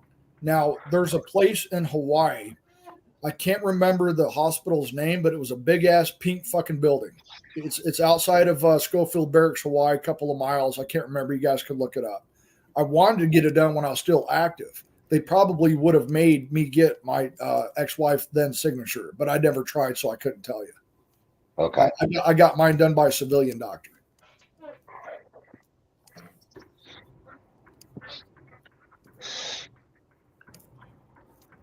If you guys have never been to Hawaii, it is actually fucking beautiful. It is fucking beautiful. It really is. The army ruined it for me, but it's still a beautiful place to visit. The worst part about Hawaii is fucking standing in formation. Oh, dude, for hours at a time when he had a change of command ceremony. Oh, it was fucking awful. Oh, it was fucking awful. We had the worst one I went to was fucking the 75th anniversary of fucking Pearl Harbor, and we had all the fucking politicians. Clinton came.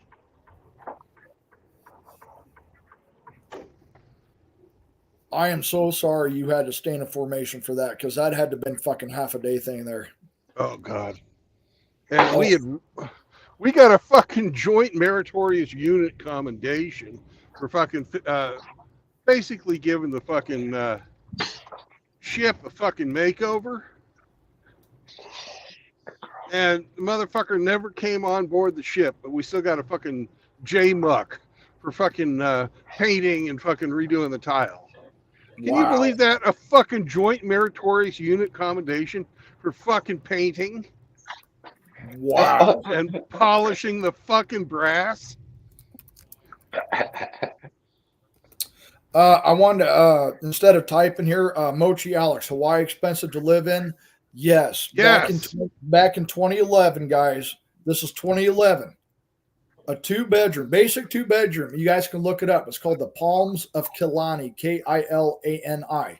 It's right outside of Schofield Barracks in a town called Wahiawa, Wahiawa. Back in fucking 2011, a basic 2-bedroom kitchenette living room was $1,600 a month. Imagine what it is today. 4 times that. $1,600. And you better like to eat spam.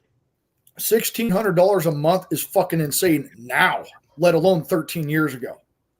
It says Palms of Kilani range from $1,899 to $2,350. There you go. $1,900 to $2,300 for a basic ass 2-bedroom kitchenette, 1 living room. That's it. That's insane.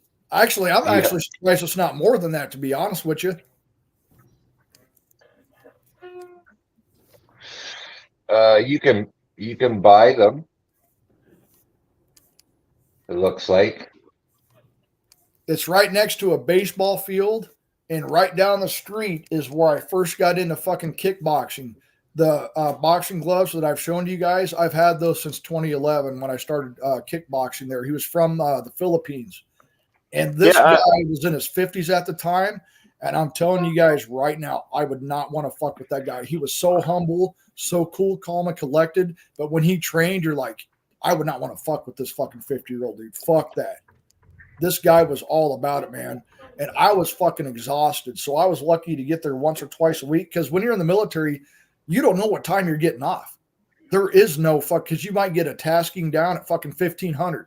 It's like the tasking came down 1,500. The day's almost over, you son of a bitch. Shouldn't that be for the next day, you motherfucker? Fuck you. It don't work like that. The biggest thing in the military, Brandon, tell me if I'm wrong. And you're wrong. Yeah, well, I'm probably wrong. Here's the most important thing in the military.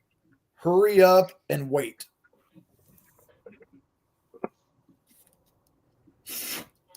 You hurry the fuck up just so you can wait. You're always hurrying the fuck up just so you can wait.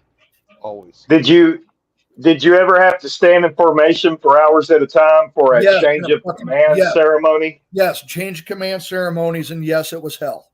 Yes. Now, change command ceremonies, you guys would think that it would be hell to stand in formation in one spot at parade rest for fucking hours. Okay, here's the shitty part. Every time you have a change of command, you got to go through every fucking connex of material that you have, because this new fucking captain, this new commander, this new colonel has got to sign off for all of it. So now you have to do 100% layout. You guys know what layouts are? Fuck layouts. Fuck layouts. Been there, done that. Fuck them. Dude, we were in charge of 13 connexes. 13. Now, not only did you have to lay out the 13 connexes, you had to lay out all your fucking equipment that was SOP on all of our Stryker fucking brigade combat vehicles. Dude, your commanders assume fiscal responsibility for all that shit. Yes, so you have to do a layout because they're signing for millions and millions of dollars of equipment. So you got to do a layout. I understood it, but I fucking didn't have to like it. Hey, fuck your Stryker. Try it for a fucking airplane. No, I will not do that. No, I couldn't imagine. I'm thinking of Strykers and connexes for a plane. It's got to be even fucking worse. The Palms of Killarney. Yeah. It's only got a 3-star rating. Apparently the place is infested with cockroaches. Well, we didn't have any when I was there, but it wouldn't surprise me. Maybe that's why it's so cheap. I wouldn't call $2,300 cheap. Dude, that's more than the average mortgage payment by $1,000. In Nebraska. Yeah, that's for one of the larger units though. You only had a 2-bedroom, you said? 2-bedroom. Yeah, that's for the bigger ones, I think. Okay, the 2 bedrooms are still what, 1,900 you said? That's still fucking insane. That's fucking insane. Did they have AC? No AC. No central air, no central heat. You don't have to worry about central heat because in Hawaii, the temperature stays the same all year. It's always in the 80s or 90s. And it pisses rain every fucking day. Every day. Even Someone if complained. It pisses rain. Someone complained about the weather too. Yeah. But there is no AC. So what you do is you open up, what are they called? They're like Lahoi or Lahai or whatever you're fucking. Well, they're like blinds, but they're glass. I can't remember what they're called. Louvers. You'd put a fan in there. That was your AC. Unless you wanted to buy one. Yeah, no AC. So, yeah. The stairwells smell of piss and marijuana. Well, the stairways probably smelled a lot of ways because you had an elevator. Because I can't remember. You can look it up. How many floors is it? If you're already there, Hemi, you can tell me. We're on the third or fourth floor. I was on the third or fourth floor, and there was one time where I was with 3 other soldiers, and one of these soldiers had a dog in the elevator. The dog wanted to jump, and he didn't jump on, but he was hugging this other soldier's leg, and the soldier looked at him and said, "Don't get away from me. Don't touch me." When he got off, I looked at that couple and I said, "Can I please pet your dog?" I'm like, "Come here. You can rub your leg over all you want. Fuck that motherfucker. Fuck that guy. That's not a soldier. That's a piece of shit." They got a big kick out of it. Fuck yeah, I'm going to pet your dog. I see a guy that says, "Get the fuck away from me." I want to punch you. That dog is trusting you. For some reason, that dog wants you to pet it. I know what it's like to have a dog not let me pet him. Sammy's one of them, damn it, Brandon. Sammy's afraid of me. He won't let me pet him. Hey, don't blame me for your failings. I'm sorry. Well, it's a failure on some part because Sammy's not quite there yet, but I guarantee I'll get there. Well, Sammy will let me pet him. It's all right. Sam doesn't let RO touch him either. Nah, he didn't want to be petted by me. No, Brandon's got to pick Sammy up and bring him to me. Otherwise, Sammy's like, "Fuck you, Jared. Get the fuck out of here." Sammy likes hamster. Sammy likes hamster. Sammy likes Mouth of Gay Babe too. Well, that's because you guys are fucking ancient. and Zombro. You guys got that old smell. Yep, and Zombro. He likes Zombro too. And all of you guys are 10 years my senior. You guys got that old smell. I think Sammy was traumatized when he crossed the border. No, you guys know what I'm talking about. I get my mom. Who really fucking Sammy out was Hold on, guys. I gotta take Ro's this. kid. I'm gonna mute myself, guys. Yeah, I'll be right back. you do that. You mute it. Anyways, Ro's kid was the one Sammy really freaked out about. I brought him out of the truck, and he was like, "Can I hold him?" And Sam's got his fucking legs out with the fucking claws extended. It's like, "No!" Get it away!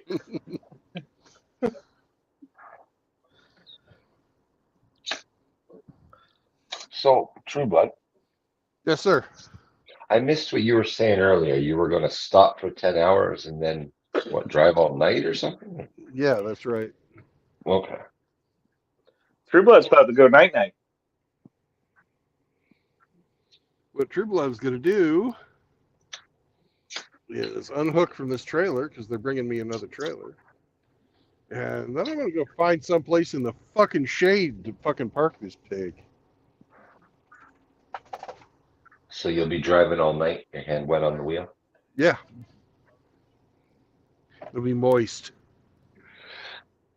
What's up, JR? Do you love a rainy night? No. Oh, my God. Such a beautiful sight. You'd love to hear the thunder and the lightning as it lights up the sky. You know that makes me feel alive. Oh, my goodness gracious. It's fucking hot out here.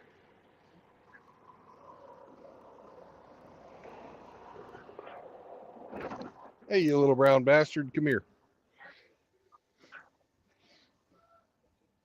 Sammy. Oh, Sammy. I know you got to go. And you do this every time. You beg to go outside, and then when I open up the door and climb out, you run to the back of the cab. Come on, Hey, Hammy. Sam. Come here. What? I got a new insult for my coworkers. It's very effective. I call them What is it? Kamala voters.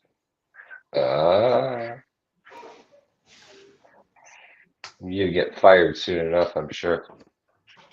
Yeah, probably. I still think this vacation is disciplinary. Nope. I put in the time off request. Tell my boss approve it or I'm out.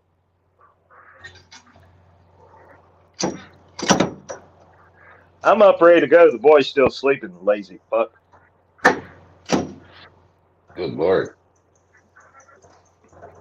He's a night owl. He stays up 2, When 3 you in the go to- morning. When you go to the water park. Well, I told him, I said, contact 1 or 2 of your buddies that you'd like to go to the water park with. Clear it with their parents. Figure out a day of this list of dates. And we'll go. And he hadn't been able to coordinate it with his friends. And He's going to make you go on a I'm like- Saturday. I'm like, you know, if you're not going to put it together, if you're not going to take any accountability, then we'll just go, me and you. And that'll be that. I made the offer to make it happen, but you had to do your part and coordinate a date. Just pick a day. They're on summer vacation just like you. It shouldn't be so fucking hard. Say, hey, we want to go to the water park. Such and such is taking us. Clear it with your parents. And I'm a bit frustrated by it.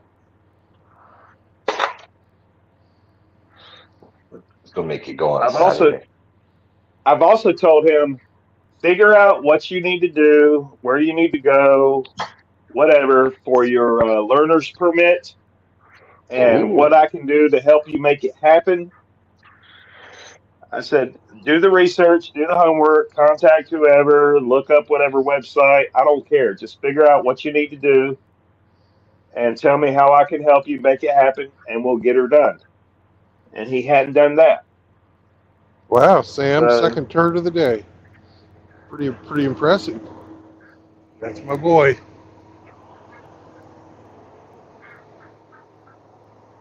well, you're easily impressed. That's a big old turd to come out of a little bitty dog.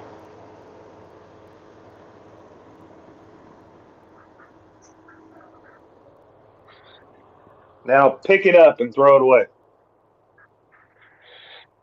I picked it up and threw it underneath the fucking trailer next to me. How about that? Actually, I kicked it, but hey. I hear quackers. Quack, quack. They shit all over the place, and Hemi never picks it up. How come you don't tell that to him, huh? Have we killed the noisy one yet? We just hose it down. No, not yet. Man, I'm worried about my company. I see 1, 2, 3, 4, 5, 6, 7, 8 tractors down here. Not driving. People may have booked vacation time. Maybe. This isn't the company yard though. Oh, This is a rented fucking dropped lot. do they have wet wipes hanging off the side view mirrors? No. Signal of occupied or unoccupied. No. What do wet wipes on the mirror indicate? A good night. Fucking happy ending to a long day. Oh, that. Okay. That's weird.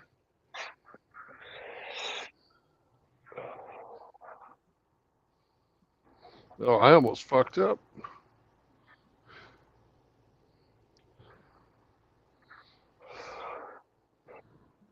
Wait, you almost got married? No, not that bad of a fuck up.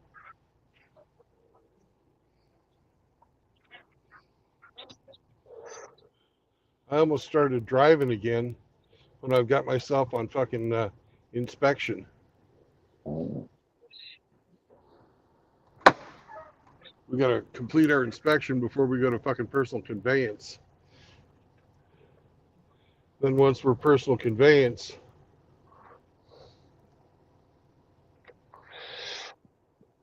oh, shut up, Sam. You were just outside. We're going to go over and get ourselves some fucking food because I can't go to sleep when I'm hungry. And I'm hungry.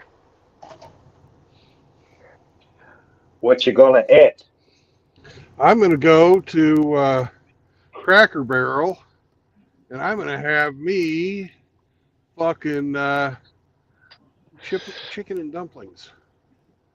And some Cornbread. and some of those glazed carrots that Moki recommends. You like the Jack Murphy carrots? And probably some fucking hash brown casserole. I haven't eaten at a Cracker Barrel in a few years now. Is cobbler still a thing there? If you want dessert? Yeah, I'm sure that you can get a cobbler. I don't think they've changed their fucking menu for 40 years. Yeah, I don't know.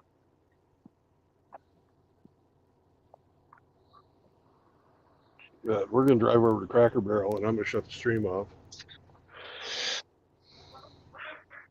That'll give me a chance to eyeball the place I think I can park in the shade. Also. Don't forget to flirt with your waitress. Fuck that. They shouldn't forget to fucking keep my water glass full if they want a good tip.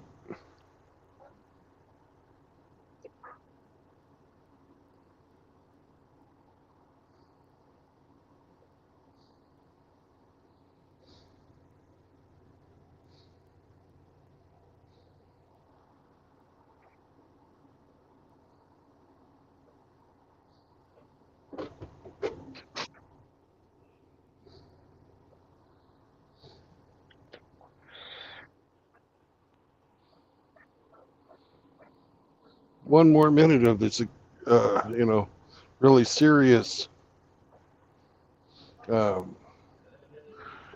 inspection that I'm giving the truck. Yeah, you're really giving her the once over. Oh yeah.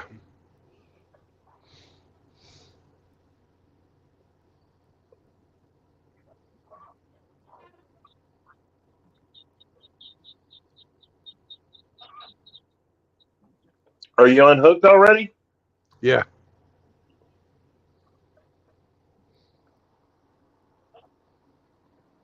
Yep, there's our 10 minutes inspection.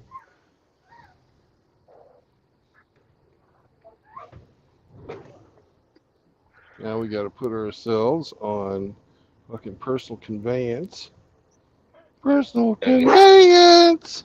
Now we can take it to the drive-in. All right. Put her in gear. Let's get the fuck out of here. All right, Sam. Right.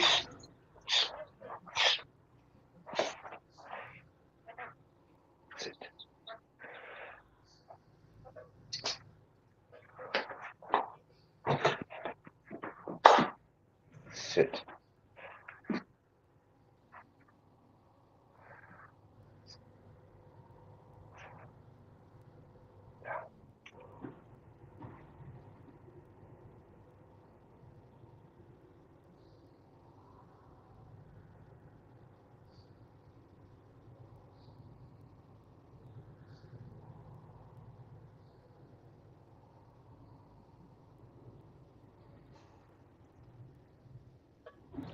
You been here before? Before what? I mean, you know your way around. Yeah.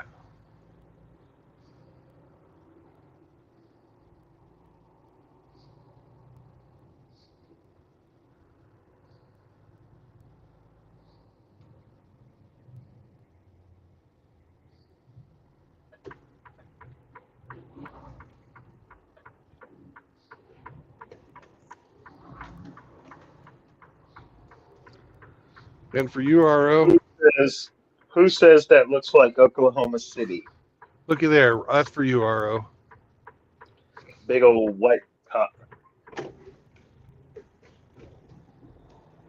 on a trailer. Mm-hmm. Have cock will travel. Hitch it up. Take it. Wrong kind of hitch.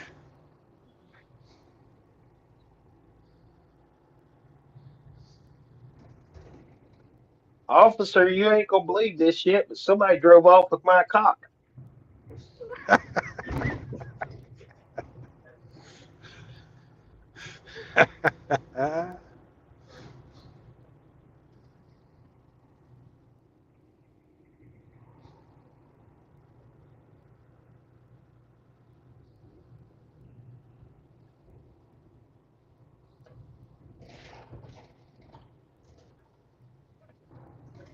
You know what, Riggs? You're right there with me. So don't talk shit.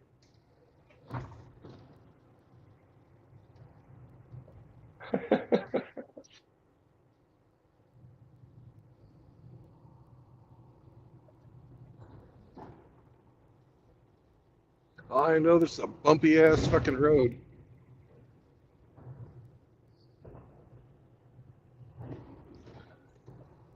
Somebody needs to pay more taxes. Hamster.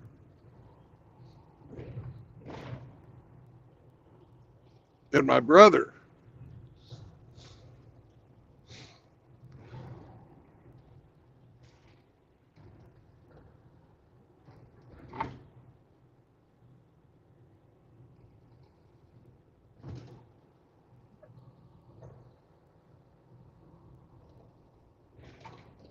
How far to the Cracker Barrel? About 2 miles. Okay.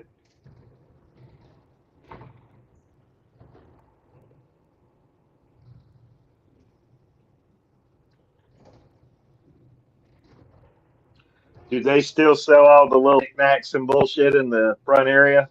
They do.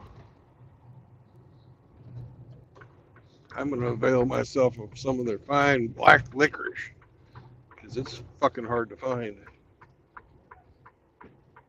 Why does it gotta be black? Because it tastes better. That red shit's got the fucking artificial cherry or strawberry flavor. Fuck that.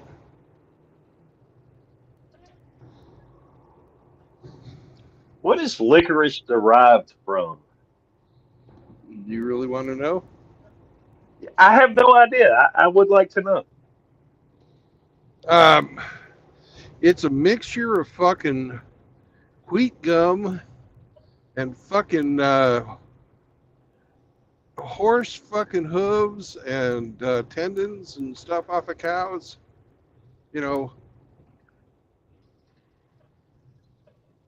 Okay.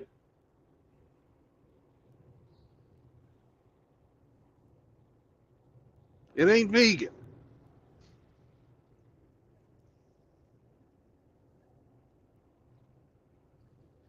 But the anise, which is the thing that gives it its flavor, is good for digestion. And if I'm ever feeling a little constipated, I try and get a little black licorice. Is that plant derived? Yeah, it's a seed, anise. Anise. Same thing they fucking Really? ferment to make ouzo. Riggs likes the anise. Yeah, he does. Saunders likes it better. Saunders has anise control issues. Because that ain't fucking fucking whatever. Hyperhydrolysis or whatever he fucking wants to say.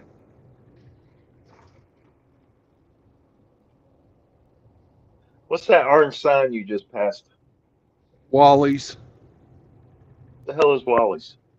It's like Bucky's, but from a different company. It's the very same fucking thing. Will they let you park? No, Well, fuck them. I don't know if they will or not, actually. I've never tried.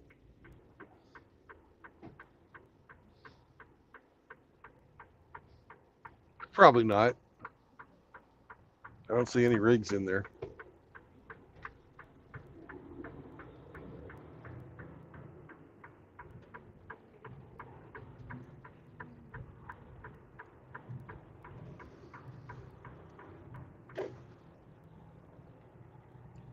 Riggs, you're a disgusting human being.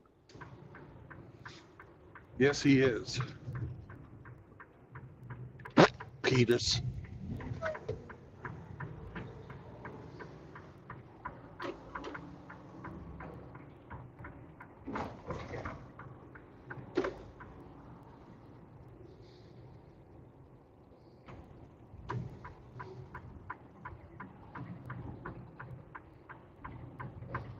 Yeah. And here we are at Cracker Barrel. Yay.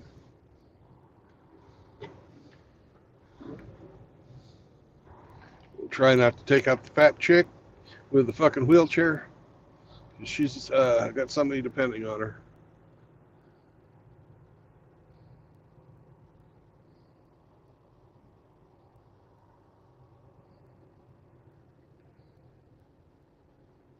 Who says, yeah, Crapper Barrel?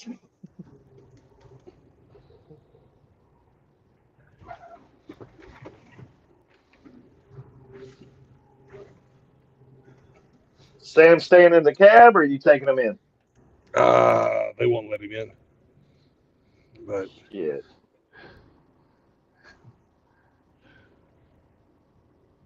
Everywhere I go these days, old people are taking their little dogs with them inside. They don't give a fuck about rules. now, Missouri is pretty fucking strict on that shit. Oh, yeah? But what I'm going to do is I am fucking good like this.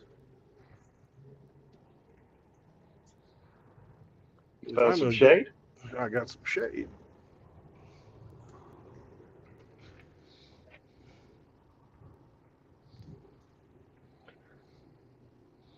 I don't give a fuck if it fucking Well, gets tree sap on the fucking truck.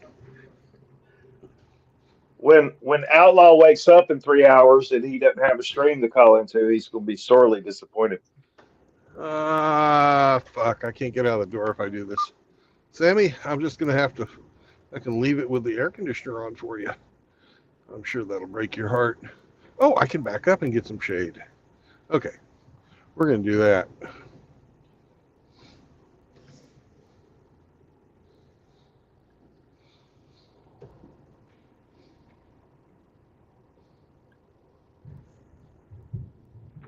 God damn it. Get out of my air dam. Son of a bitch and tree branch.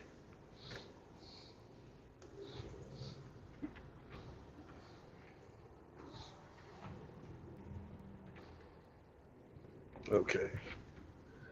We'll try it again. But this time, without fucking the truck up. JR says strip club food ain't that bad.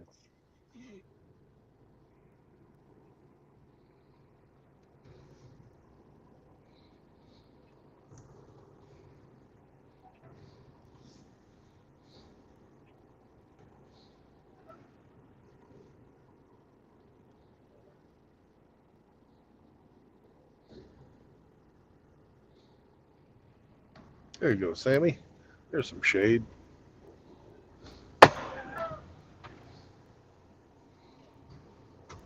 Put the little window down just a bit. All right, go Guess order who's something back? with a bone in it. Back again. Saunders back. Tell your friends. Yeah, hide your fucking chickens. Hide your chairs. Hide them all. Don't hide your daughters. Hide your fucking chairs. You're shooting blanks. I am shooting blanks, so you don't have to worry about no more kids. Yeah, Arlo called up this morning. He said, "Hey, I got some news. You know what it was?" And I said, "You're going to be a grandpa." Did you guess it right? No. Oh, okay. Dude, I have a buddy of mine. We don't really talk much anymore, but we went to high school together. He graduated 2 years after I did, so we were in high school together, you know. And Yeah, classmate. he became a grandpa at fucking 42. I give him so much fucking shit. I'm like, dude, you're gonna be a fucking grandpa at 42. Hey, it's better than being a grandpa at 30. Holy shit! You know, grandpas in their 30s, for fuck's sake. I don't know any grandpas in their 30s, but I have one chick that I graduated with, and she had 4 children by the time she was 21. Holy fuck! Damn, Between- dude. I couldn't imagine being, okay, look, 40s, it happens. It's not common, but it happens. But a grandpa in your 30s? Holy shit. Apparently, she was pregnant when she graduated high school, but didn't tell anybody. Damn, dude. But she's still married to the same guy. Hey, that's cool. That's a plus. That's a good part of the story. Yeah. God bless him for that. But hell, she was probably a grandma by fucking 35. Dude, I 38, told my son, I 38, said, something like that. son, if I'm a grandpa before I'm 50, I'm going to whoop your ass. I better be in my 50s. Before Well, you know what? You know how you can prevent that fucking Saunders? Well, I can't hold him down. He's too big. No, you don't. You teach him about how to avoid usury and indentured servitude by telling him the 3 tenets of MGTOW. Of no marriage, no cohabitation, and no new children. That's a whole new no new children thing that gets you from being a grandpa, by the way. Well, I have to explain it to you because, you're in. yeah, I'm kind So, of fucking dumb sometimes. It happens. yeah. I have an excuse for that, though, Brandon. Actually, it's not an excuse. I'm a retard sometimes because I've dealt with so many retards in my life. I'm allowed to be one once in a while. There you go. Yeah. Well, MGTOW was put together by helpful guys to help other men out and keep them from fucking, having to go through the hell of the fucking divorce courts and fucking family courts and all that fucking bullshit. Well, True Blood, I think I've got you half there, along with the advices the advices that I give my son that he has seen in real time as far as relationships go. He also has a father that he thankfully did not have to see the courtroom for because they were too young. Trust me, they tried to get my sons to testify against me in court, but they were too young. Well, Hemi, I got a question for you, Hemi. What? Is there anything else that you need to add to the 3 tenets of MGTOW? Yeah, don't bring your fucking girlfriends around here. That's right. Is that a caveat now? Is that kind of like a side note, like a bullet point? Yeah, it's just a little amendment. Little bullet point there. Little bullet point. Yeah. No fucking girlfriend either. Little sidebar. I can't believe you guys came up with that shit. It was actually Vincent and MGTOW. JR just said it. Fucking Sonderites assembled. Now you're Sonderites because you subbed to me? What the fuck? Sodomites. No, you're not sodomites. There's a difference. There's a fucking difference, damn it, Hemi. And if you're going to bring your girlfriend around, make sure she doesn't look like someone's grandma. Oh, no, there's no fucking girlfriend amendment fucking for hot chicks. That's fucking that's thirsty fucking thinking right there. Brandon, she's easy on the eyes, sir. She's easy on the eyes. It don't matter. Don't bring your fucking girlfriend around. All right, then she can be easy on this dick. Well, let her. Hey, she can be easy on your dick as long as you don't marry her. Let her live in your house, or fucking Or breed with her. Or breed with her. And now you and can don't bring practice. her, You can practice breeding, but Hemi. and just don't bring her around here. Yeah. Oh, I still practice breeding, guys. I just can't breed. Yeah. All right. So that's one last thing. MGTOW is for normal men. Because it doesn't matter if you're a Peter Puffer. You might be a man, you might be able to adopt children and all that, but you don't have a fucking fight a woman in court. Oh, Mr. Freedom fucking Camper. Jesus Brandon, are you at your destination already? I am. My destination is fucking right in front of us, the Cracker Barrel. I'm gonna go have some fucking breakfast brunch. All right. Someone kill the Rumble spammer. Second breakfast. There, I said it. I fucking reference fucking Tolkien. That means I'm a right-wing extremist. Token. That's a token reference. What about second breakfast? Lunch. Henny, Yeah. can you get him? I can't see him on my end here on my streamer though. All right. Well, you fuckers have a great day, and I'll be on in about 10.5 hours or so. Enjoy your meal, sir. Y'all have a good one now. Bye. Eat my fucking ass. No. Woof.